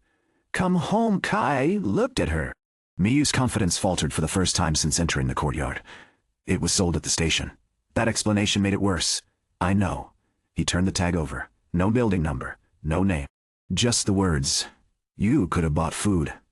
"I did." She held up another bag. "Good." Neither said what the first gift meant. Kai attached it behind grandfather's brass key. The 2 pieces touched softly whenever he walked. The system appeared that night. I-Steward relationship updating trusted co-steward candidate identified. Miyu Hayashi eligibility does not assign role. Consent required. Shared authority must be defined by both parties. Kai dismissed the message immediately. Some decisions did not belong to the building. Not yet. Years had passed since he purchased Apartment 8. The title papers remained in his office. The debt was gone. Maintenance reserves were stable. The building generated enough income to support repairs without emergency sacrifice. Former residents returned. Current residents helped choose new ones. The application panel functioned without Kai attending every meeting. Grace chaired one quarter. Mr. Park chaired the next. External advisors rotated. Written criteria changed after review. Apartment 8 could operate for weeks without Kai. That should have felt like completion. Instead, the system displayed one final unresolved metric. Gray steward dependency operational. Low relational. Moderate institutional. High. Kai understood the first 2. The third concerned him. Apartment 8 itself could function. The wider network still depended on his name to settle disputes, attract funding, and reassure institutions. He had refused formal control. Informal authority had grown anyway. The crisis arrived when the National Advisory Assembly split. One coalition wanted stricter centralized standards after a publicly funded project abused flexible support policies. Another argued local control would disappear under national enforcement. Both asked Kai to endorse their position. He refused. The media described his refusal as indecision. Tenant groups accused him of abandoning safeguards. Small housing operators accused him of enabling bureaucracy by remaining silent. Helena called privately. "You may not want to be the deciding voice. You are still the voice both sides expect. That is the problem. Then solve it." Kai looked toward the national framework. A structure designed to avoid one permanent authority had allowed one symbolic authority to remain outside the rules. Him? He called an emergency community stewardship exchange. Not in the capital. Not at Apartment 8. East Row hosted. Representatives from 32 communities attended. The question was narrow. Who decides when national safeguards conflict with local practice? Kai did not open the meeting. Mira Santos did. He sat in the third row. That visual mattered. For 2 days, communities presented failures. A local board had ignored abuse because leaders were friends. A national inspector had punished a community for adapting rules to disability needs. A landlord used cultural differences to avoid financial transparency. A ministry program removed local child care support because it did not fit approved categories.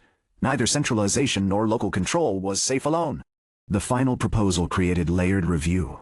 Local decisions first, independent resident appeal, regional mixed panels, national intervention only for minimum rights violations, published reasoning at every level, no personal endorsements. No Kai exception. The assembly adopted it without asking him to speak. The media waited outside. "What idea position?" a reporter called. Kai stopped. "My position is in the process. That doesn't answer which side you support. It answers who should decide. Did you design the compromise? No? Do you approve?" Kai looked back toward the hall. Communities were still arguing over implementation. "It doesn't require my approval." The sentence spread farther than any speech he had given. For once the attention moved away from apartment 8, toward the structure. The system updated when Kai returned home. Institutional steward dependency, reduced in wider network, can resolve major disputes without singular steward authority. Community Level 3, stable final development path available. View self-sustaining community requirement. Apartment 8 must define its future without depending on Kai's ownership alone. Kai stood in the lobby beneath the old sign. Apartment 8 still belonged to him legally. The community depended less on his daily judgment. But ownership remained one point of control. If he died, sold, became ill, or changed, everything ultimately returned to one name on one title. Grandfather had left him a building. Kai now understood inheritance itself could become a vulnerability. The final stage would not be another expansion. It would be making sure Apartment 8's purpose survived even if one day Kai was no longer the person holding the key. Kai unlocked the office early the next morning. Nothing inside looked different. The same worn desk. The same shelves. The same brass key hanging beside the calendar. Yet the building no longer felt as though it rested solely in his hands. That realization stayed with him throughout the morning. Residents came and went. Sarah argued with a flower supplier over the phone. Daniel chased an intermittent network fault through 3 floors before discovering someone had unplugged the router to charge an electric fan. Grace reorganized volunteer schedules after 2 families exchanged childcare days. None of them needed Kai to approve ordinary decisions. Apartment 8 continued living while he simply lived inside it. At noon, Kai invited everyone available to the shared room. No speeches, no ceremony, just tea. Mrs. Mori arrived first. Daniel carried 2 laptops despite only needing 1. Sarah brought bread still warm from the bakery. George Bell happened to be visiting from East Row and quietly joined the back of the room. Even Victor appeared, claiming he was only nearby for another meeting. Nobody believed him. Kai placed the building's title documents on the table. Several residents exchanged confused looks. "What happened?" Grace asked. "Nothing." Kai rested one hand on the folder. "That's exactly why we're here." He looked around the room. "When I bought apartment 8, I thought ownership meant responsibility. It does. But responsibility isn't supposed to end with one person." No one interrupted. "The building already operates without me most days. The neighborhood no longer depends on me. The wider network is learning to govern itself." He tapped the folder gently. "Only this hasn't changed." Daniel frowned. "The ownership papers." Kai nodded. "If something happened to me tomorrow, everything eventually returns to whoever legally owns this building." Silence settled across the room. Everyone understood, not emotionally. Legally. Victor folded his arms. "So, you finally realize corporations invented succession planning for a reason." Mrs. Mori looked at him. "Don't ruin the moment. I'm helping." "You rarely do."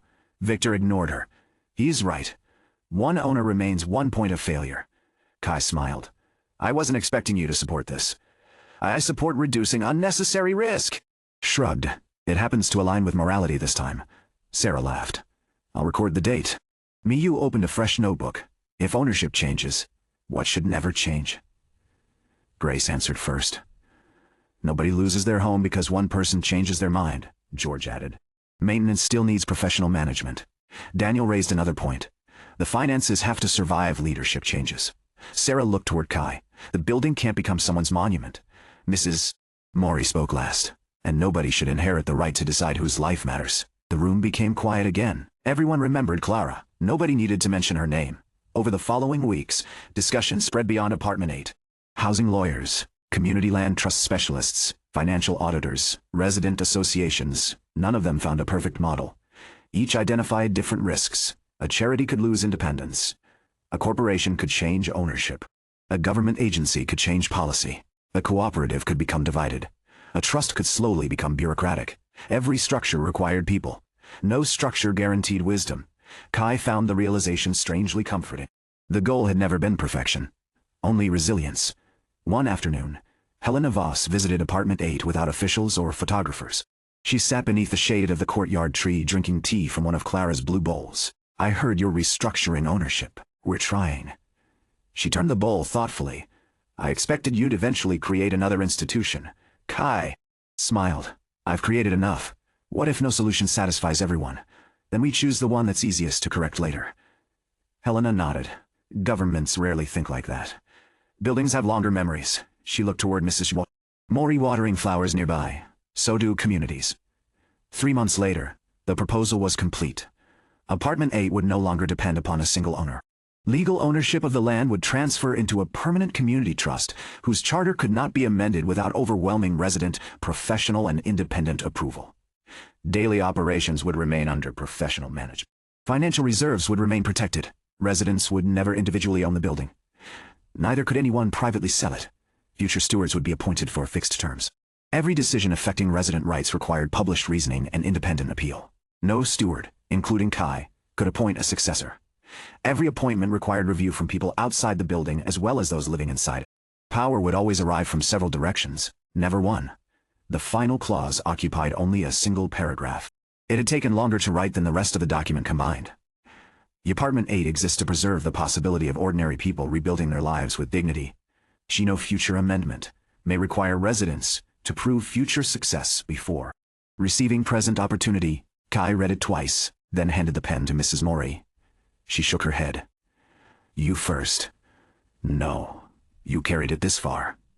I don't want the last signature to belong to me." Mrs. Maury smiled faintly. "Good." She signed, then passed the pen to Grace. Grace signed and passed it to Sarah, then Daniel, George, Mira. Victor hesitated. "I don't live here. You helped protect it." Victor sighed dramatically before signing anyway. "Don't tell anyone. It'll damage my reputation." Kai signed last. Not because he outranked everyone else. Because the building no longer needed him to sign first. Nothing visible happened. No light filled the room. No hidden mechanism opened.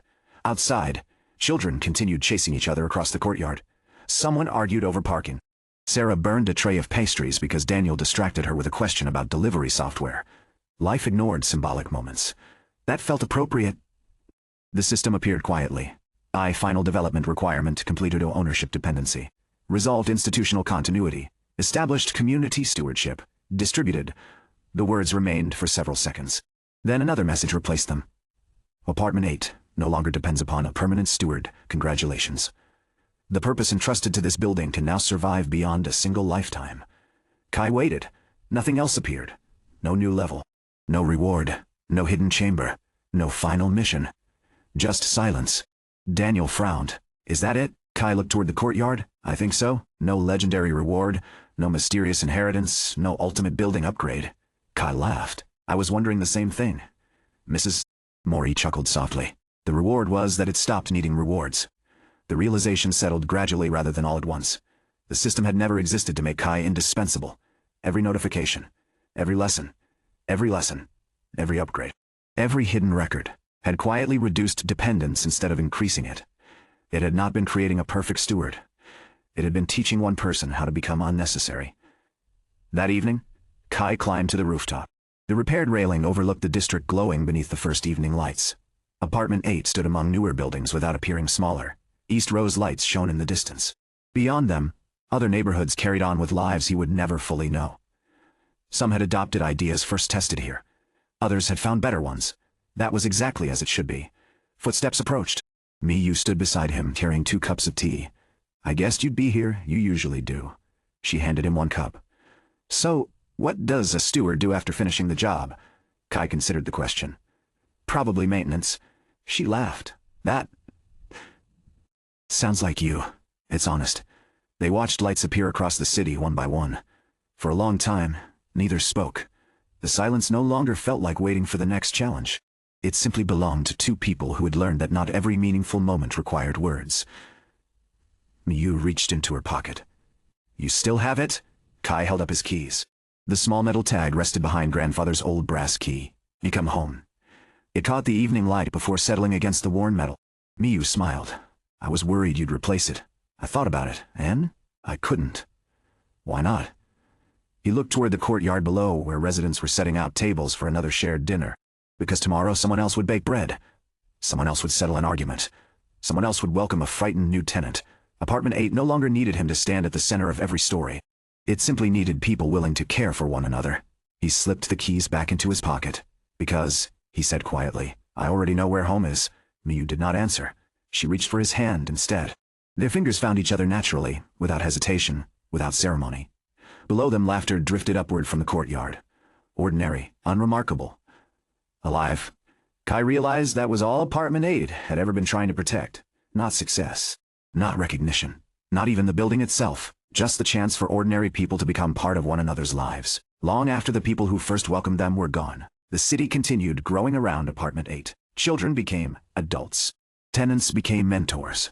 Some residents left to pursue lives they had once believed impossible. Many returned carrying stories, families, and friends. Others never came back at all. They did not have to. Home was not measured by how long someone stayed. It was measured by whether they could leave knowing there would always be a place that believed they deserved to begin again. Years later, visitors occasionally asked who had created Apartment 8. The residents always answered differently. Some mentioned Kai.